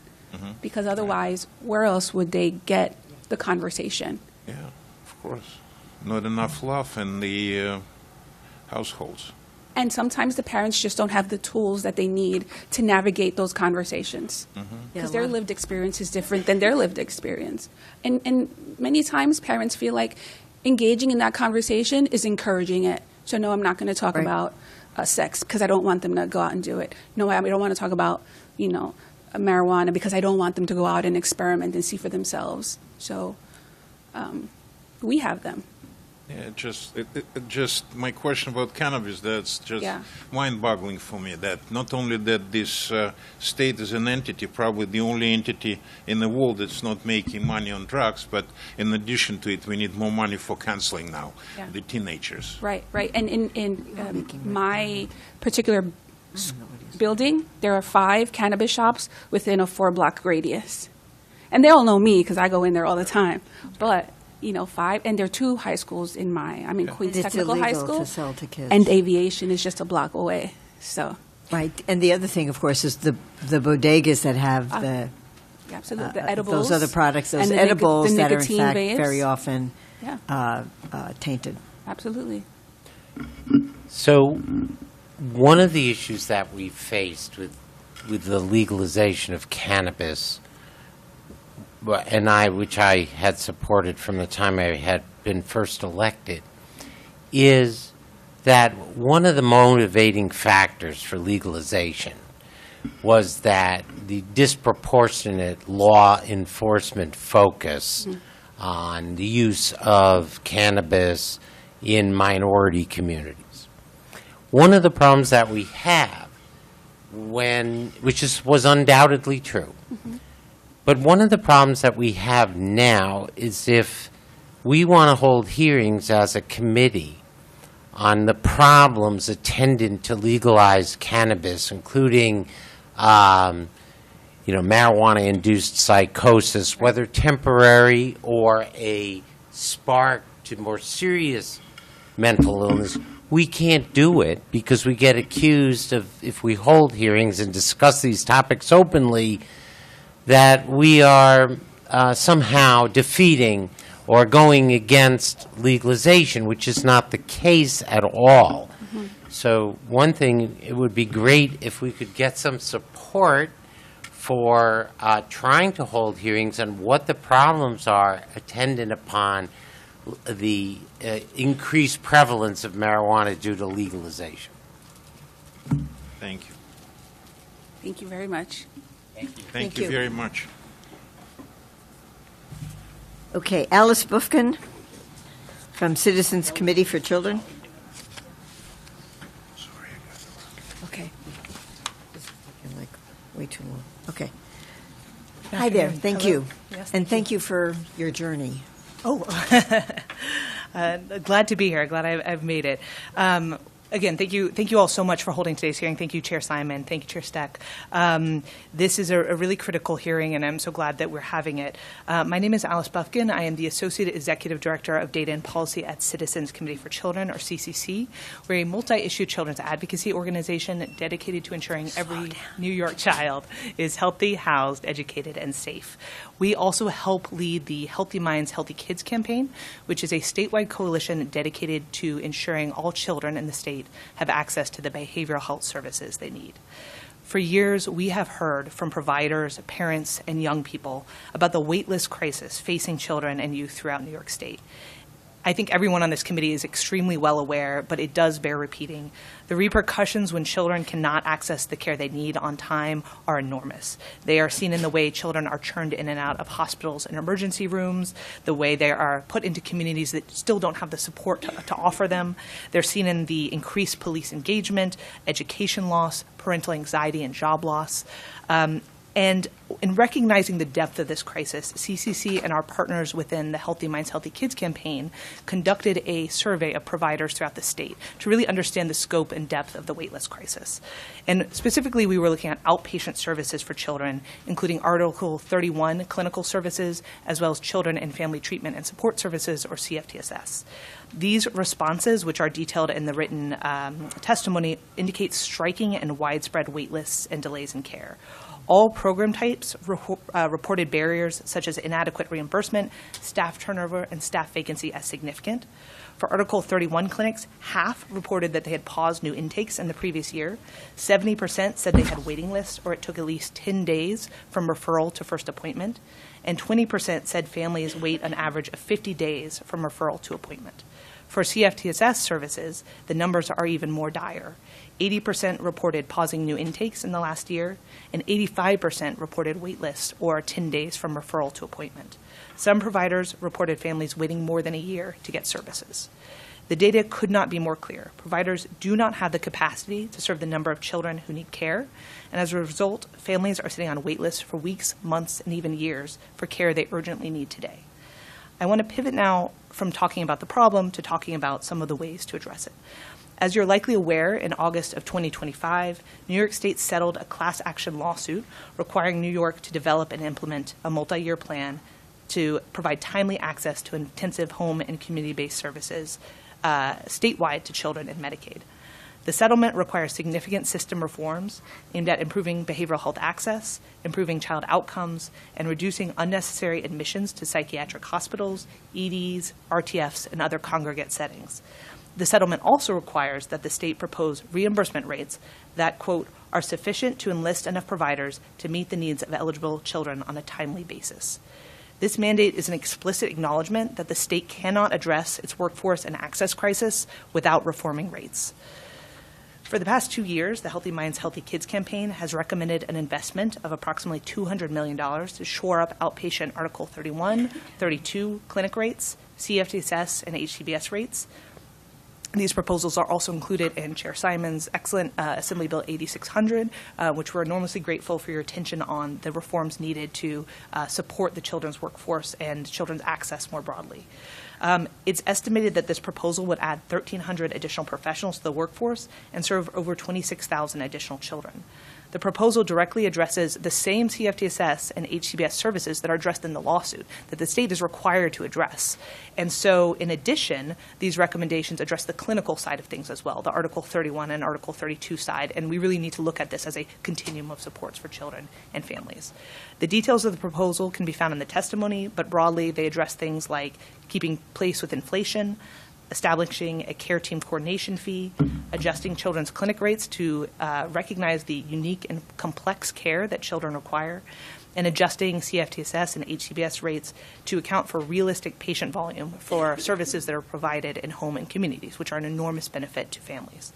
These rate reforms are needed in conjunction with many solutions, of course, including efforts to address upstream workforce pipeline challenges.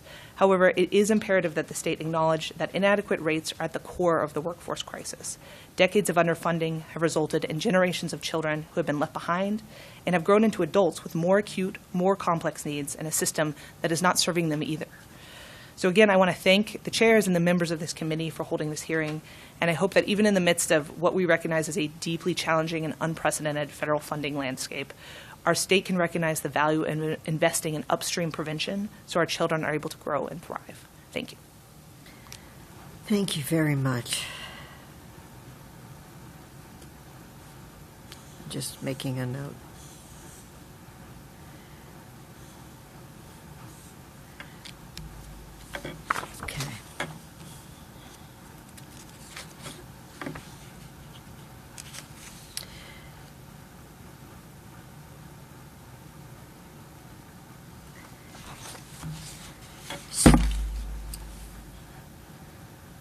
Okay. Wanted to follow up with you on the settlement, and you know, we talked a little bit about it earlier today with another witness, but you know, one of the challenges is implementing it and living up to it, and you know, establishing those rates is nice in a settlement agreement, and then there's the doing of it kind of thing, and how long this will take. So, how I would like to know a little bit more from your perspective how this will work, and I understand there's going to be hearings that are coming up, like in the early part of the new year. Is that correct? You know, who is supposed to be testifying at those hearings? Who do you want testifying at those hearings? Because that is part of what's going to set the pace and the foundation for some of this, you know, changing of this system. But it'll take place over a period of time. How long is it, you know, what I don't even know what's in the agreement in terms of when things are due, but how long is this going to take? How much money do we think? You have the $200 million you've been asking for. That's not going to solve this problem. How much money is involved? Yeah, so great questions. I think what I will say is the hearing that's in January is, from my understanding, a little bit more of kind of a legal hearing, because as a class action lawsuit, it does have elements that are more about making sure the plaintiffs are aware of what's happening and that there's an opportunity for stakeholders to weigh in. But one of the really valuable parts of this lawsuit is it has very clear requirements for robust stakeholder involvement, that there are multiple places throughout the settlement agreement requirements that the state really bring in stakeholders to inform the implementation plan that is really going to be the foundation for the steps the state takes to address all these different components that are in the settlement. And some of the other pieces of it that are valuable are a real requirement around data transparency.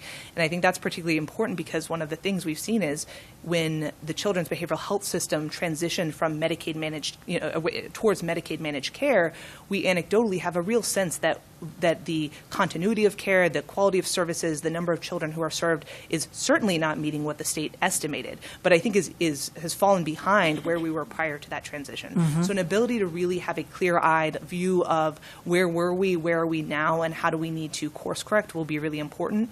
The settlement itself does not lay out any particular funding amounts, because I think that's the idea behind it is really they more lay out the benchmarks of what needs to be in an implementation plan, including rate reforms that are based on actual what it would take to have a functioning behavioral health system, including things like reforming how these different programs function, looking at network adequacy. So there's a lot of really excellent and really I think we were all very pleased at how specific the settlement was.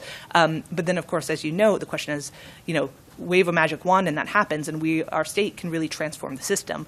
But we actually have to, implement these pieces and figure out how they roll out. So I think one piece is just, as much as possible, having true stakeholder involvement, not a series of forums where people kind of weigh in and then disappear, really having opportunities for ongoing connection to both providers, but also parents, young people who can inform that.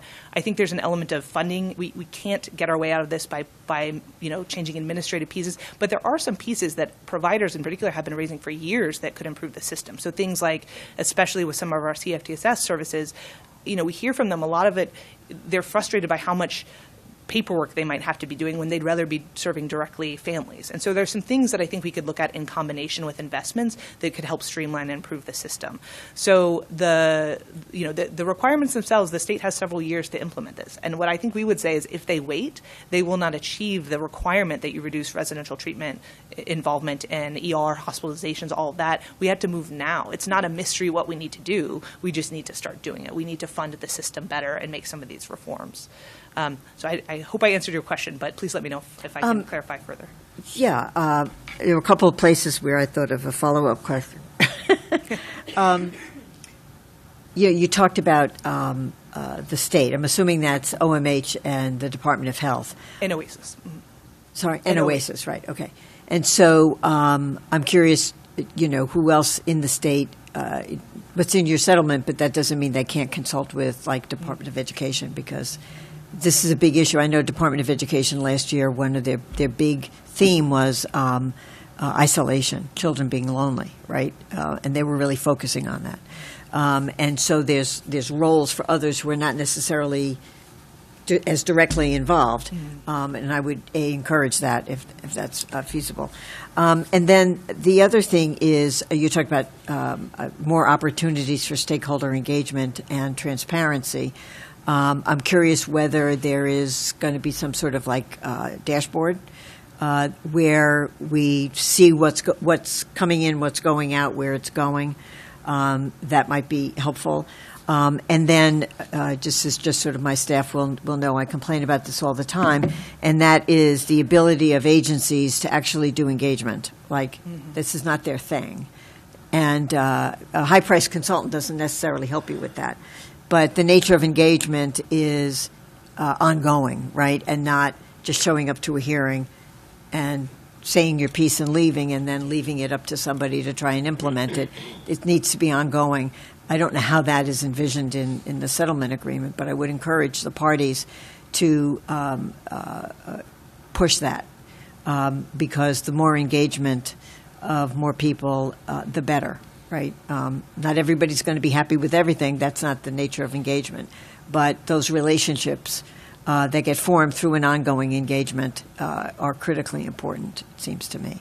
Absolutely. I think that, the specific ways that the state agencies will need to engage with stakeholders are not completely laid out, but there are enough criteria that I think it really is pushing towards what you're speaking to, which is a much more meaningful and kind of ongoing engagement. And I think that's our role as advocates, too, is to ensure that that's what happens. I think that's really what kind of we want, a piece of what we want to be uplifting.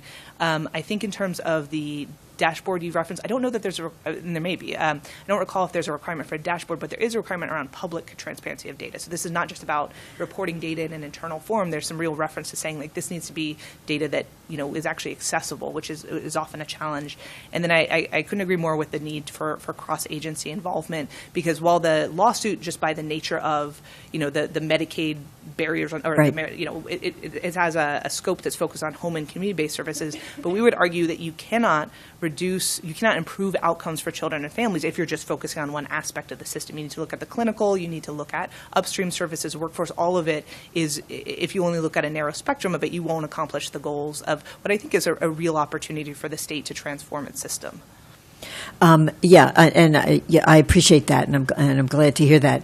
I might also, just on the transparency department, make sure that it's data that is understandable by the public, because you can have a lot of numbers on the screen. It's not going to be comprehensible. And so it needs to be digestible. Absolutely. Great. Thank you very much for your testimony. I appreciate it. Do you have any questions? And I see we've lost our other members, so you're off the hook. Thank you so much. Okay, Katie Foley. We're getting there.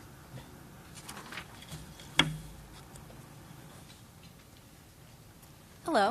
Hi, how are you? Good. How are you?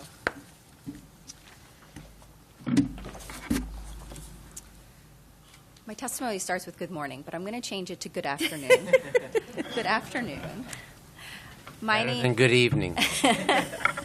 My name is Katie Foley. I'm a managing director at Self-Help Community Services. Thank you for the opportunity to speak today.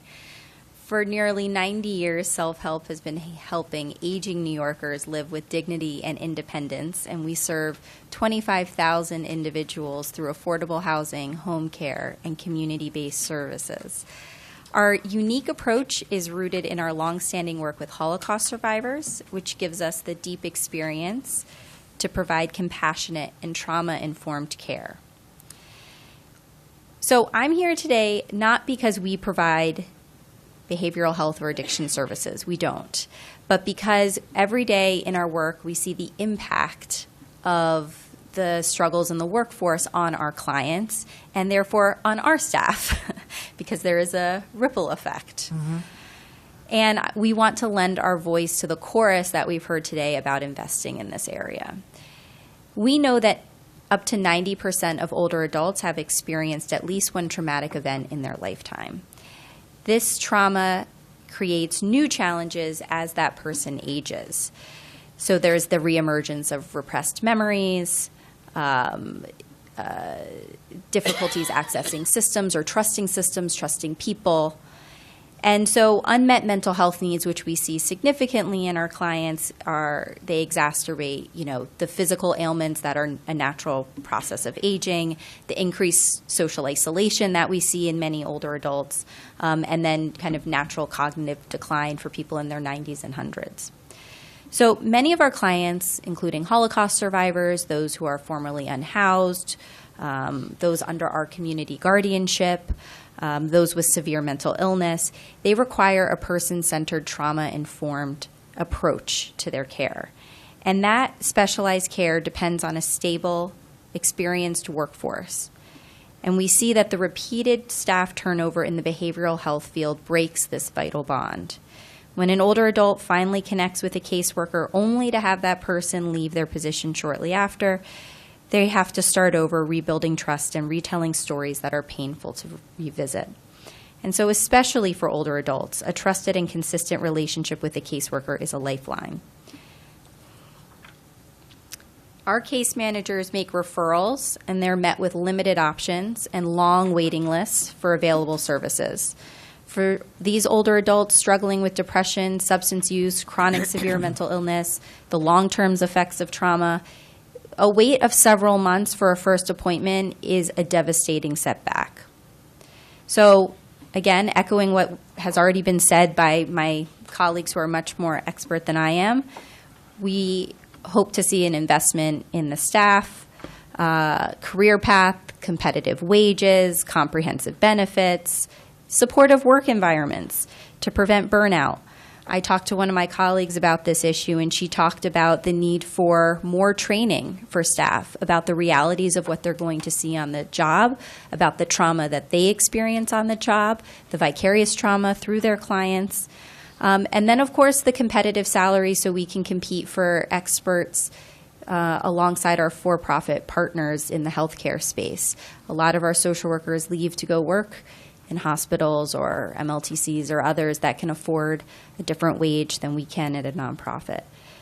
So we believe everybody should age with independence and with dignity, and creating a strong workforce in the behavioral health and addiction space is part of that for older New Yorkers. Thank you. Thank you. And your organization, do you experience difficulty with retaining staff? We do. Okay. Yes. And is that... I just asked our HR manager, our VP, what his priority is for the coming year. And it's retaining our current staff because it's much cheaper to retain your current staff than it is to go out and recruit a new workforce, which we've already heard multiple times today. Right, right. Yeah. And many of them are social workers? yes, the vast majority of our staff are social workers or caseworkers. We have an APS program, a community guardian program.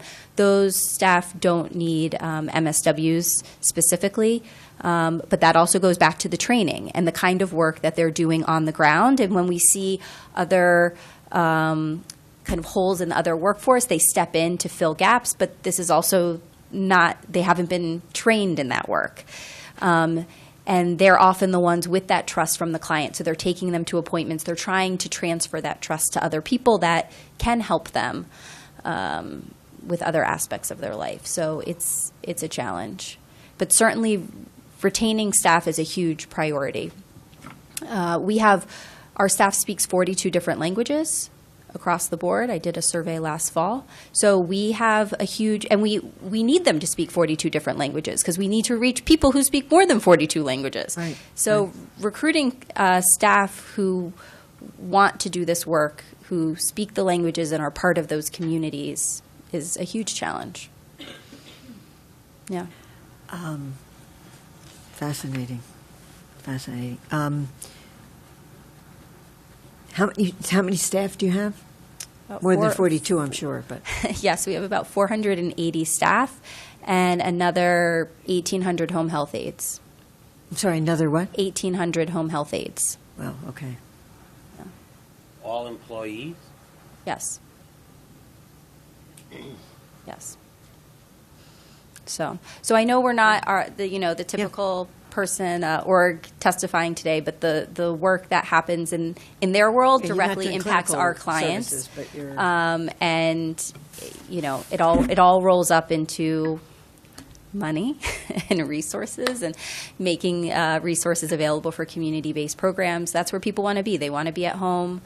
We've heard people talk about taking people out of hospitals, out of institutional settings, back into the community, back into their home. That's where older adults certainly want to be. They don't want to be moved. Certainly don't want to travel out of their neighborhood for services, much less their borough. Yeah. So we need services at home where they are. So we've kind of gone from childhood up to older adults. Yeah. I mean, we serve people in their hundreds. And they're in their hundreds? Yeah. I mean, many people in their hundreds. And including a lot of Holocaust survivors in their hundreds. Mm-hmm. And if you can imagine what it is like for a survivor to have the memories of their childhood, right? They were born at the end of the war. Come back to them in older age during cognitive decline when they're in their late 90s. It's very traumatic. And we need clinicians who are ready to serve them and ready to meet them where they are. And this is not a population of people, not just survivors, but in general, when you get to frail elderly adults, they're not doing virtual visits, right? This is not a population that's doing telehealth. They're looking for an in-person expert to help them navigate what's going on in their life. And it needs, again, to be accessible. They have to be able to get there reasonably.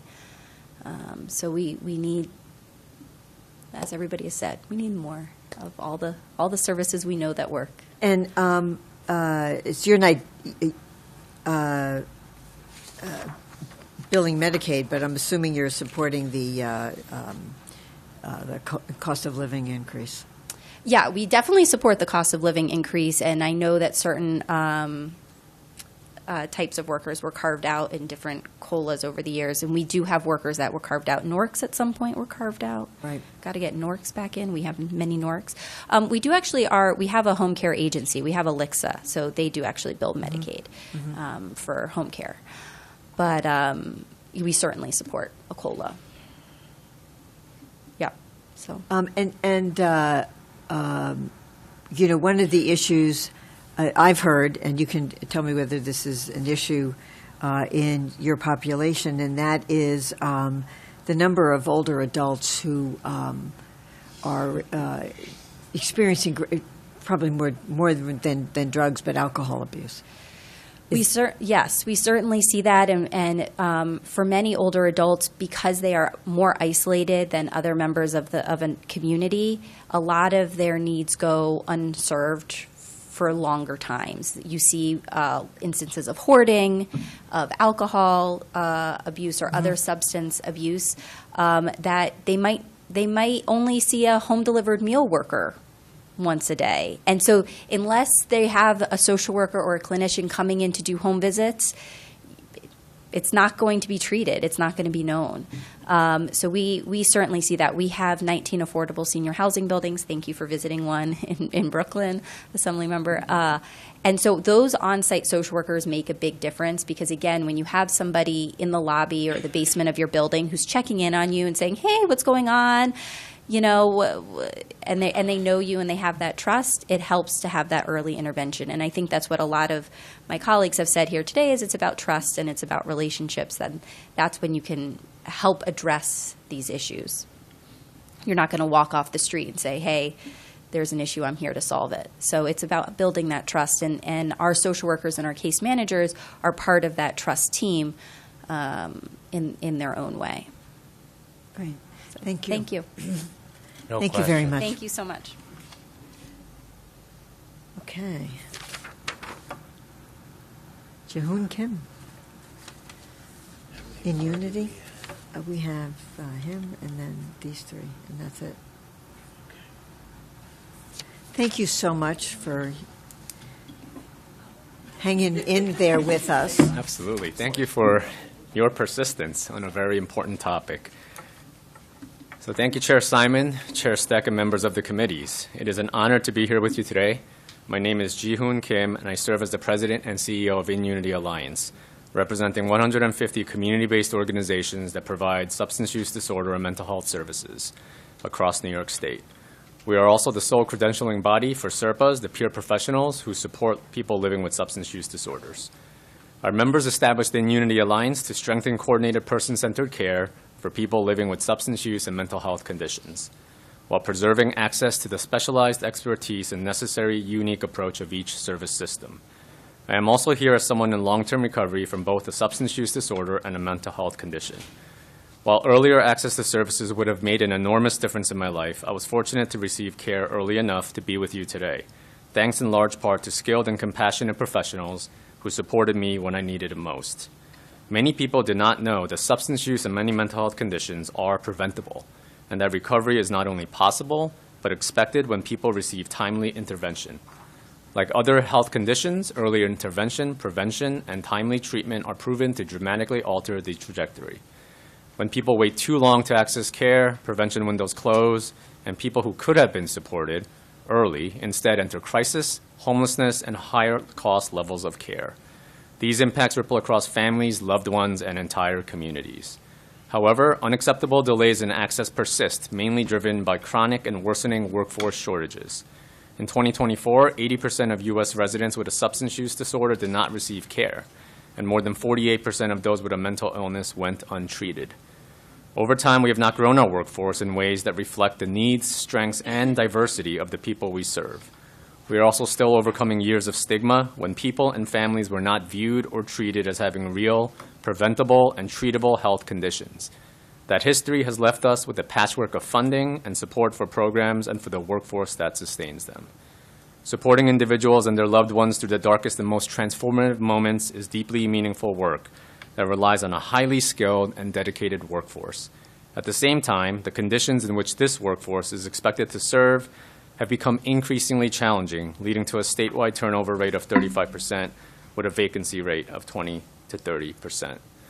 This is exacerbated by structural challenges that limit our ability to recruit and retain qualified professionals, such as reimbursement that is insufficient to cover the cost of care, limiting our ability to provide competitive compensation in comparison to other healthcare providers.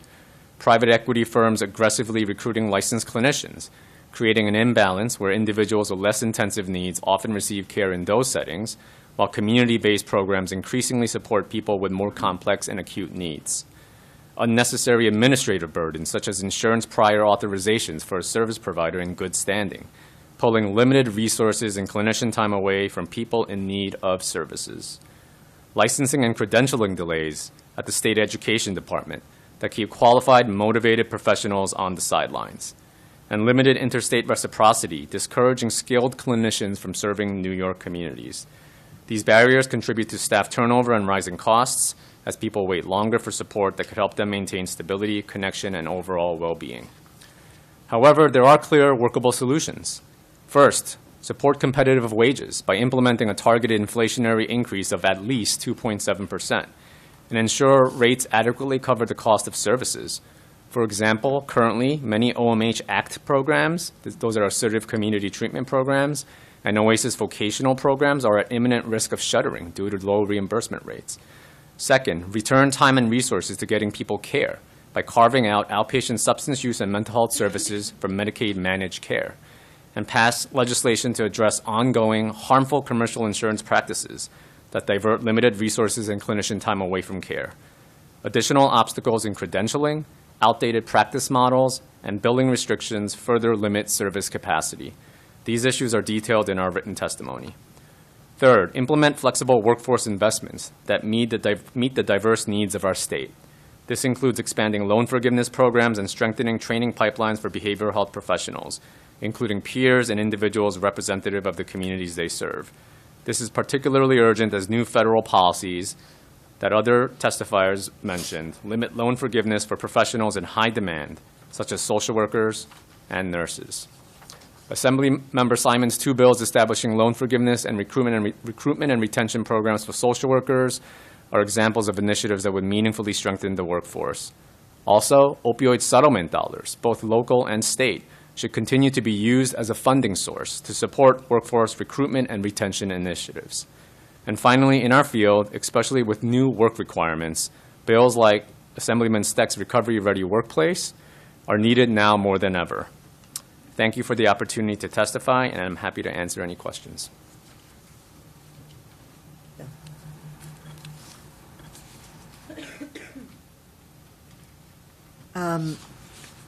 Regulatory workforce solutions. I notice at the end you have something on regulatory workforce solutions.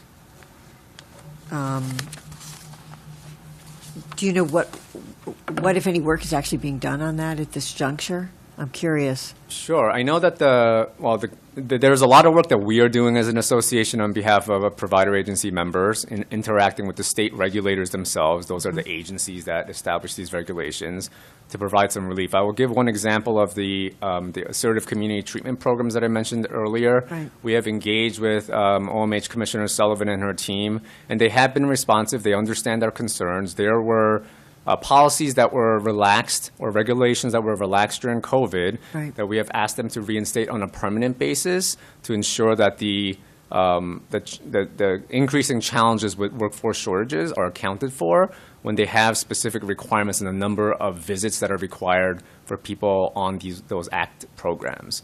That's just one example, but there are many outdated, models. I think we've talked a lot about, different kinds of models that have been layered on top of each other over the history, of the development of the outpatient care system after deinstitutionalization. And while I agree with others who have testified about the importance of making sure all of these programs are adequately funded, we recognize that there isn't, enough money to go around for all of our needs, right? And we've talked about some of the political challenges, particularly due to stigma, that results in this sector, this workforce, and the people that they serve, usually getting what I call the chump change, right, in budget negotiations. Right. Hence, we think it's very important that there are regulations that can be relaxed, some of them on a permanent basis, and some of those are detailed in our written testimony. And one of those examples is with the ACT program. But we are in active communication with the state regulator on that issue, but we bring it to your attention because these are definitely practices that hamper the development and recruitment and retention of an adequate and skilled, highly trained workforce. Thank you. I appreciate it because very often we don't have much of a window into the regulatory process, right?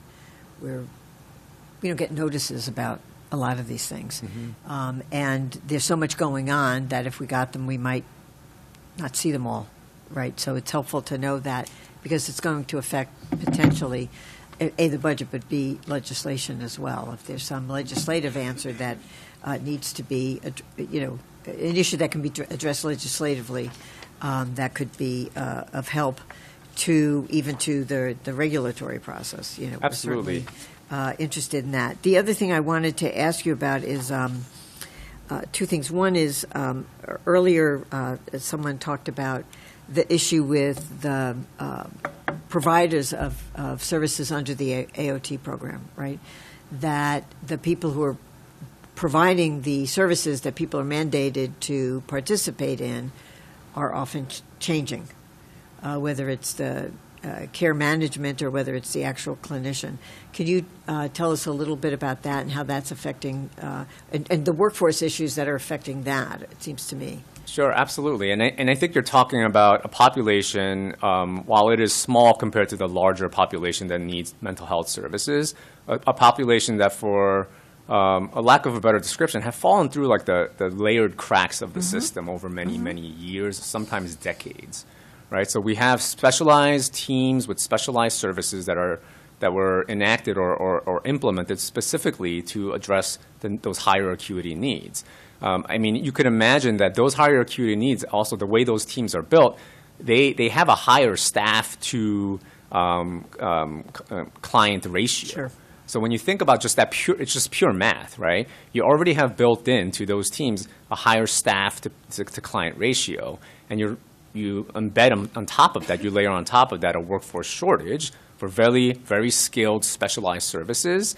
It exacerbates that problem. But I think you can talk about that across the entire system, right? I think there was a lot of conversation earlier about peers and the role of peers in the system. I will say that I currently I am a CERPA. I am a certified recovery peer advocate. I'm still in provisional status, so I've been volunteering some time at New Choices Recovery Center in Schenectady, and I see firsthand the life-changing role that people with lived experience play within the broader continuum of services, as well as the broader, teams that organizations like New Choices has. And there is a unique skill set that I think, and a unique ability to connect with people, especially people who have fallen through the cracks of the system over many years and decades, that peers bring to the table. And I raise that because I think whether we're talking about licensed clinical social workers, CASACs, peers, or even psychiatrists, there is a shortage across across the system, and I think that impacts all teams, including some of the higher acuity service teams. Okay, so it's the same problem, just more acutely felt because of the population involved with the AOT system. Exactly, and the requirement on those teams and those contracts that providers have to staff them at a certain level with certain staff. Okay. And then you also talked about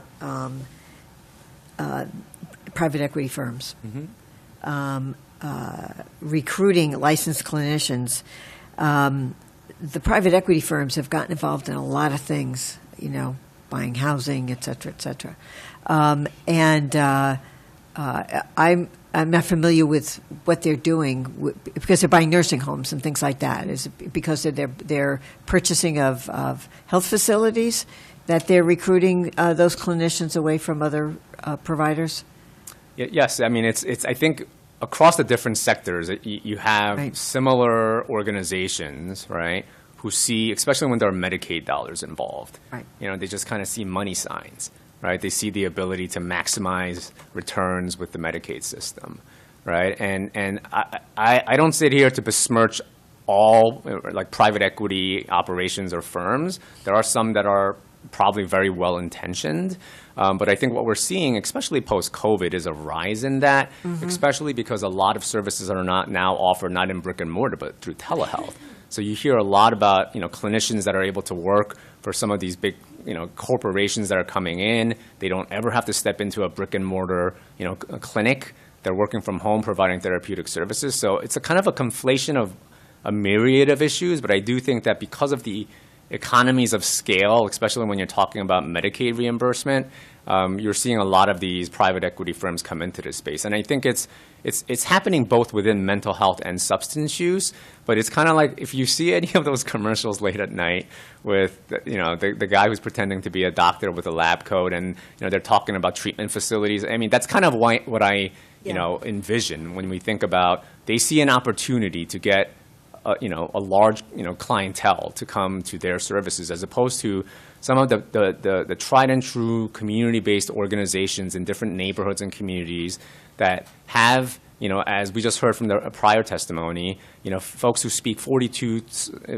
plus different languages to really meet those community-based needs in those neighborhoods. I think that's what really matters for individuals. And I think when we think about, even when we think about, compulsory services versus, services that, someone chooses to engage in, ultimately, where the rubber meets the road, and whether someone successfully engages in treatment and then sustains recovery, is based on the ability post-treatment, right, to stay engaged with their support system, right? And I think when we think about private equity, you have to question whether or not they are invested in the communities that they are reaching with their services on a longer-term basis. Mm-hmm. Mm-hmm. Okay, one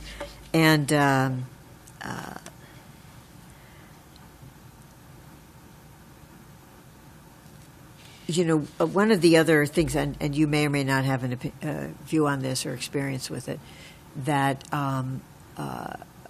strikes me, and maybe because a lot of this seems to be remote when there's recruiting people to the private equity firms, and that is the use of apps. Therapeutically or in the environment, and whether or not that's something that people are meeting, and is that, for example, a threat to the workforce as well?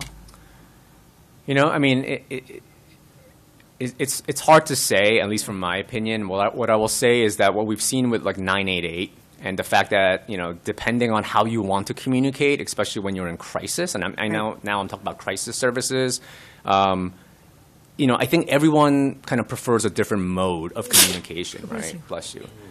So I think we the fact that 988 allows people to text or, text or call, has really expanded the universe of people that feel comfortable reaching out, especially when they're in crisis. I think about, similar to physical health and medical services, right? For some issues, I would be okay talking to my primary care physician through telehealth or through an app. Or using some other modality like that as opposed to in-person. But for some services, I think having an in-person, that connection really matters a lot. And again, there are different ways you can connect with a human being. It doesn't always have to be in person. Right. But I think that's really how I would answer that question. Do you have any questions? No. Oh, I'm awake. Exhausted mentally from this discussion. It's exhausting. Okay, and you also talked about licensing and credentialing delays. I know there was a whole lot of hoo-ha last year in the budget about licensing.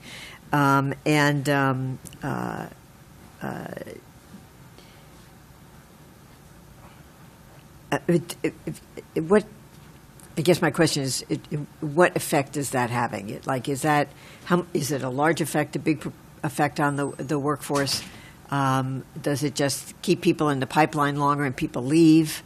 Do you have a sense of the consequence of these delays? Yeah, absolutely. I mean, there are delays up to several months, right? 6 months or longer. I think when you have staff, when you're trying to hire as an organization, right? I mean, you have a limited window within which that person might say, you know what, no thank you, I've waited too long, there's another job waiting for me. I don't understand why it's taking so long, right? I think there are delays, practical delays like that are happening. There are also issues with, who can supervise who, in order to be able to diagnose clients coming into your clinic.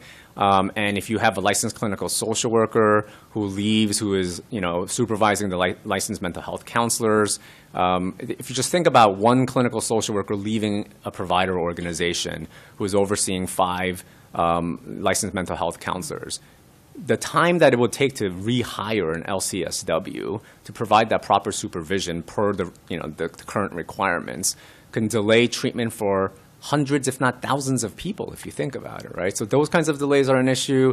There are also other issues with like fingerprinting delays and other practices that we're calling for relief from a regulatory perspective, so that we can ensure that we have an adequate workforce. We need to make sure that any staff who is currently working at any of these organizations, these are committed professionals who, quite frankly, can probably go find higher paying jobs in other industries, right? These are very high burnout, high turnover jobs for a reason, because they're difficult jobs. I think at the end of the day, any of these issues compress upon each other and cause tremendous issues for providers. But I think ultimately, at the end of the day, all of my members would agree that it really is the people that they're not able to serve as a result of these issues. Okay. Great. Thank you very much. Thank you. Appreciate your time.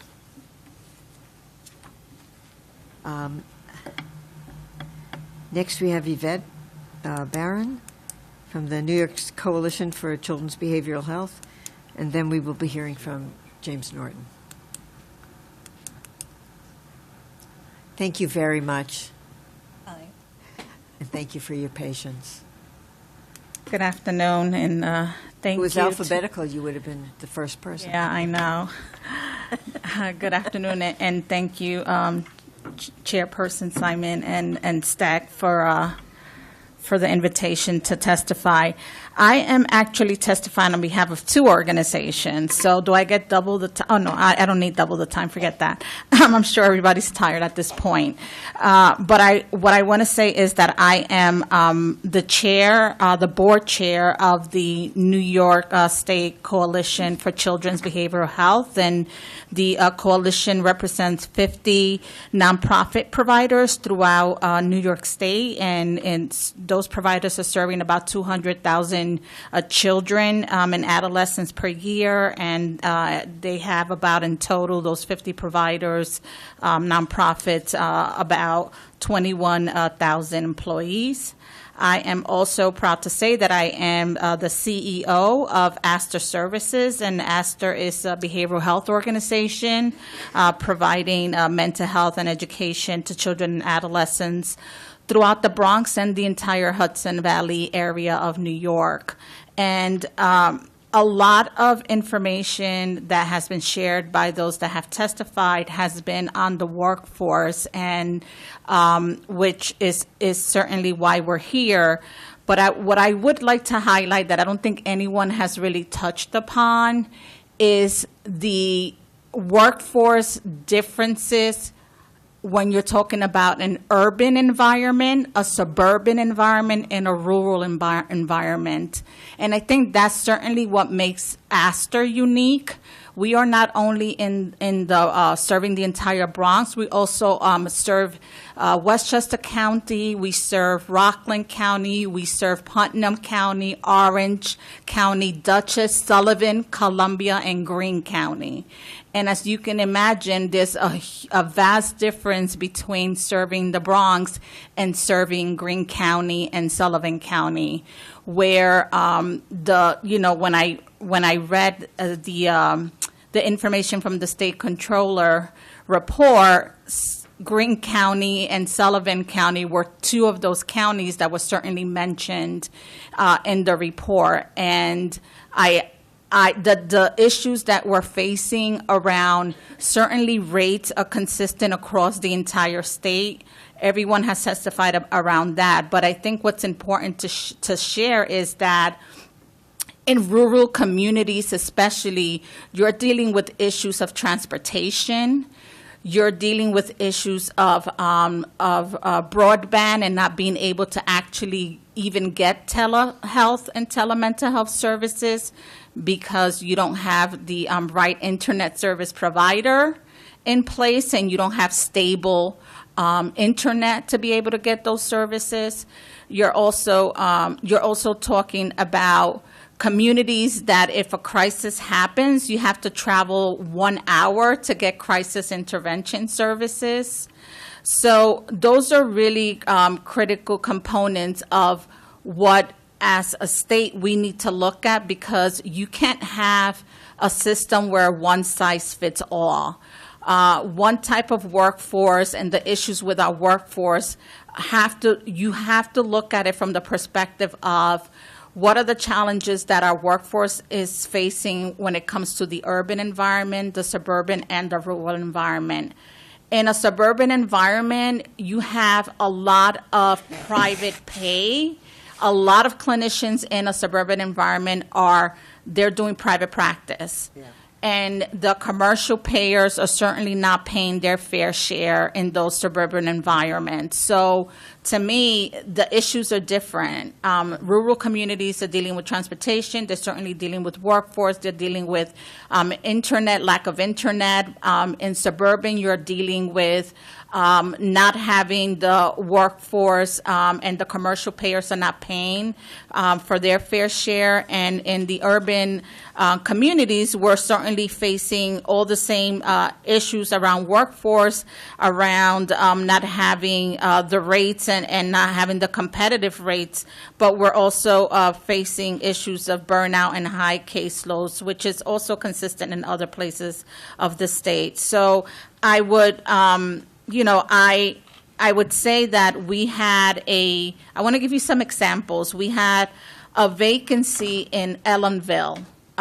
We have an Article 31 OMH license clinic in Ellenville, and it took us over a year to hire a clinician for that clinic. And to retain that clinician was nearly impossible because there was such a high demand that they were so overwhelmed so quickly. So it's really a challenge. It's a challenge to find clinicians, let alone in those kinds of environments in those rural communities. In Sullivan, the county used to be responsible for doing forensic psychology work with the courts. Mm-hmm. They were having such a hard time that they RFP'd it. We applied, and we had someone doing the work for a very short period of time because they decided that that wasn't something they wanted to do in that county. Guess what happens? They don't have anyone doing that work right now. They're going to RFP it out again.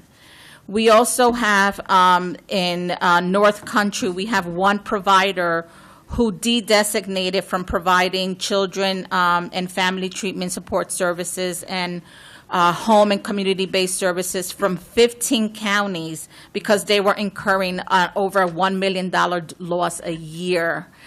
So those are just examples of situations where the workforce is so critical in providing access to children and adolescents. And I can't even begin to talk about the realities that to find a child psychiatrist is nearly impossible. And when you find them, you're paying probably a good $350,000 a year. So it's, and that's a specialty that's very much needed to be able to do effective child and adolescent work. So certainly nothing you probably haven't heard already, but what I would say, some things that I worry about, of course, we certainly want and need that 2.7 inflationary increase, but what we also need is we need to develop a pipeline for our industry. I worry very much that especially in rural communities, the workforce is aging out and you don't have young people coming into those communities to do the work. We need a pipeline, and that pipeline has to be partnerships with CUNY schools, SUNY schools, so that we are able to somehow create incentives for individuals coming into colleges to want to be part of this behavioral health industry, so that they become the social workers of the future. They become the individuals, the mental health counselors, and the individuals that are very much needed in our industry. I love the fact that we need more of the loan forgiveness program. Of course we do. We need increases, but those are people that already are in our pipeline. We need to make sure that access is all about not only being able to retain your staff, but it's being able to recruit them. But you can only recruit them if they exist.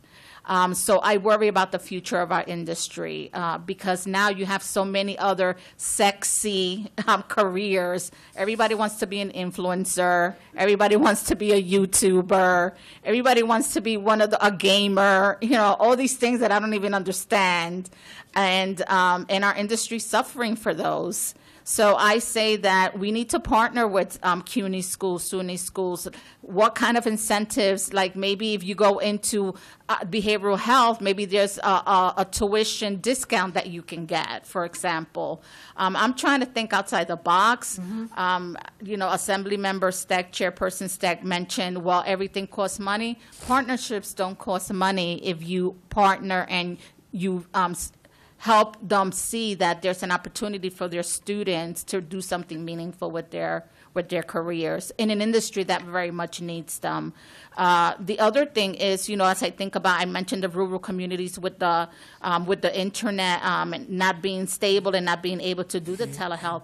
Well, why don't we partner with folks like Verizon and T-Mobile? Let's see what they can offer to those rural families. Maybe they can get free internet. Maybe they can get better bands because they're getting, the reason why they're using it is for mental health or telehealth. I just think there's a lot of different opportunities and partnerships that we need to explore. We need to start thinking outside the box. And until we don't do that, we're always going to be in the same conversation. Next year, we're going to have a public hearing, and we're going to be talking about the same kinds of things. So we need to get creative, and we need to hold insurance companies also.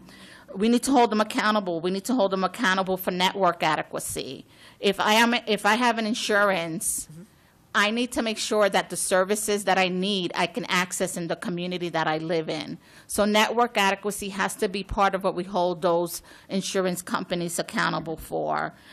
We need to also hold those commercial payers to making sure that they are paying for all of the different types of behavioral health. Sometimes I think there's this misunderstanding that behavioral health means that you go to a clinic and you get therapy. But no, there's many different models out there of behavioral health for different levels of acuity, and commercial payers should be paying all of those different types of models. We already mentioned the streamlining of licensing a little, earlier today, and that's really important. I would also say that it's really important to make sure that we're continuing to fund and expand school-based mental health, because that's been a big push this year, and that's something that has helped, but we need more of it.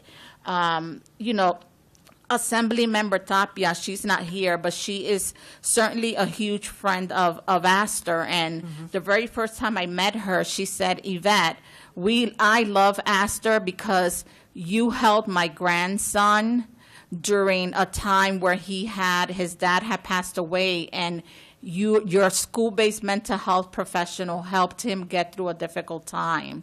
And that's what we need. We need to be able to go to the children and the adolescents where they're at. So I would say continuing to expand those services are really important. I would just say that I would end by saying that every New Yorker, whether they live in the Bronx, in Westchester, or in a small rural community, deserves timely, high-quality mental health support.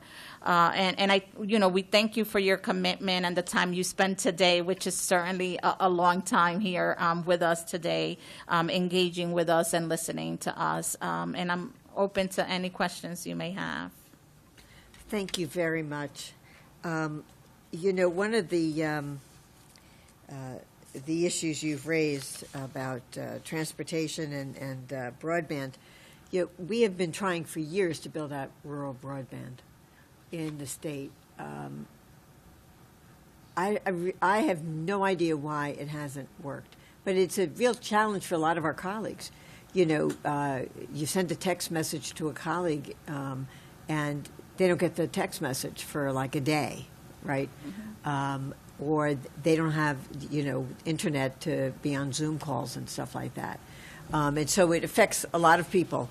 And it's been a real issue for a lot of our colleagues and staff. around the state, and I don't really understand what the problem is. I'm sure if Verizon could fix it, they'd find a way to do it. I think they just don't have the infrastructure that supports that. And I don't even know what I'm talking about, but I'm sure it's infrastructure related, you know? So it's important. The other thing that you mentioned is like child psychiatry. And there is a real lack of psychiatrists. You know, I've talked to psychiatrists who've told me about this. And I wasn't able to get someone today, but really there are certain medical specialties that there are fewer pediatricians, for example, let alone pediatricians who speak languages other than English. And there are fewer psychiatrists working in psychiatry, and certainly not in a hospital, public clinical setting. Many more of them are doing private pay therapy and making much more money. And child psychiatrists are probably doing the same, but it seems that there's just a falling off of people going into child psychiatry. And I don't know if you know anything about that. I mean, it can't be pay. Psychiatrists are generally well paid. Yeah, I just think part of it is for them as well is the documentation and the high caseloads. I mean, that's just, it's taking, we have child psychiatrists who we have on staff that it will take, they have wait lists for individuals to do their psychosocials. So for them, it's if they can get, if they can go to a private setting and not have the high level of documentation requirements as well, because they're not exempt from the documentation, just like the clinician. If anything, they have to be even more precise in their documentation because they're doing medication management oftentimes. So they have a whole other layer of liability and concern. So I would say that a lot of it has to do with that, has to do with the liability, it has to do with the documentation, and it definitely has to do with the caseloads as well. Those are the challenges there. He's like, I'm done, tired. Thank you. Thank No, you. I appreciate it. Thank you very much for your testimony. Thank you so And much thank you for your time. Spending the day with us. Thank you. Yes, James Norton, excuse me? Yes, I know. Thank you, and thank you as well for your patience. No problem. You'll be happy to know I anticipated a time limit, so I kept my statement very brief. Thank you. So, on behalf of the National Alliance of Mental Illness of New York State, NAMI NYS, thank you for the opportunity to provide testimony regarding the urgent need for support for the behavioral health workforce. You could read slower, though. You don't have to race. Thank you. It's okay. NAMI New York State strongly My day is advocates... shot anyway, you know? Okay. To expand the full spectrum of integrated, equitable, evidence-based, and culturally appropriate and person-centered behavioral health care. Protecting and investing in mental health and addiction service agencies is essential to public health, economic stability, and human dignity for all New Yorkers. We are deeply concerned about the compounding pressures on community-based agencies, from escalating operational costs to the threat of federal action stemming from H.R. 1. As you make difficult fiscal decisions in preparation for the state fiscal year 2026-27 state budget, we urge you to prioritize investments that preserve and maintain access to life-saving mental health and substance use disorder services. New York State's behavioral health system is facing severe workforce crisis. Nationally, 55% of counties do not have a single practicing psychiatrist, and more than 150 million Americans live in a federally designated mental health professional shortage area. In New York State, an August 2025 report from the state comptroller found that rural counties average just 6.9 practitioners per 10,000 residents, far below the statewide average of 16.1. Meanwhile, a 2023 OCMH report highlighted the critical gaps in New York City's youth mental health workforce and a shortage of practitioners who share cultural and linguistic backgrounds of the communities they serve. Expanding a workforce that is diverse, multilingual, and culturally competent must be a priority.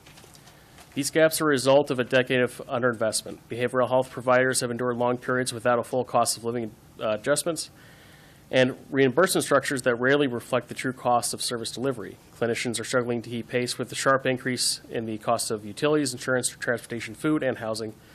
All at the same time, those with mental illness and their families face a growing demand for services, wait lists, and increasing limited access to care. To stabilize the system and endure continuity of essential services, it is imperative that we invest in student loan forgiveness, paid pilot programs, and most importantly, investment in the existing workforce. Meaningful investments must be included in the state fiscal year 2026-27 executive budget proposal that allows us to address significant treatment gaps, disparities, inflationary costs for utilities, insurance, transportation, food, benefits, and other needs. 2.7% is, at minimum, what mental health and substance use treatment community-based organizations need to support their staff. New Yorkers rely on these services for their safety, recovery, and well-being. We stand ready to partner with Governor Hochul, OMH, and the legislative leaders to ensure the behavioral health system receives the investment it urgently needs and deserves. I'm happy to talk about any of the issues that have come up earlier in the session. I realize that much of what I've said has been said by people before me. Could you just repeat yourself? Sorry, I'm happy to talk about anything that has come up earlier in the session. I realize that a lot of what I've mentioned has already been brought up by people. No, I appreciate that, and thank you, because that's always the challenge of being the last one, is that everybody else has said stuff. It happens in the legislature, too, where everybody has to say something because somebody else said the same thing, but you can't you can't let it go. That's why the debates go on. That's why the debates go on so long. It's true. It's really true. One of the things you talked about and others did as well, and that is this issue about the reimbursement rates not reflecting the true cost of service delivery. Do you have a proposed model? Is there a proposed model out there for how to recalculate? I'm sure there's some algorithm or something.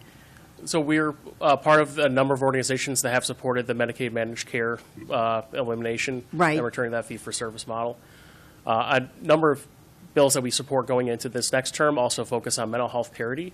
The Medicaid managed care models have had a number of mental health parity violations, but they're not alone. There's a number of organizations. I will note publicly available information. MVP reached a settlement with the AG's office earlier this year for having a ghost network. Right. Being able to find the right service at the right time for the right individual is very hard. We want to make sure that they're not engaging in process like clawbacks, where they've decided after care was already prior authorized that it was no longer necessary, and then withhold payment from other payments to claw back the amount of money that they've decided they don't need to pay now. There's a number of things involved with mental health parity, as well as making sure our Medicaid and health insurance system runs more efficiently. I know a number of providers have spoken. I know people spoken earlier today about the amount of time that the clinicians spend going through the billing and paperwork process that could be spent doing patient care. I had not heard about the clawbacks. It just seems pretty reprehensible. Yep, there's legislation I can point out to you after the... Yeah, no, I'd be interested in that. I'm sure it's Department of Health. Right. Medicaid Inspector General, or not? Yes, I believe so.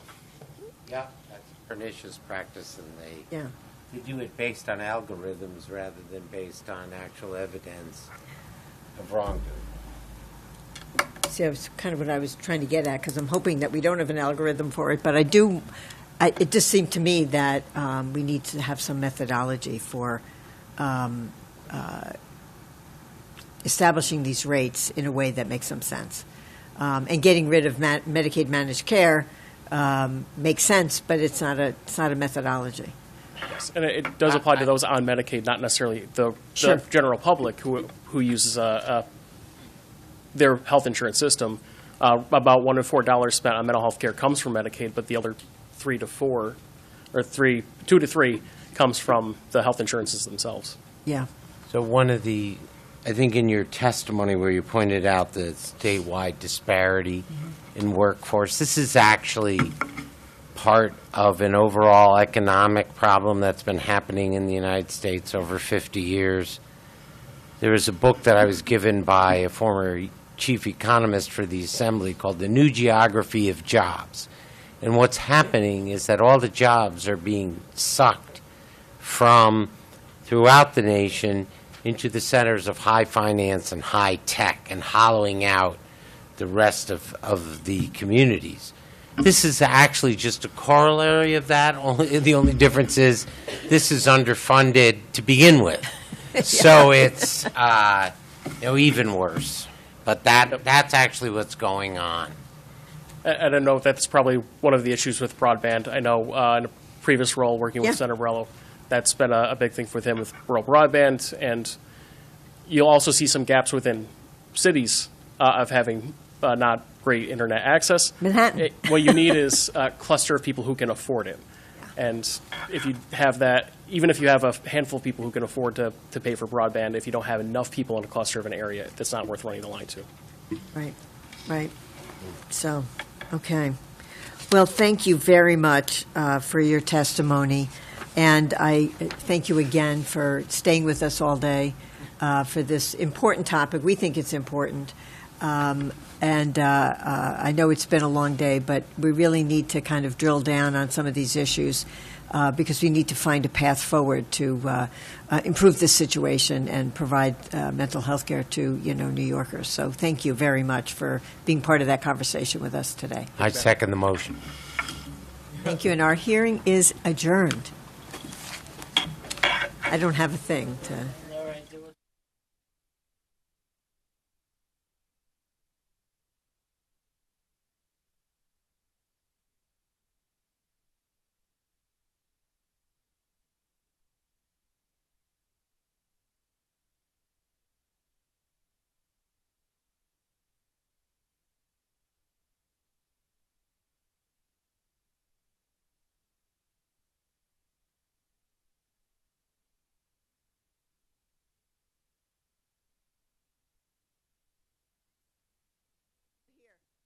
We're back on. Can we go back on? Yes. Thank you. Okay. I'm sorry. Excuse me. Fountain House was able to join us, and I didn't realize it was you. You should have held up a sign saying I'm Fountain House. To be fair, I've changed my hair since Well, the yes, last you time. did. You saw me. Changed your hair. I did, yes. Oh. It was a different It's very color. important. Sorry about that. No, that is completely fine. And unfortunately for you all, too, I'm not really going to share probably much more than what my colleagues here have already provided. However, I do hope that bringing fountain Clubhouses. Clubhouses. We need more clubhouses. Yes, exactly. We need more clubhouses. A cost-effective model. Exactly. Evidence-based, proven, cost-effective model that reduces hospitalizations and all that great fun stuff we talk about today. But thank you, Chair Simon, Chair Steck, and members of the committee who have left, but we're here. My name is Nicole Patton. I'm the manager of policy and advocacy at Fountain House, and I'm also a person with lived experience. I appreciate the opportunity to share testimony today on behalf of Fountain House, an organization committed to strengthening New York's mental health system and ensuring that the behavioral health workforce and our communities that we serve can thrive.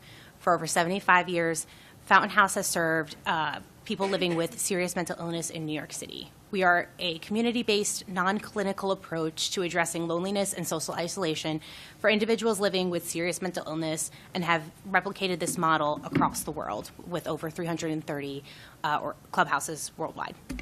The issue is that New York State, like the rest of the country, is experiencing a behavioral health workforce crisis. High turnover, burnout, and low wages have long strained the ability of those needing access and care to get it.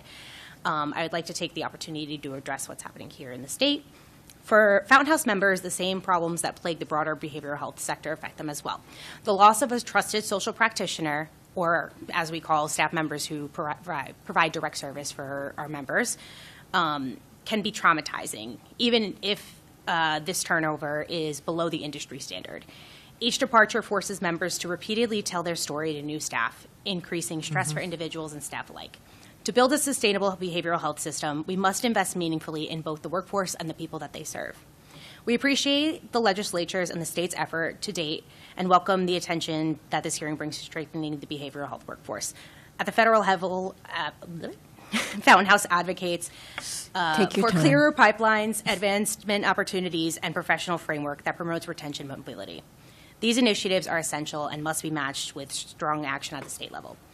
We're heartened to hear that during the recent OMH town hall on December 3rd that the state will be investing in new resources, including a new website, to expand opportunities for different tracks of people within the mental health profession, that will include additional job listings and other important information.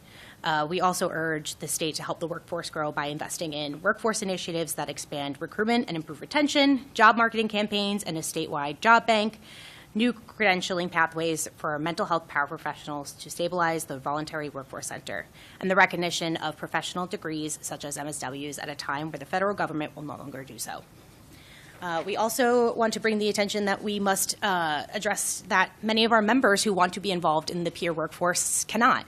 Asset limitations for important services and supports like SSI, SSDI, Medicaid, and SNAP often deter members from being able to enter the job force. Just for some statistics, for every $2 that somebody earns from working, their SSI payment is reduced by $1. And now we have additional 6-month recertification requirements that will create additional burdens that will actively discourage work. While the SSI asset limitations is a federal stat, the state can still act by by continuing conversations with the federal government on how we can increase that asset limit for individuals with disabilities, especially those who want to enter the mental health workforce. Any conversation about bolstering the mental health workforce must acknowledge that many potential workers are systematically prevented from participating. The state can also eliminate asset limits for Medicaid and SNAP and other important means-tested benefits that our members rely on. Sustainable funding for clubhouses. Clubhouses across the state provide. Slow down. It's okay. Sorry, I'm like, we gotta go. No, that's okay. Listen. Clubhouses across New York provide essential community-based, recovery-oriented support, yet many face significant financial strain. We urge the legislator to begin planning for mechanisms on how we can build sustainable clubhouse funding that does not place added financial administrative burdens on members and staff. I shared earlier, we have statistics that I have included in an updated written testimony about what clubhouses save, but just a couple of overview points. Clubhouses save Medicaid $11,000 per member per year, which translates to an annual savings of $682 million a year. How much? How much? 11,300. Was the 800 or 682? Oh, sorry, an annual savings of $682 million a year. Thank you. Yeah. And those reductions of cost come from because people living with serious mental illness have higher healthcare costs and justice-related costs, but clubhouses do lower these. And then, sorry, I'm going back to my testimony. So we're urging, we're grateful that OMH is putting out a RFP for clubhouse expansion in New York, especially in upstate New York. But with that needs to come a serious conversation and serious planning about how we can build sustainable funding for clubhouses. And that funding should not be placing additional financial or administrative burdens on members and staff. As rising costs, living costs intensify stress for members, stable and predictable funding is necessary to maintain safe, supportive communities that the clubhouse provides. Additionally, to build and retain a strong behavioral workforce, we ask the state policymakers to advance the following policies. Student loan forgiveness programs for mental health workers, fully funded MSW programs, expand paid mental health internships beyond what is currently offered, and recognize mental health as a legitimate career. These investments are critical to mitigating mental health crisis faced by practitioners themselves. If staff can't effectively support themselves, how are they going to support our members? I also hear, too, that we also support the cost of living adjustment, the 2.7%, to address high turnovers, significant vacancies, and growing pressures on staff. So in conclusion, to stabilize the behavioral health workforce and strengthen access to care, we urge the legislature to support workforce recruitment and retention and credentialing initiatives, ensure sustainable funding for clubhouses, invest in education, internships, and loan forgiveness, address systemic financial barriers that prevent members from working and leaves individuals in a cycle of forced poverty by either choosing to work or losing important supports, and implementing the 2.7% COLA increase. Thank you for your time. May I? Yes, you may. Oh, boy. So you had talked about clubhouses all over the world. Yes. However, what counties in New York State have clubhouses? So right now, clubhouses are exclusively in New York City, and we have a potential accreditation clubhouse partner, Hudson Valley Clubhouse in Poughkeepsie. We partner with them, and they're on track to accreditation. They're just not technically accredited yet, but they're on the way there. The RFP was for 3. The RFP will be for up to 5 new clubhouses. Oh, up to 5. In Poughkeepsie? Not just in Poughkeepsie, in all of upstate and Long Island. The RFP will be for. I'm super confused. You I'm said sorry. you were opening one in Poughkeepsie. There is a partner clubhouse opening in Poughkeepsie. That Right. was What is this other application or whatever you're talking about? Yes. So OMH is releasing an RFP that will provide funding for the expansion of up to 5 new clubhouses. I mentioned Hudson Valley Clubhouse because they are already opened and established, and they are they are interested in applying for the RFP because they're not on their way. They're not accredited yet. So.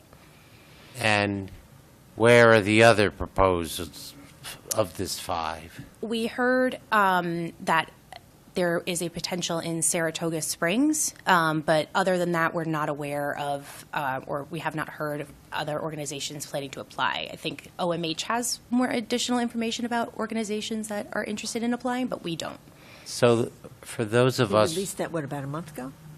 They said that they were going to release it within the next week or 2. But Okay, we so haven't. they announced it, but they haven't released it yet. Correct. So that's why we don't know. Yes. for those of us in upstate New York, the only time I ever heard of a clubhouse was in a discussion in the legislature, right?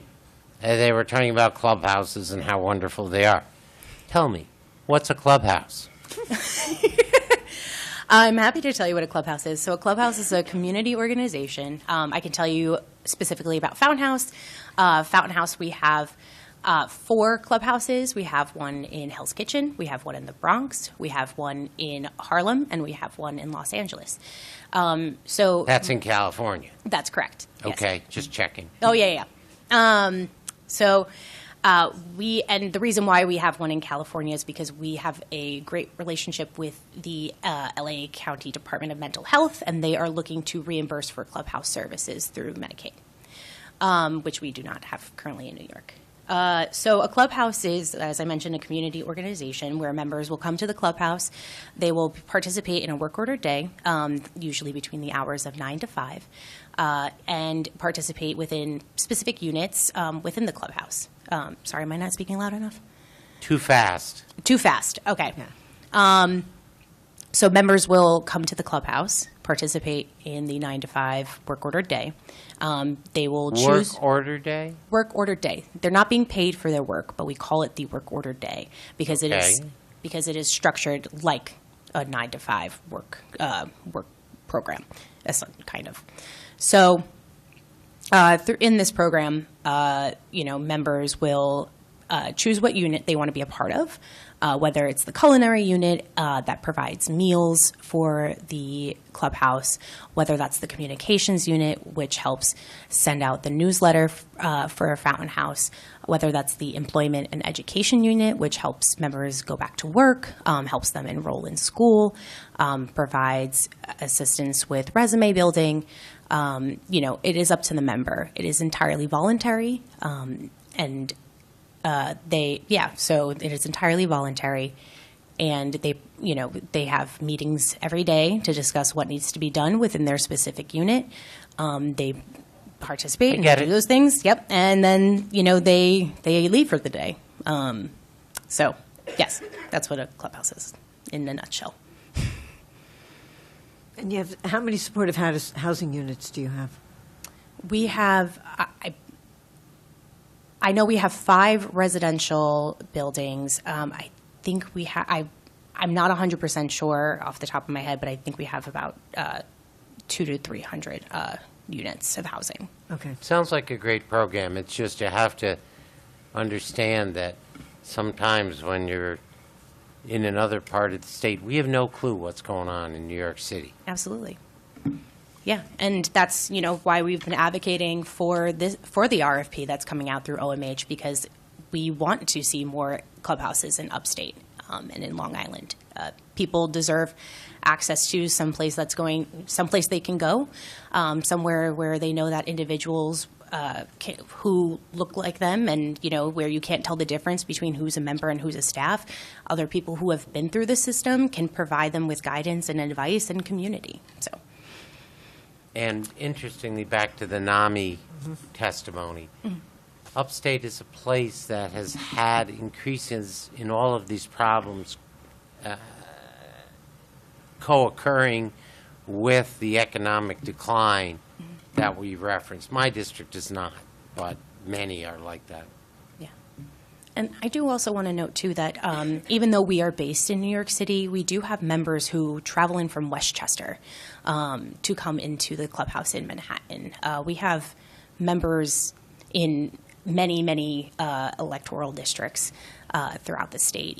And we have also we have developed with COVID a virtual access programming, which has allowed people, when during a time we weren't allowed to leave our homes, to be able to still participate in the clubhouse even then. Great. Thank you. Thank you. Thank you. Thank you very much. I know that there was a little confusion there around your testimony. I apologize. Nope. And I think we can now safely say that we are done. And I look forward to seeing all of you again in Albany. Yes, thank you. Thank you.